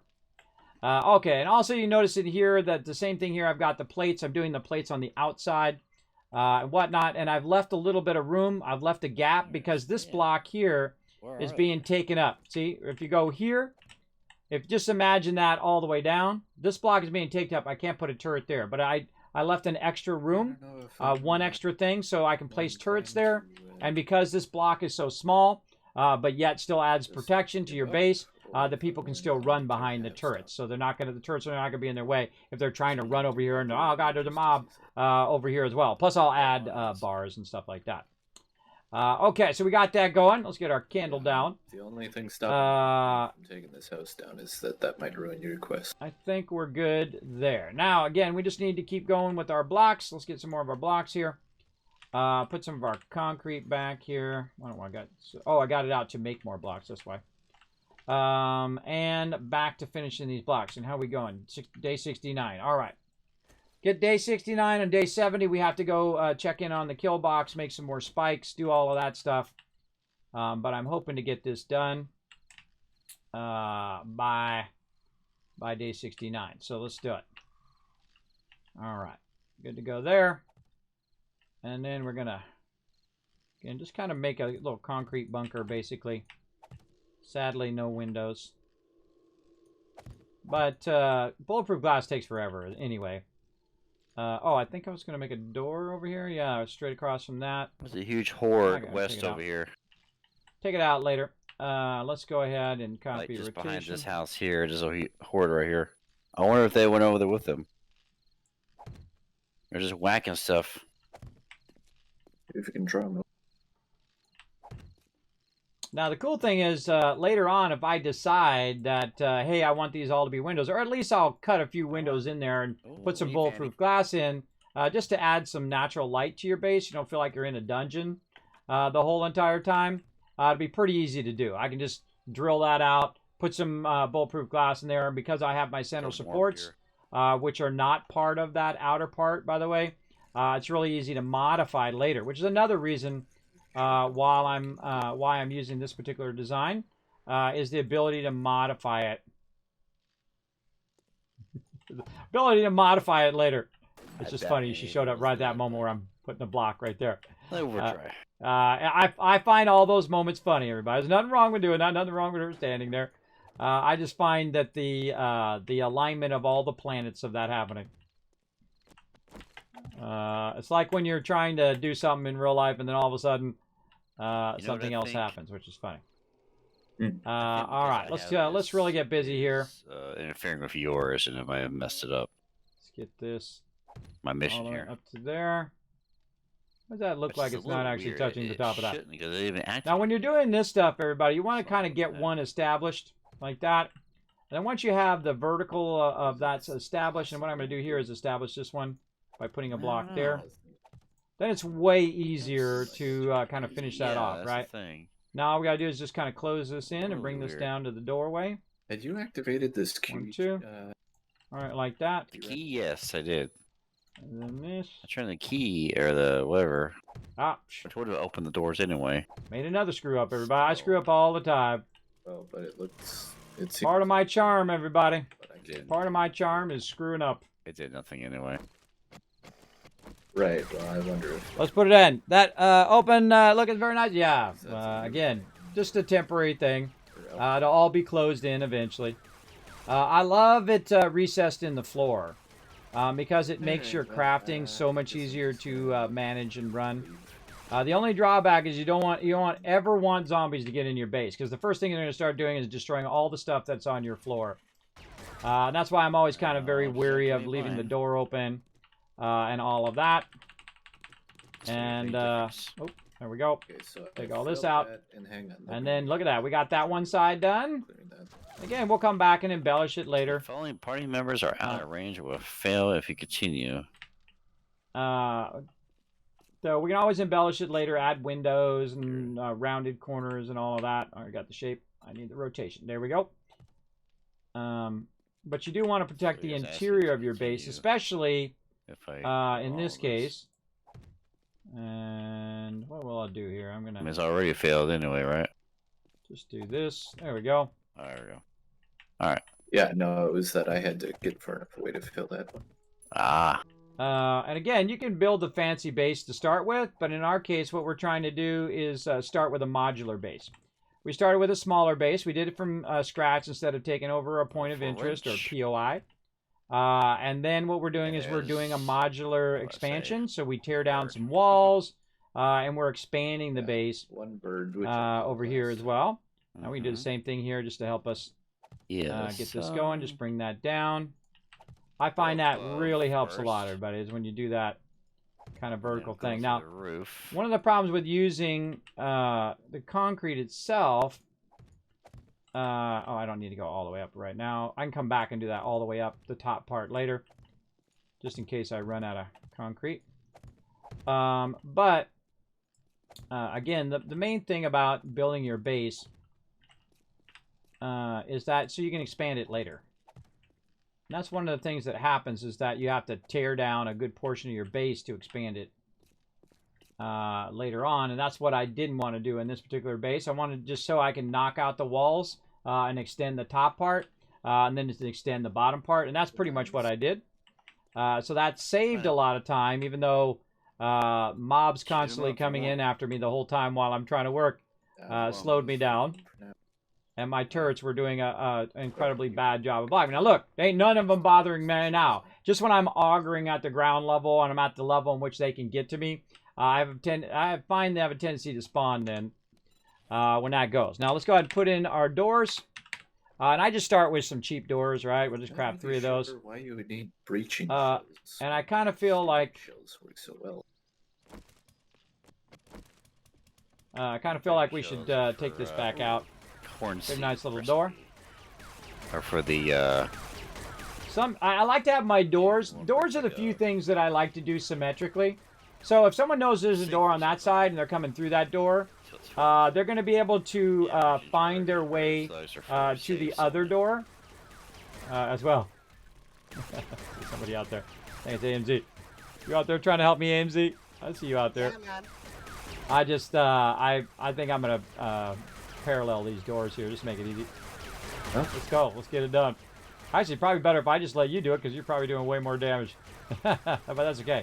The best thing, notice how it's going down way faster, is you wait for one person to go and you try to find... it's kind of like when you see people hitting a nail with a hammer. Like one person hits it and then the next person hits it. If you find that kind of balance between the two, then it works. Otherwise, sometimes it counteracts what you're doing. It actually puts it back up again, which is a bug in the game. That worked out good, though. Oh, sorry, go ahead. Yeah, mission complete. Yeah. Couldn't Just, finish yours, but finished mine. Odd. Yep. If you just want to loot all this stuff. Yeah. I always put the doors on the inside, everybody, so they're not, Here. for that particular block, is not Keep finding blocking these. outside. All right, hang on. Plus, you don't want it to get blocked anyway. You want your doors to typically open inward Two in here. Come here. like that, so that they're not blocking the people who are running along the outside. So 2 saves. Right? Yes, I think of that stuff, everybody. Later, I think about that stuff. Right. My person's run along here and they run into the door. Ah! I can't get. Ah, God! Or they're not watching and they fall off they onto the ran 'em. spikes. Yeah. All right. Now we just fill in the roof. That's the roof is the easiest part. Unlock the main. Oh, we gotta put the other bench down. Silver. That was the other thing I should have been doing. Putting bench down, making 9mm ammo. Bad. See, I forgot that too. Now, it doesn't matter which way you put these, everybody. But I'm just that guy that has to have them all the same way. I mean, I got those ones that way, so I got to put this one that way. But they're all going to be sunk in the floor. And I'm just going to keep adding rows and rows of them as I go along. Oh, I forgot to put my boxes in. Let's get my boxes in there. Right there. And then we want to make sure that it's readable in a certain direction. Just those two. Wait ahead and Right, check the shelves. ammo. So far. And there we go. So now we're going to have our boxes in the ground. And this one, or actually the one that's closest to over here, Loot in the base. this one is going to be our Oh, you crafting haven't box. moved these yet, so I always put our crafting box closest to the sorting area, because that's actually the stuff you typically have the most of, is that crafting stuff. Then after that, you know what, I'm going to switch this around. I'm going to put the raw ammo box next, because that's the next thing we're going to have to do a lot of. Box. We don't need that much of the let's see here. bike parts anymore, or at least for the short term. And then we're going to make this the a other lot thing, down which here, but- is the thing I'm trying to remember now. To get Let's some go down here. parts. Let's do this one. This one is going to be the raw bike box. Fire or not. I don't know why I put box on there. I can just put raw bike items. Maybe something like that. I don't know. I'm just so Okay. I'm just so used to putting the word box on stuff. But everybody knows it's a box. Miscellaneous crafting, right there. Raw ammo. I do it like automatically. I've done it for so many years, everybody. This is what I've done. I typically do a lot of parts. That's what it was. Parts box. And there we go. Now, I find that most people are not going to be standing in here crafting. They're going to end up standing out here now in crafting. So this adds a bit of a row for them to stand on when they're doing stuff. How you like these recessed floors, right? Pretty sweet, right? yeah, it really is. Yeah, we've done it in many of our builds, and it's always kind of like my goal in the build is to get to a point where they're recessed in the floor because it's so much easier to craft. And then you have all the materials in the floor, and now they get all these new pieces. It makes it even better. So, makes it even better. All right, so, and I screwed up earlier, everybody. If you missed it, I'm just going to, own up to my mistakes as I like to do. I lost a ton of materials for the group. I lost a bunch of miscellaneous crafting, the raw ammo stuff, the parks, the bike items, a whole bunch of stuff. You know what I could do? I could say, well, it's the game. The game made it fall off, right? Because I had it on a cement pillar. It shouldn't have fell down. But again, own up to your mistakes, everybody, and try to make it right. Try to make it right by your peeps, right? You don't want to pretend like you're not going to take responsibility for your actions. I would say. Absolutely. Hey, Mr. Jab, what up? The man who sells fallout shelters. Actually, I don't sell fallout shelters. I'm not the actual guy who comes around and sells it. I have the yellow fedora because I am the teamwork, or not teamwork. I'm the wasteland tycoon, which is different than the Vault Tech guy. But I do love his yellow fedora because I have a yellow fedora too. And the rest of the suit is actually like a combination of a vault suit and like the gangster outfit that they have in Fallout. Because if you were a businessman, you would want to have, a regular suit, right? And in my case, I'm also an overseer. So I have a combination of both the overseer colors as a suit. So it's actually a vault suit. If you want to do it. I met you in the Fallout stream. You met me in the Fallout 4 stream. Well, there you go. Way back in the day. Or was it the one that was over December? Mr. Jab? Was it the one in December? Are you talking about the Fallout for Hope? Oh, man, we crushed that, didn't we? That was amazing. My community was amazing. Or was it the original Fallout that I used to play way back in the day? First release. All right, there we go. Your name seems familiar, but sometimes I forget, Mr. Job, and sometimes I forget not only stuff from really long ago, but stuff that someone just told me 2 seconds ago.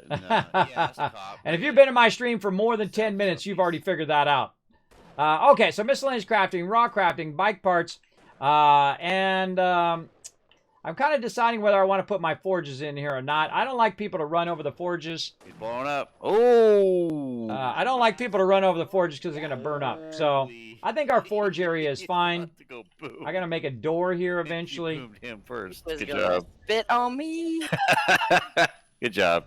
And then I'm going to stand out the things, and I'm probably going to pull out the double walls eventually. Let's pull the raw cement and the concrete out of here.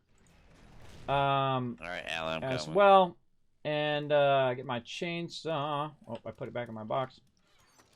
Oh no, I put it in a box. Wow, I'm really getting confused today. That's what happens when you don't have enough sleep, everybody.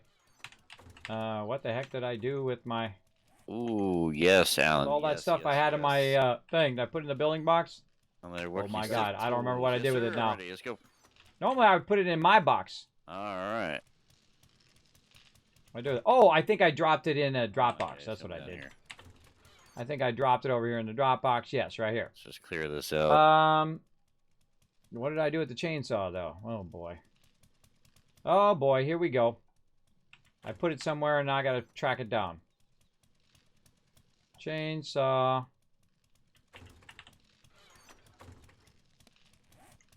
I know I put that stuff in there. You can see my med kits in there. And all the other stuff that I picked up. Am I just not seeing it, everybody? Am I just blind? Am I just blind and not seeing it? Oh, There's my. my supplies. Oh, that's In nice. the box on the wall, I think. I was saying, One of these boxes? that was my supplies. So. Oh, I put it in instead of taking it out. That's how you know I'm really getting tired. Thanks for letting me know. Again, this is what happens when you play a game with only 4 hours of sleep. You're going to make mistakes. You're going to screw up. Thank you. I appreciate that. Okay, let's move this over here to the building box. For now, over here. Like I should have done earlier. But again, my bad. Put all that in there. And then gas and chainsaw. Now, I definitely want to take these out right away. Like a saw. So nothing else gets put in there.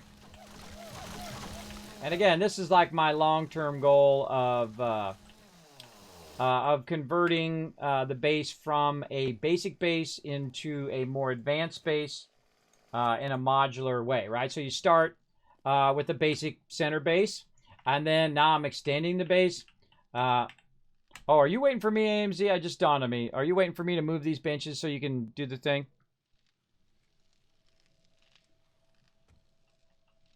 It just dawned on me. She might be waiting. Are you there, AMZ, or are you AFK? Of course, you're AFK. You can't hear me. Yeah, I think she's AFK. Never mind.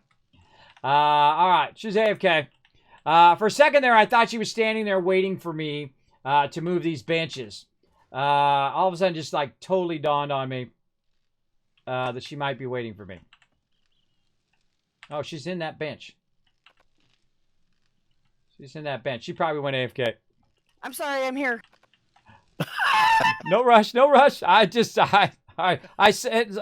this sudden feeling all the time, whether I'm playing New World or I'm playing 7 Days or whatever it is, that people are waiting on me because I'm usually talking to the chat and I'm not paying attention. It suddenly dawned on me that you might be waiting on me to move the chemistry stations. Are you waiting for me to move those?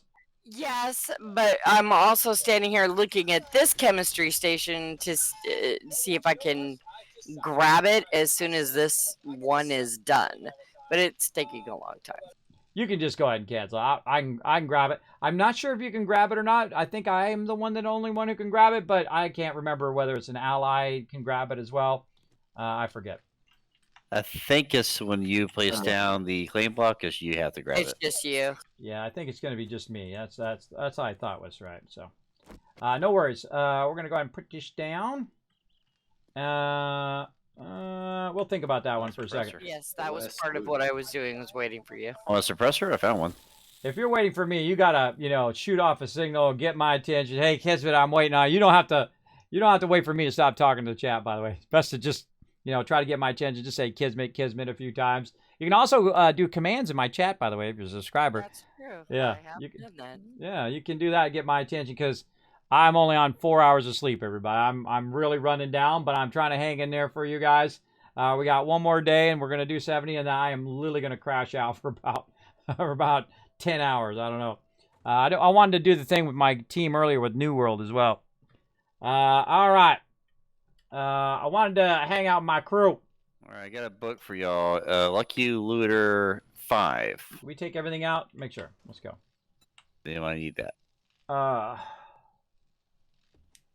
I need 1 and some. Again, thank you, Troy. Hold on, I'll give you 2,000 kiss caps for having my very tired back. I totally did not get that one. All right, let's take this one out too. Hey, Alan, is it okay if I take out this little water thing, the water experiment we did back here? In the kitchen area? Yeah, in the kitchen area back here. I'm gonna, I think I'm gonna take this out, but I'm gonna leave the forge for you though for now. Yeah, that's fine. I haven't used it since we tried that. Yeah, I knew it was gonna go off the rails, but I thought I'd just give it a shot just in case they had patched it or fixed it. I give them a shot. What can I say? What can I say? Okay, so let's get up here. Let's finish this up here so we don't have birds flying in our base. Zach, did you find your supplies? Oh, this is going to be nice, everybody. Look at this. Look at this nice flat shape. Big area to land your flying vehicles up in here. Wait, did I not? And see, this is like the easiest part, everybody. I leave the easiest part for the end. Wait, dang it. I got sidetracked again. Hold on. I got to put the things down so she can queue the stuff up. My bad. Yeah, I got sidetracked again, everybody. Let's see. Oh. Should I put that there or should I put... I feel like I should put this over here. I didn't accept yours. Now, I could reduce that again, everybody, so that it could be 2 down. Yeah, I'm going to hand this in. But I feel like on these that I don't really like to do that. I like it to be all at the same level so I don't have to build a little indent down below because when I'm putting in all the lighting and everything later. So I think I'm going to go with that. I think I'm going to go with that one there. And then the cool thing is now, instead of... turn the other way. Which is kind of cool because you can kind of try to run through the middle there, but you can't. I know why, because when I came up here, it's... That's I'm not going to be able to handle it like that, everybody. I'm going to have to pick that up and turn it around. One of the cool things is now they can do it from just one side. They don't have to run over to the other bench. It can all be done from one area. I'm kind of tempted, though, to move this over like this. Well, at least it didn't break. Mm-hmm. And see, what we're going to do is we're going to have a problem because it's going to be a distance problem. There. Get some more of these. I mean, you can go around that way. Elevator shaft. Or a trash compactor shaft. Because what I want to do is do this. Put this here. Make sure I get everything. And then put the stuff for the thing right next to it. And that's one of the main things that I want to do. So let's go find out where I put all that stuff again. I could take all this out of here too. Oops, darn it, man. I'm going the wrong way today. Take this way. There we go. And move this iron to actually where it goes. Oh, yeah. There we go.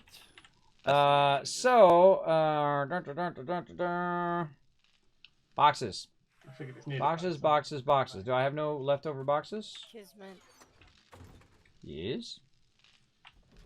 Your new boxes are all locked. Yeah, I haven't queued them yet. I'm still deciding on whether I want them in that order or not. But I'll unlock them. But thanks for reminding me, because I do very often forget to unlock them. Alan knows all too well. But I actually didn't forget to unlock them that time. I left them locked on purpose until I decide. I'm working on the layout still. Okay, boxes. I appreciate them having my back, right? Like that. They're just like, hey, Kismet, because they know I forget stuff, everybody. And if they know I forget stuff and they are trying to remind me in a respectful way, then I'm cool with it. If they try to be rude about it, which my team never does, my team's really never rude about my medical conditions, so that's why I love them.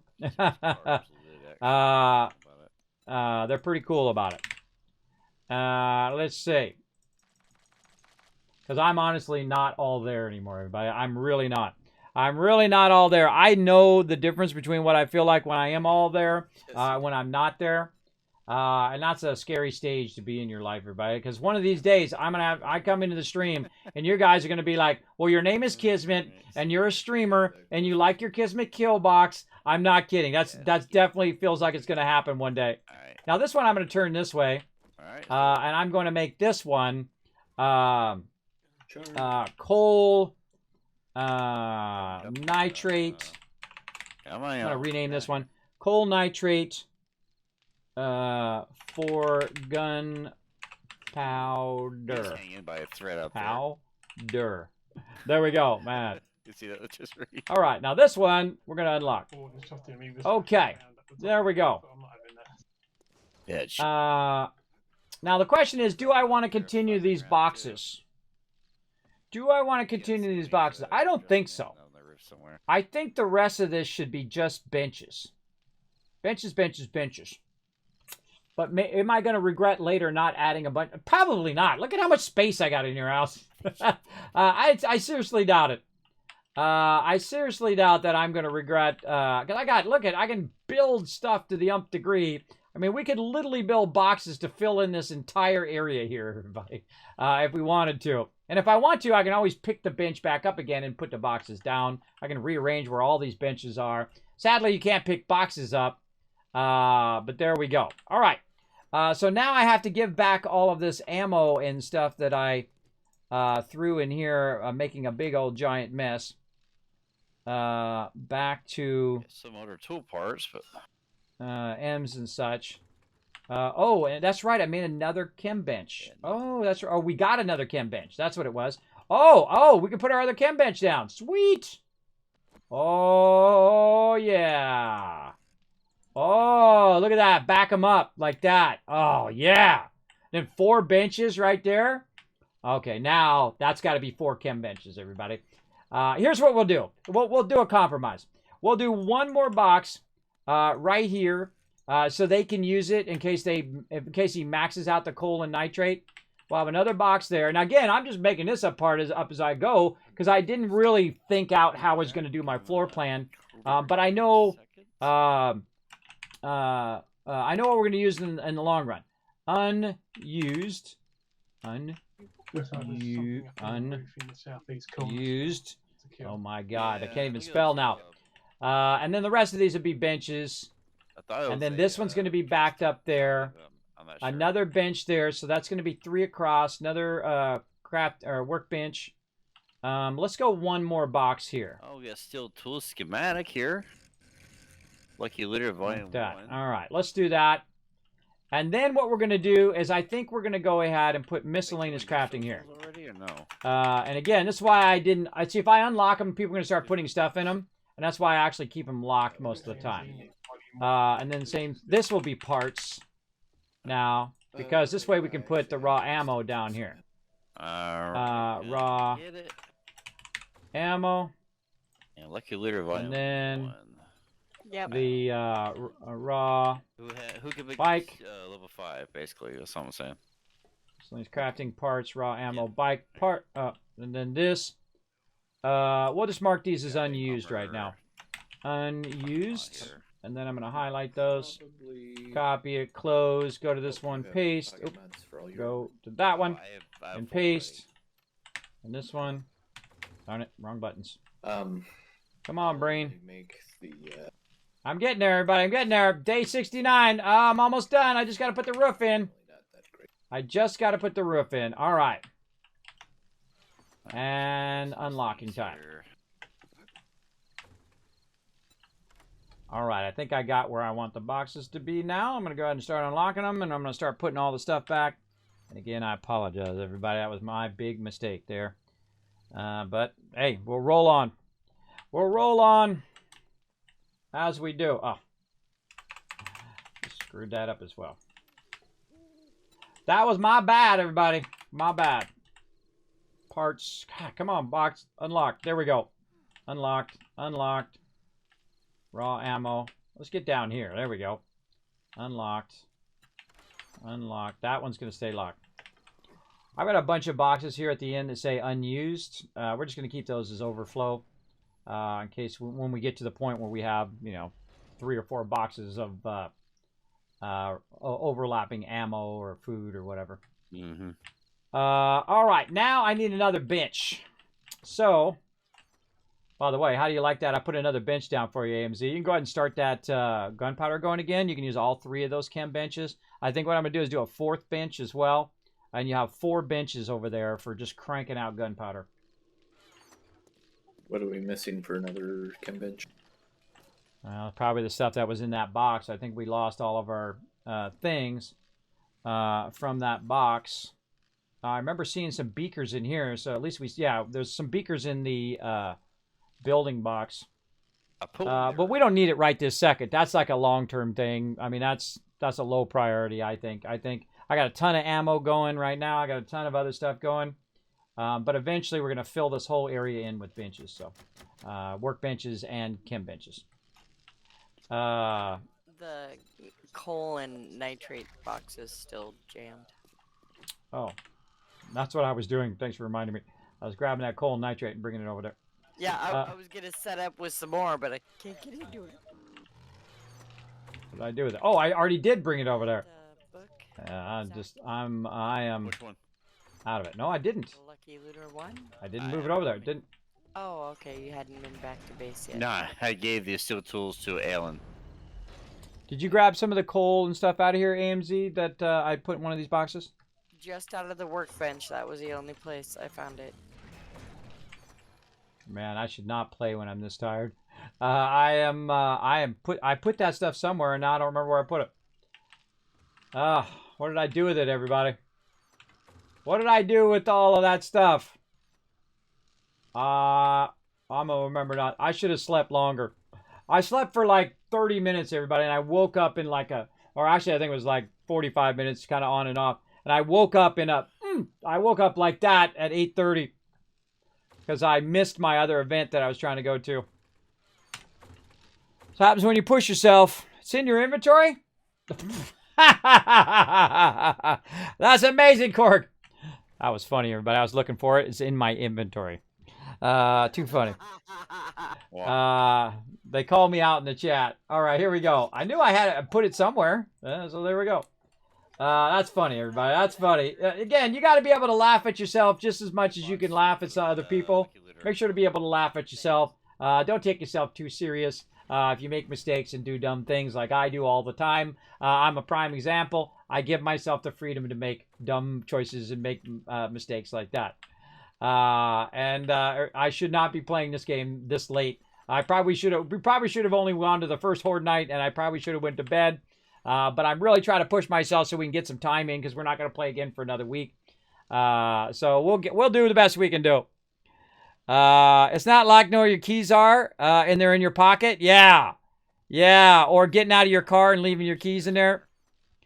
And then wondering where your keys are, and then you look in there. I've actually had a friend of mine leave the car running. Now I can understand if they fell out of your pocket or you put them on your chair of your driver's seat or something, and you were getting something out of there, and then you closed the door and you forgot.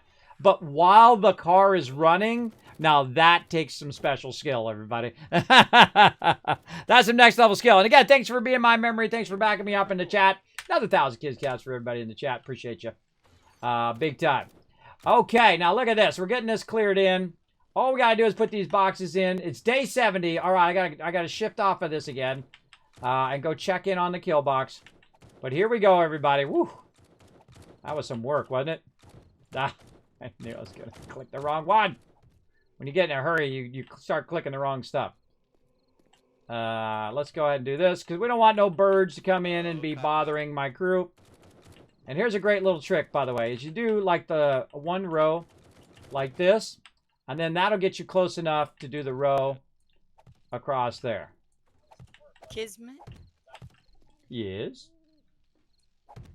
So you had bullet tips in the nitrate and coal box. I put them in raw ammo. Is that Oh, thank you. Yeah, that's correct. Again, I'm out of it.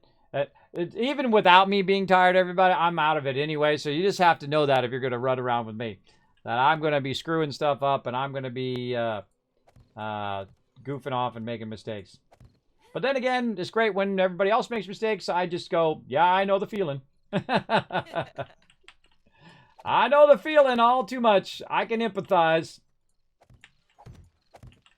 And that's a wonderful thing, everybody. There's like it's a wonderful pressure off of you when you have that kind of environment where you can make mistakes, right? Where you're not always worried. You're not always fearful of making mistakes. You ever have that at work? Like you're at work and your boss is a jerk, which most bosses are because that's their job, to be a jerk and get people to work harder. I don't like being a jerk boss. I let my peeps play games sometimes during work, but mostly after work. I thought it was fine. They got their work done. What do I care? Work's getting done. People are happy. We're having fun. Game on, bro. Game on. For sure. But yeah, that's the thing. You don't want to be in a stress environment where you always feel like you're walking on eggshells all the time and you can't make mistakes. And I try not to do that with my crew, both in New World, 7 Days to Die, Satisfactory, whatever it is. But the worst thing is when you don't own up to it, though. That's the worst part. I don't want my peeps walking on eggshells. You know what I mean? Feeling like they can't make a mistake. Okay. All right, my bad. Put that in the wrong box, but we got this now. Let's put this stuff in the correct box. And we'll do some sorting of all that other stuff to try to refill that stuff up, or they're going to probably help me with it at some point, sort that in. What am I making? Bench. I'm making another workbench. All right, let's see how much of a pain this is going to be now. Mechanical parts and forged iron. Luckily, I'm making tons of forged iron over here, so that's still fine. Mechanical parts over here. Oh, plenty of mechanical parts in here. And let's see. And oh, all the wrenches and the other stuff that I put over here. Kind of looks like we've recouped all the parts that we lost already. Yeah, I've got quite a bit myself loading these things. I mean, fantastic job, guys. I appreciate you rising to the challenge. yeah, no problem. Yeah, I did a trader when I was doing a trader. See that? See that? If you can find people like that in your life, they're very rare, everybody. If you can find great people like that in your life, you found the best of the best. Quite a bit. Right? That they rose to the challenge. They didn't, sit there and berate me and tell me how wrong I was or how stupid I was. They just said, hey, no problem. We're on it. Let's go. Right? And those, if you can find, and you should treat those people well, right? Treat them well. That's why I'm not, gonna yell at them if they make a mistake. That would be a jerk thing to do, right? Tell them not to yell at you, but then when they make a mistake, you yell at them. And I feel like that's the biggest mistake in business is you start yelling at your employees. You should never have to yell at your employees ever.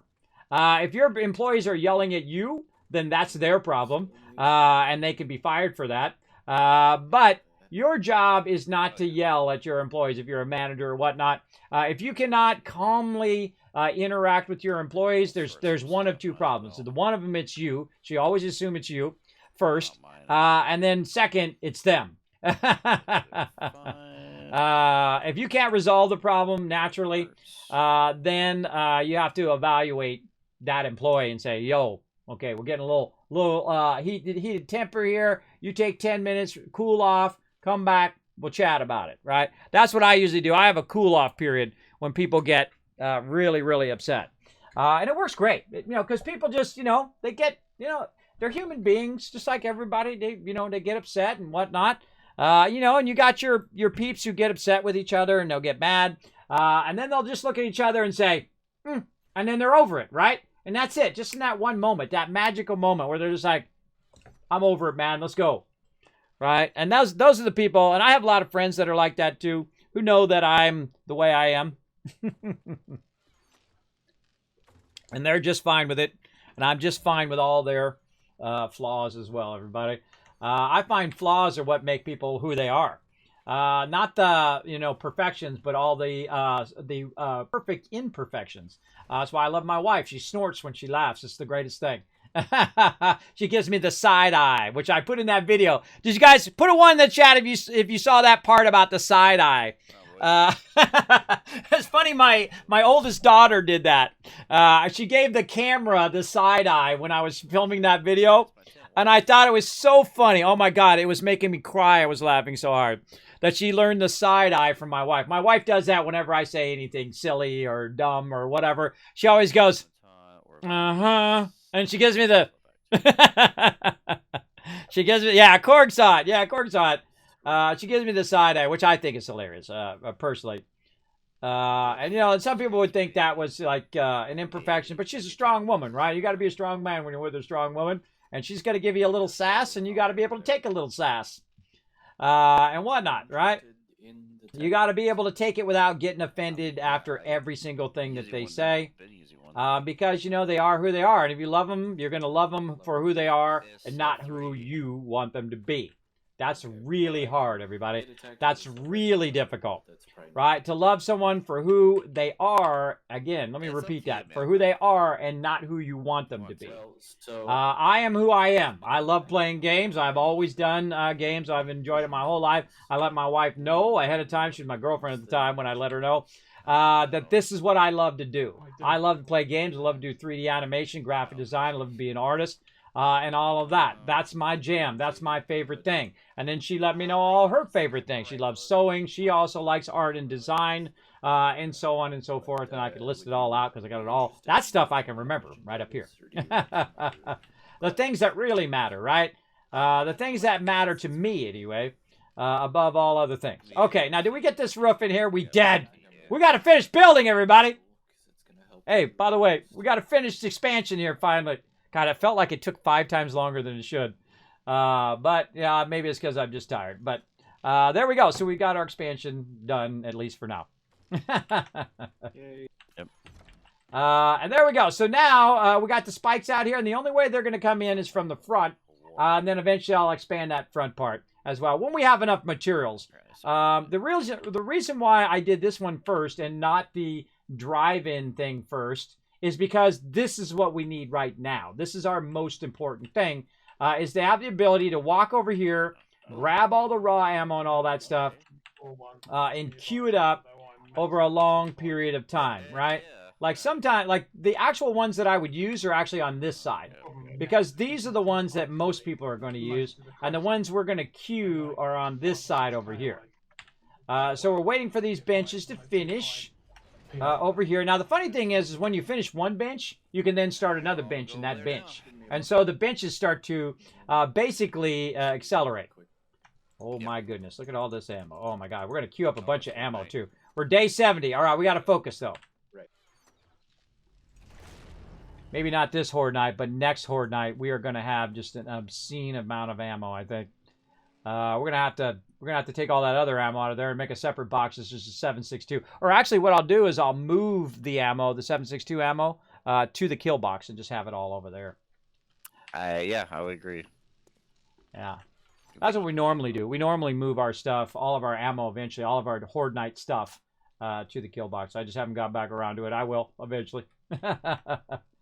I'll get to it again. You just saw me. Look, I've been going for 7 hours straight, everybody, on 4 hours of sleep. I consider that a triumph. That I woke up after that nap. Not much back here. It's already been looted before. Yeah, we've done. I think we're gonna put all these. Look at how cool that is, right? Isn't that cool how it's filling in? And then you have a walk row of that. and then we'll put these this way. Then we'll put those benches, and the benches will actually act as blocks because you can just walk right over the benches. It's so awesome. It's one of my favorite design things. I think it was Anion Neon that told me. I get his name wrong all the time. I call him Anion. And Neon, I think is actually his name. And he's the one that showed me that first. He showed me that recessed thing, and I go, wow, why don't we just make the whole floor recessed? And he's like, oh, yeah, that's a great idea. And then, bam, there we go. So I give credit where credit's due, everybody. Sometimes it's not me who thinks of these things. But since then, we've done it that way. And it's been amazing. Amazing. Any sort of super looting. Which is why I'm at the base. I just made a crazy ton more of 762. I just drop it in the box over there as well, so pretty sweet. Oh, great. Thank you. 306. Let's get this one going over here because it's going to get done a minute earlier. What else? Claw hammers. Any more claw hammers in here? We got one more. And that's why I put them in there, by the way, is for them to make this. Now, look, we got another one over here. We got one started over there. And then if they need to make a mod, they can make one there, and so on and so forth. Also, what I'm going to do is something really fun later on, is I'll actually label the actual workbenches. Meaning this one will be for temp mods and whatnot. Like these two in the front here will probably just for people to build stuff. Right here, right? These ones, I won't touch those, and I'll say miscellaneous workbench, miscellaneous workbench. And then these ones right here will be like the ammo benches, or on this side it'll be like the building bench or whatever. You get the general idea. Those benches are there for specific reasons.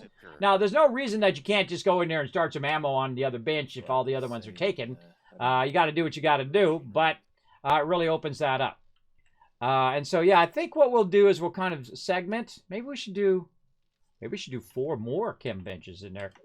Like this, right? You can do, I would probably do it. If I was going to do 4 benches, I would probably put them like this and then make this workbenches. All right, I'm going to search these real quick. All right, put them like this. I love to visualize stuff because I can see it as the bench. You may not, you see it as a block, but in my head, I can see it as the bench. And so that shows me how those benches are going to come out of there. So that's going to be... What do you think about an insane, crazy goal of having 8 chem benches? I think we'll do that. I think we'll have that as not a short-term goal. That'll be a long-term goal. I'm going to section this out for 8 chem benches over here. So you guys can walk down the center of both of them and just queue up 8 benches at once. That's going to be awesome. And I think the rest of these are all going to be workbenches. Because I can always put my forges over there. Another thing is I put in the ground sometimes is the these. But I don't really know if I need that many more of these, right? Now see, my whole intention in the long run, by the way, was to take those boxes out and to put them in the ground. But that's what I should put right here. You know what? That's what I'm going to do here. I'm going to do this one as raw cement, and then this one here. There's the concrete. guy playing my song. Grab my satchel. Raw cement and concrete. All right, time to check in on the kill box.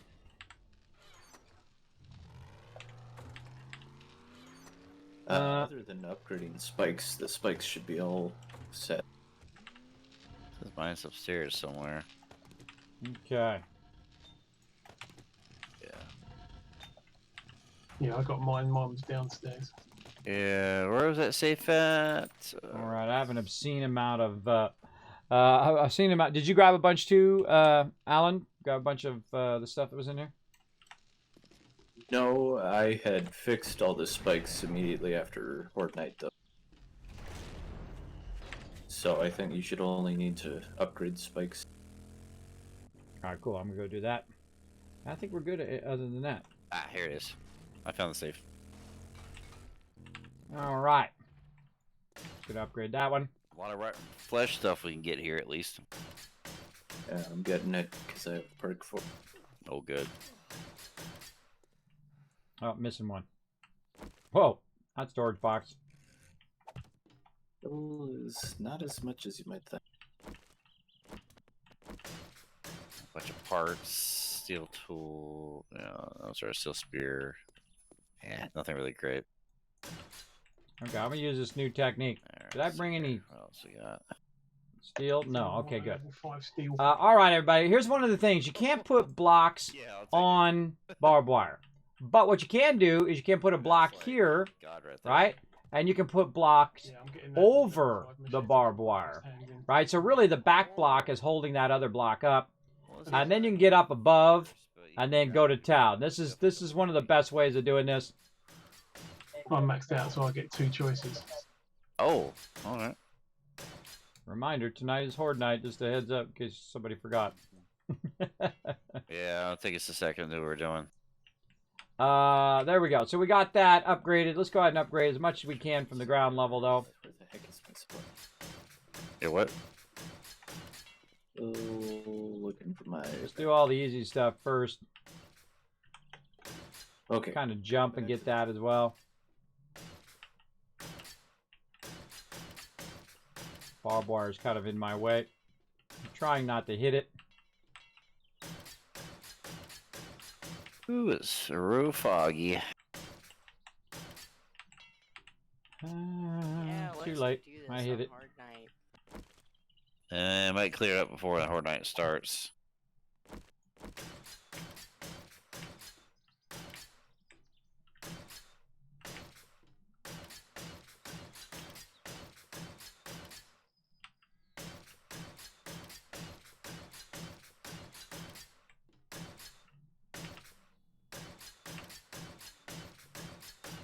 Do you still need Lucky Looter Volume 7? Ian? Yeah, that's my last one. It already cleared up. What do you get for when you get all the lucky looters again? I forget. Steel knuckles? Okay, I'll just sell them back. Level 4 steel knuckles, actually. Enemies have a higher chance to drop loot. Oh, cool. I haven't looked at that in forever. I rarely do lucky looting anymore. Very rarely. I forgot what that was. Well, that's no surprise to anybody that I forgot. Just try to be here for my team, everybody. I wanted to get that base update done, and we got it done. Took a while. We're coming in.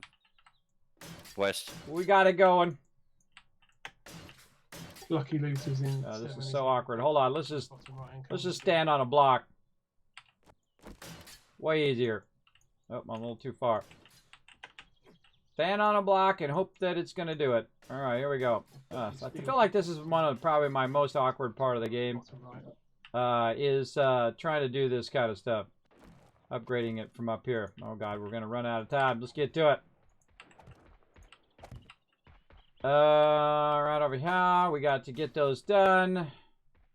Got some over there, but this side's looking good.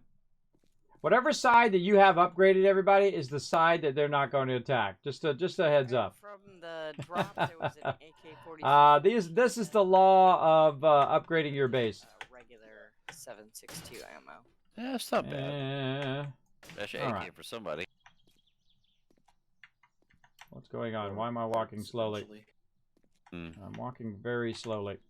Oh, Oh, because I ran out of stamina.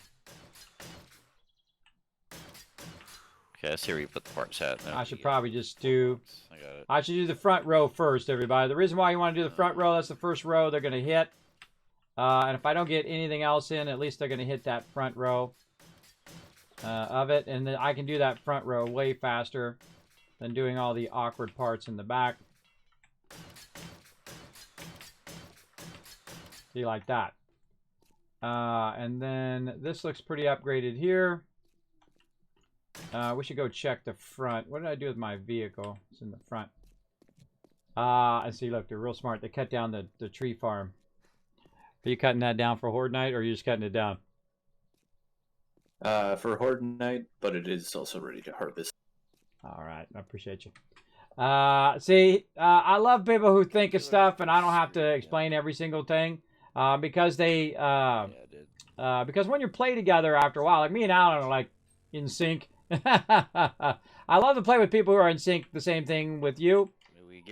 Because they're anticipating. They're almost like Radar from MASH, right? I don't know if you guys have seen that. For some of you who are younger.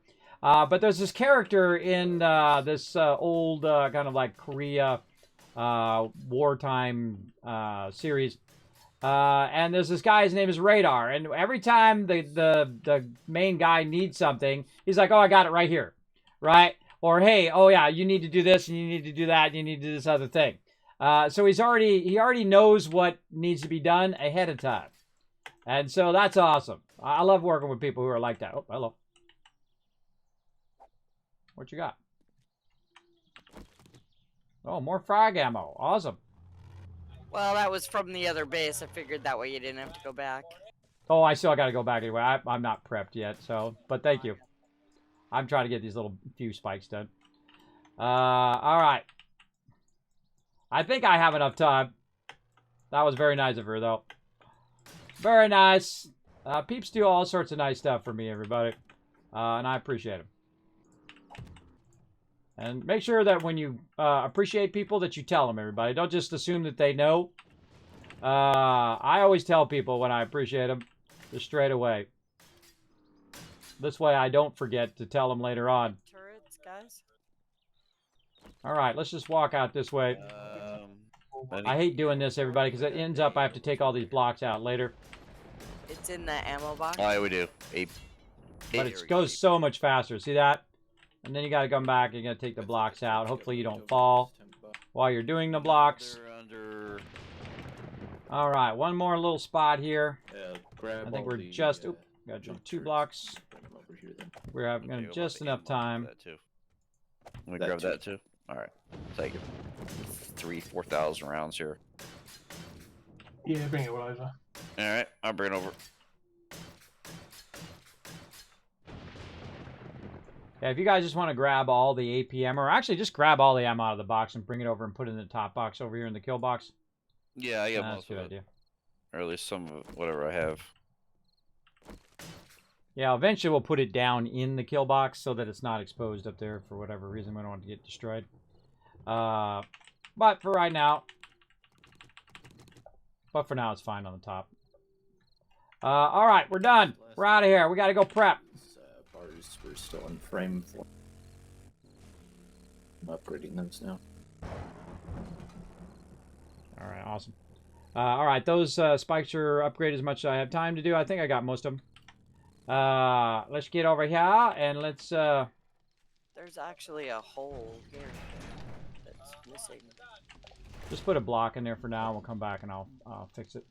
Put a block in there and then put a block on top of it so it kind of shows me where it's at and I'll fix it. Or if you guys want to put a... just pick up the shape and put a thing down there. Put bars down there. All right, I got to get rid of all this stuff, everybody. I got too much stuff. All right, off of me. Med kits, don't need boxes. Need the med kits, don't need the spikes. I need this. Auger, I don't need. What did I do with that chainsaw? I don't know. I still don't know what I did with that chainsaw. It's in there somewhere. I don't know. I don't know. I got to focus. Repair kits. You want me to bring your lucky loser 7 book over for the whole night? Oh, Repair them all. because they'll drop. Let's not forget the rockets that she just handed me. That would be bad. Oh, God. I'm running behind. I'm running behind. Bad, bad me. I wanted to finish that a little bit. All right, grab this. Let's grab it all. Grab all the loot. Grab it all. Take it with us. What else we need? We're going to need a little bit of everything. We're going to need a little bit of stone. We're going to need a little bit of wood. We're going to need our boxes. Oh, boy. We're going to need this. We're going to need this. We're going to need our concrete cubes. We got this. Pipe bombs or cocktails. And it's good enough. Gonna have to be good enough, everybody. We got to get out of here. We can't be in the thing on Horde Night. And I literally got to run straight there, and then 2 seconds after I get there, or maybe even at the second I get there, it's going to kick in.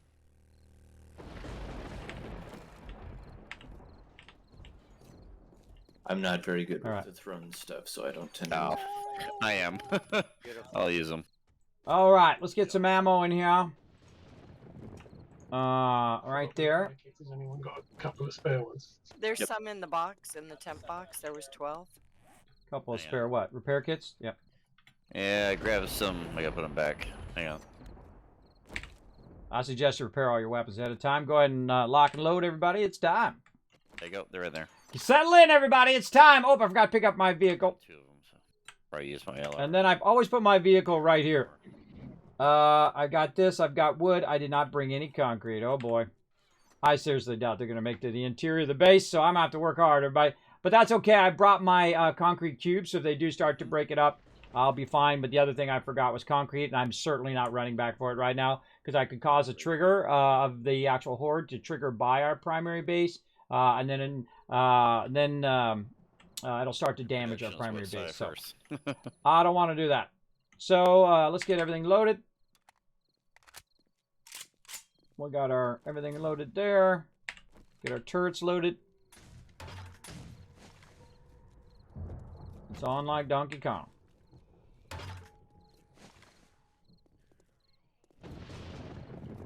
East There you go. side, northeast.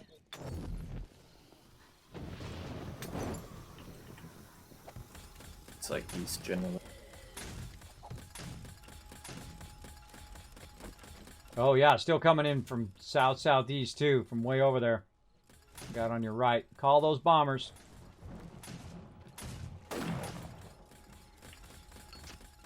Oh my God! Look how many ferals on first round. Whoa! Work them ferals. Let's just start off with a bye-bye, suckers. Let's just start off with a little bit of fun there.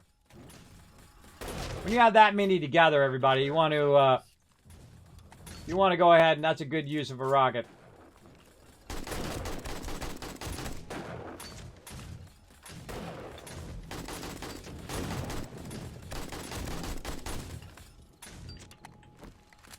If they get close enough, my turrets will start firing at them too.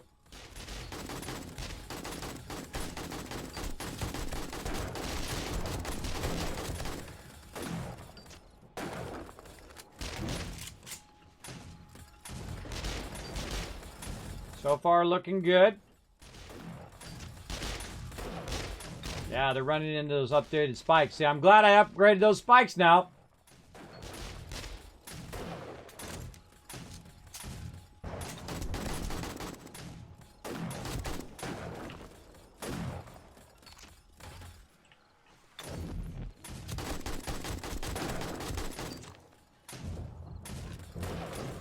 Oh, I got the game sound turned out. I forgot. I was totally in the zone. I turn the game sound down whenever I'm doing like the auger. One of the things that really is bad when you forget to switch your ammo type. I do from time to time. But that time I actually remembered.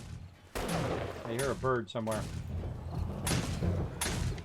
That's just zombies. That's just zombies. Sometimes I don't know if it's just like me reminding myself or remembering that I heard a bird, or it's the real deal. So far, looking good.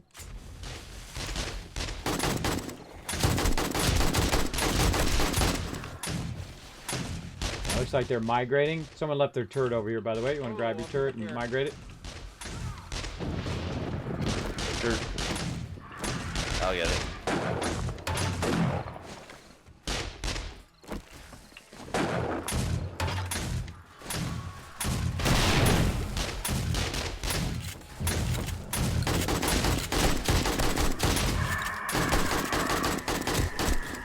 I got you back, AMZ.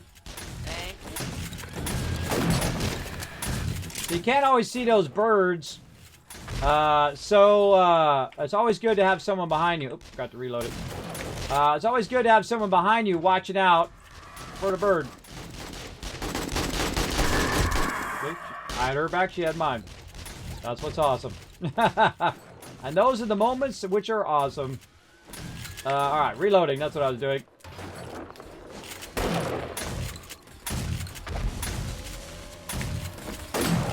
Now, one of the things I suggest you do is spread out your turrets a little bit. And then angle them like this.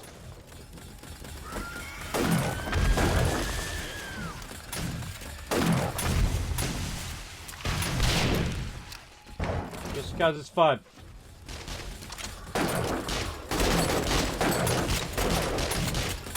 I keep hearing the sound of birds. Whoop! I guess I wasn't wrong.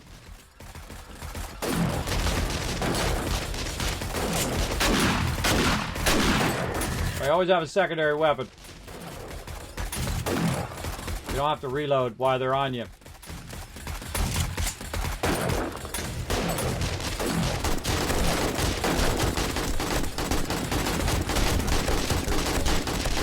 Yeah, got it.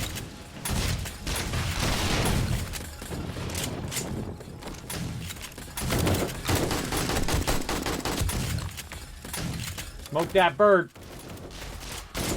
Kismet Killbox doing its job.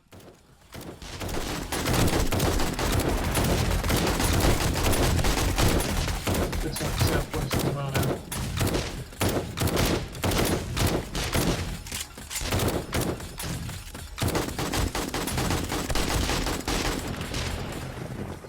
Oh, I forgot my food and water. Oh well, it'll be fine. That'll be fine.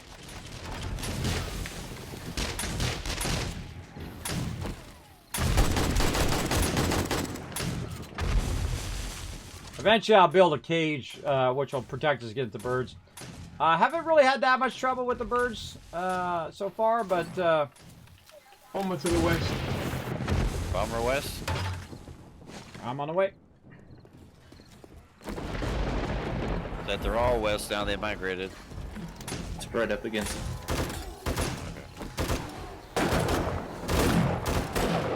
It's dead. Another one.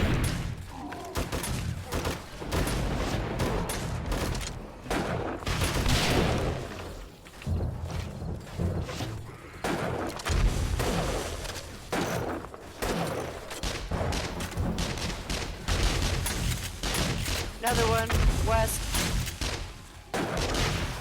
Headed for the ramp. They got him. Yeah, no, dude, you got to do a double. So when I shoot him, you shoot him again. Gotcha. Yeah, get him.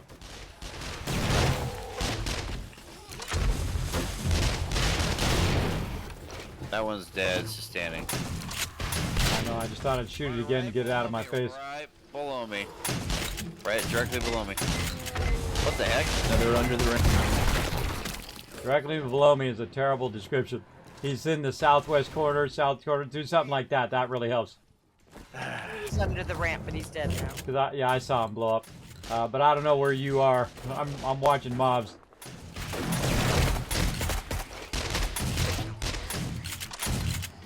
Coming in, middle, west side.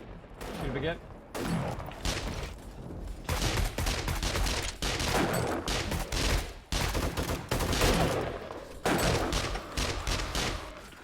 He's getting back out in the west.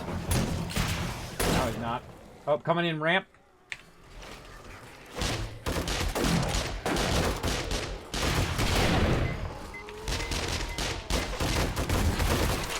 Well, let's check out. Two of them, north side, right up against side of the base. Try not to. I'll try to AoE him without hitting his thing. I think it was actually just one in a lumberjack. Wow, that was a bunch of bombers. There was like three. One coming ramp. On the ramp. Bomber on the ramp.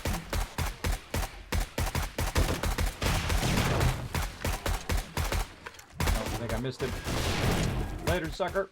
But I got him. Nice shot. That was a good shot. All right, let's get him. Jump down there and clear him.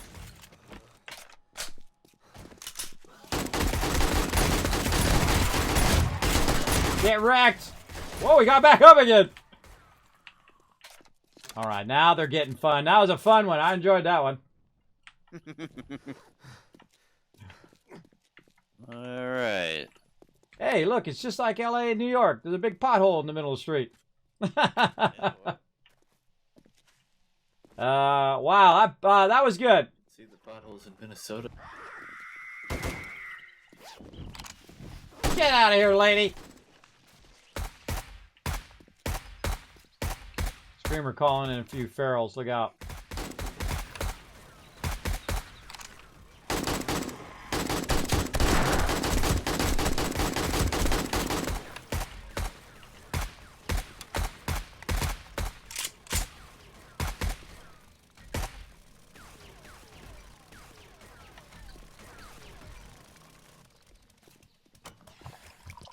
We ever actually put down like an asphalt road, Alan? I can't remember. I don't think so, right? I mean, I have it in single player, but I don't think we ever have on the server. I think we usually just start replacing with the concrete because asphalt blows up so easy. I can't remember if we ever did. There, I can't get. Over here, there's one deep in here. Doors, I can't get it. I think asphalt's only about as strong as wood now. It's 1500.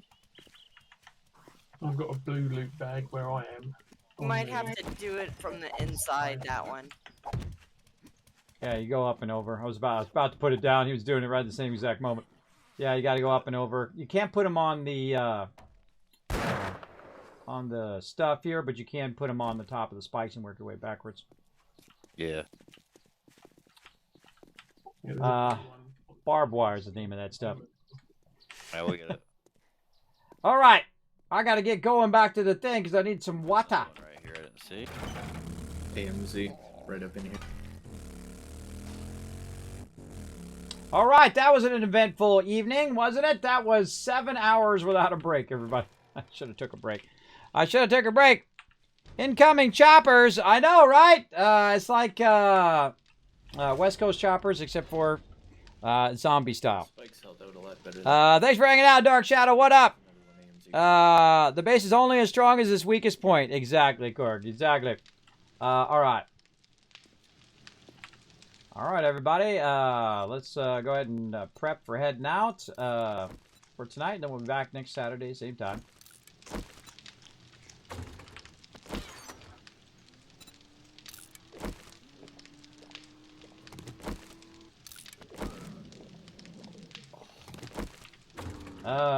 Oh, I should have left this. I should have left this APM over there, but that's okay. Actually, you know what I'll do is I'll keep some of that down there. It's kind of a backup. Put the rockets back in. Already got the shotgun. Put all that back in, except for this one. There we go. Did you want the ammo in the temp box that's over here, or just take it back to base? I just leave it over there for now. I'm going to probably work on that next time I come in and setting up all of our supplies and medical supplies and repair kits and all of that, because at this stage we're going to need literally thousands of ammo because those bombers are going to get harder and harder and harder. And this is all going to be ferals too. In the next, I'd say 3 or 4 horde nights, it's just going to be nothing but ferals. So there we go. What up, Dark Shadow? Seems good with Streamer Pal. You know what Streamer Pal does? It allows you to give yourself a shout out on my Discord. If you gave me your Discord name and all of that stuff, I will go ahead and get that set up this weekend for you. If that's not what you needed, let me know and I'll just cancel it. Cancel it out of there as well. Colonel Blake and Colonel Potter. Exactly, Sparkplug. You know what up. You know what up with Radar.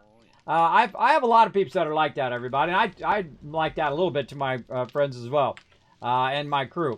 That I'll kind of, and the same thing with you guys in the chat. I'll be like, oh, okay, I'll answer this question, and then all of a sudden I'll look in the chat, and someone had I've already answered the question that they're asking, which is pretty funny, I think. All right, that's how I got the nickname Kismet, by the way. Good night. Good night. Thanks for hanging out, everybody. We'll see you next week. There we go.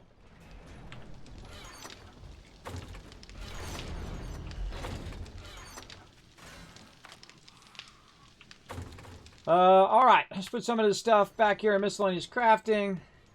over here. Again, while I'm waiting for them to bounce out, we'll get these benches in. This one. And so yeah, long-term bench, bunch of chem benches. Good night. Hi, Namesy. Thanks for hanging out. Oh, you know it. Always a fun time with my crew, everybody. Alright, everything's put up, kids. At least for my part. What was that? Sorry, missed the first part. I said everything's pretty much put up between everybody, I think. All right, awesome. I just wait till everybody logs out. I'm over here just putting benches down while I'm waiting. Alright. Just go ahead and log out, and I'll know, and then I change the password and all that stuff after everybody logs out. But I give them, 5-10 minutes or so. I don't rush them.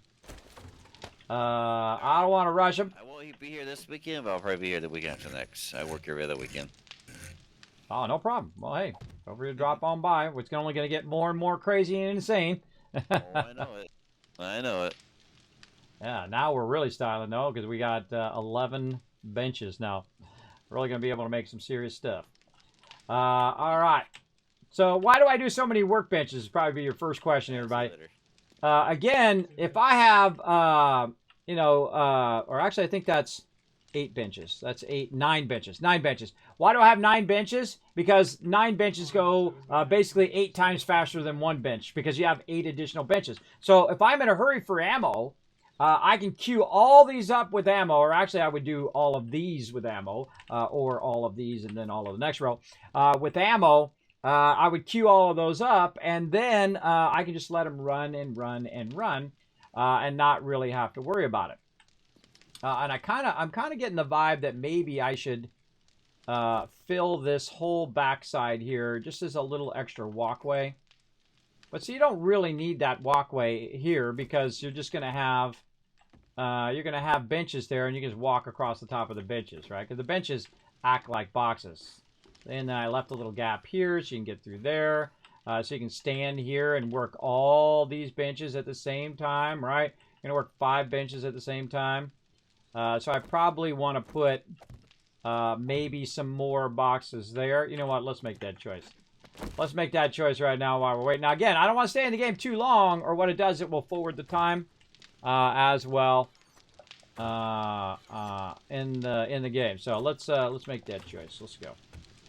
I'm not going to remember next time, but if I don't note it now, right there and right there. So if we have too much overflow there, we'll have some additional there as well. All right, everybody. Rough but fun day. I feel like I've been through the ringer today. Really pushing myself big time today. Really tough. Trying to stay up late and finish that video. Then I got up with only like 4 hours of sleep, and then I spent time with my crew today. Let's go to my office first, and we'll chat about it. Let's go.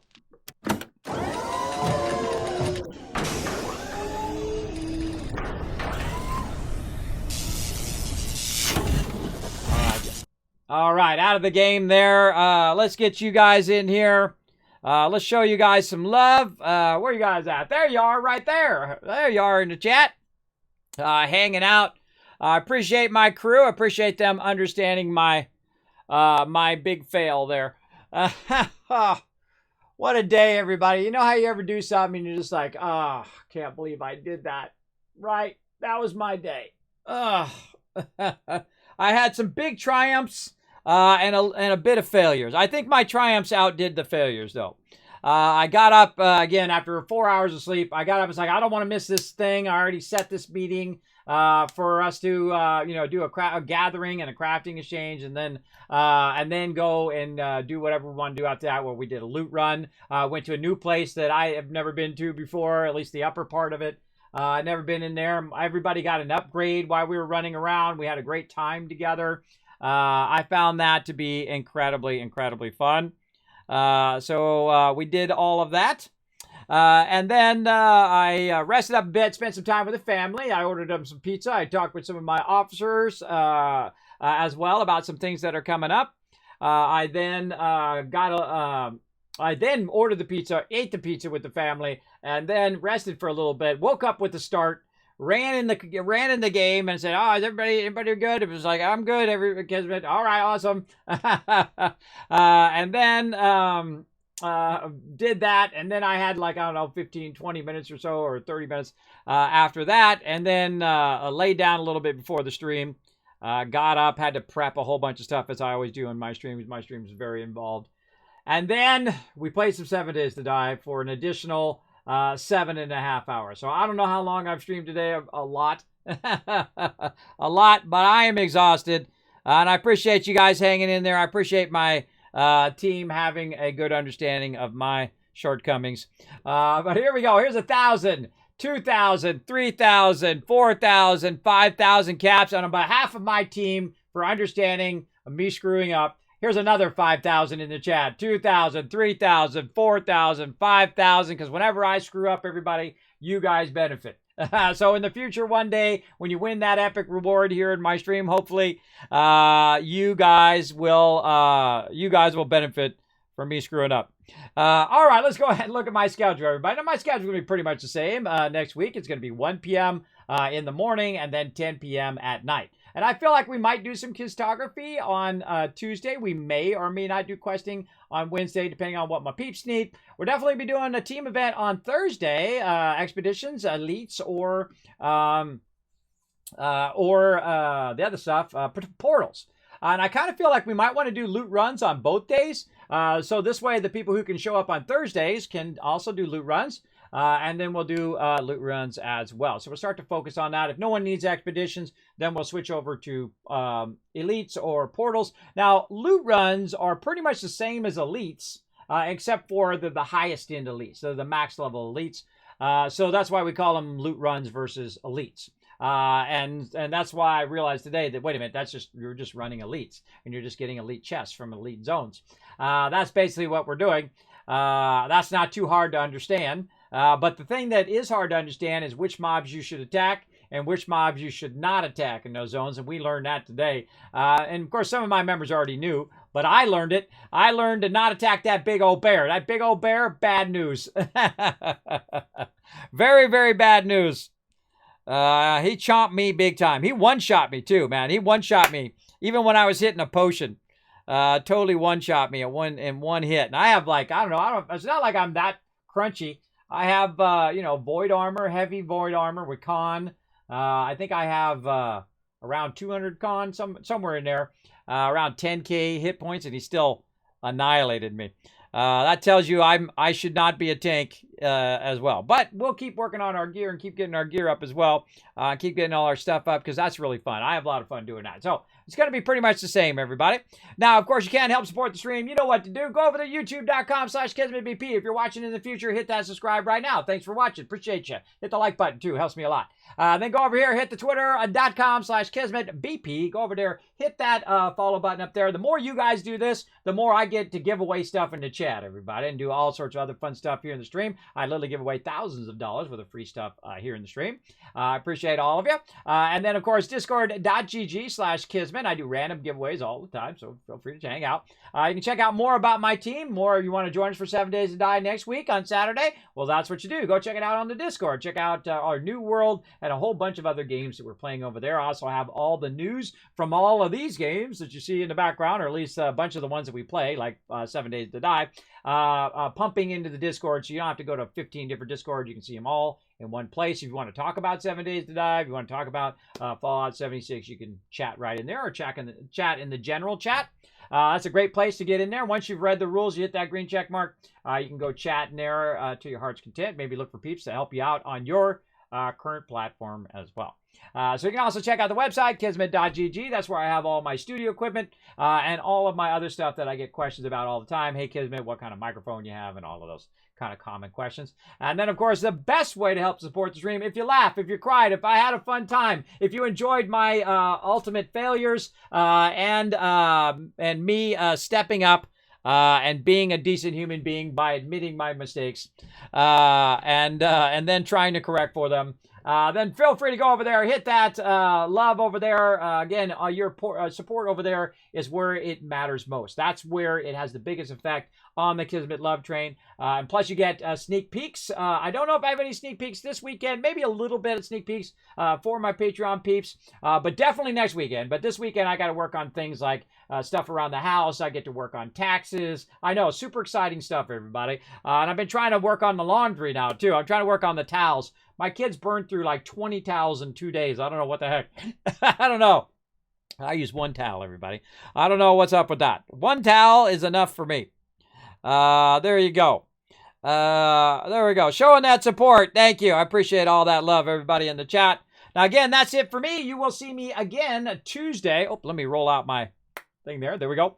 You guys will see me again on Tuesday at 1 p.m. Eastern Standard Time. You want to know anything more about the stream, you know where to go and all those places I just talked about. Did I put them in the chat? I think I did, but you know what? I'm going to put them in the chat again. Bam. There you go. Now I put them in the chat. You're set. So that's it for me. I am exhausted, everybody. I've pushed myself to the absolute limit. I can't even speak anymore. The absolute limit that I can push myself at my age and with my ability to concentrate to the maximum limit. And I think it really came to fruition. We had some fun in 7 Days to Die. We had some fun in New World. I hope you guys had fun hanging out in my stream. And I'll see you all next time. Bye, everybody.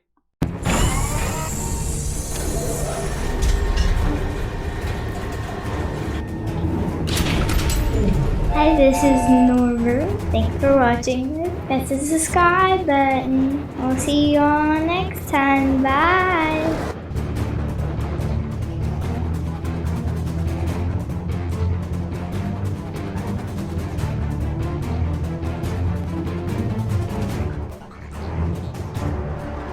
Hey, thanks for watching this video. Help support more videos just like this one and keep the Kismet Love Train a-going by dropping by my Patreon and showing your support. Make sure to hit that subscribe button right in the center of the screen. Big thanks going out to Resident Spike, Riverdog, Rotisserie G, JC Hunter, and AMZ. Click to watch more videos, and I'll see you next time.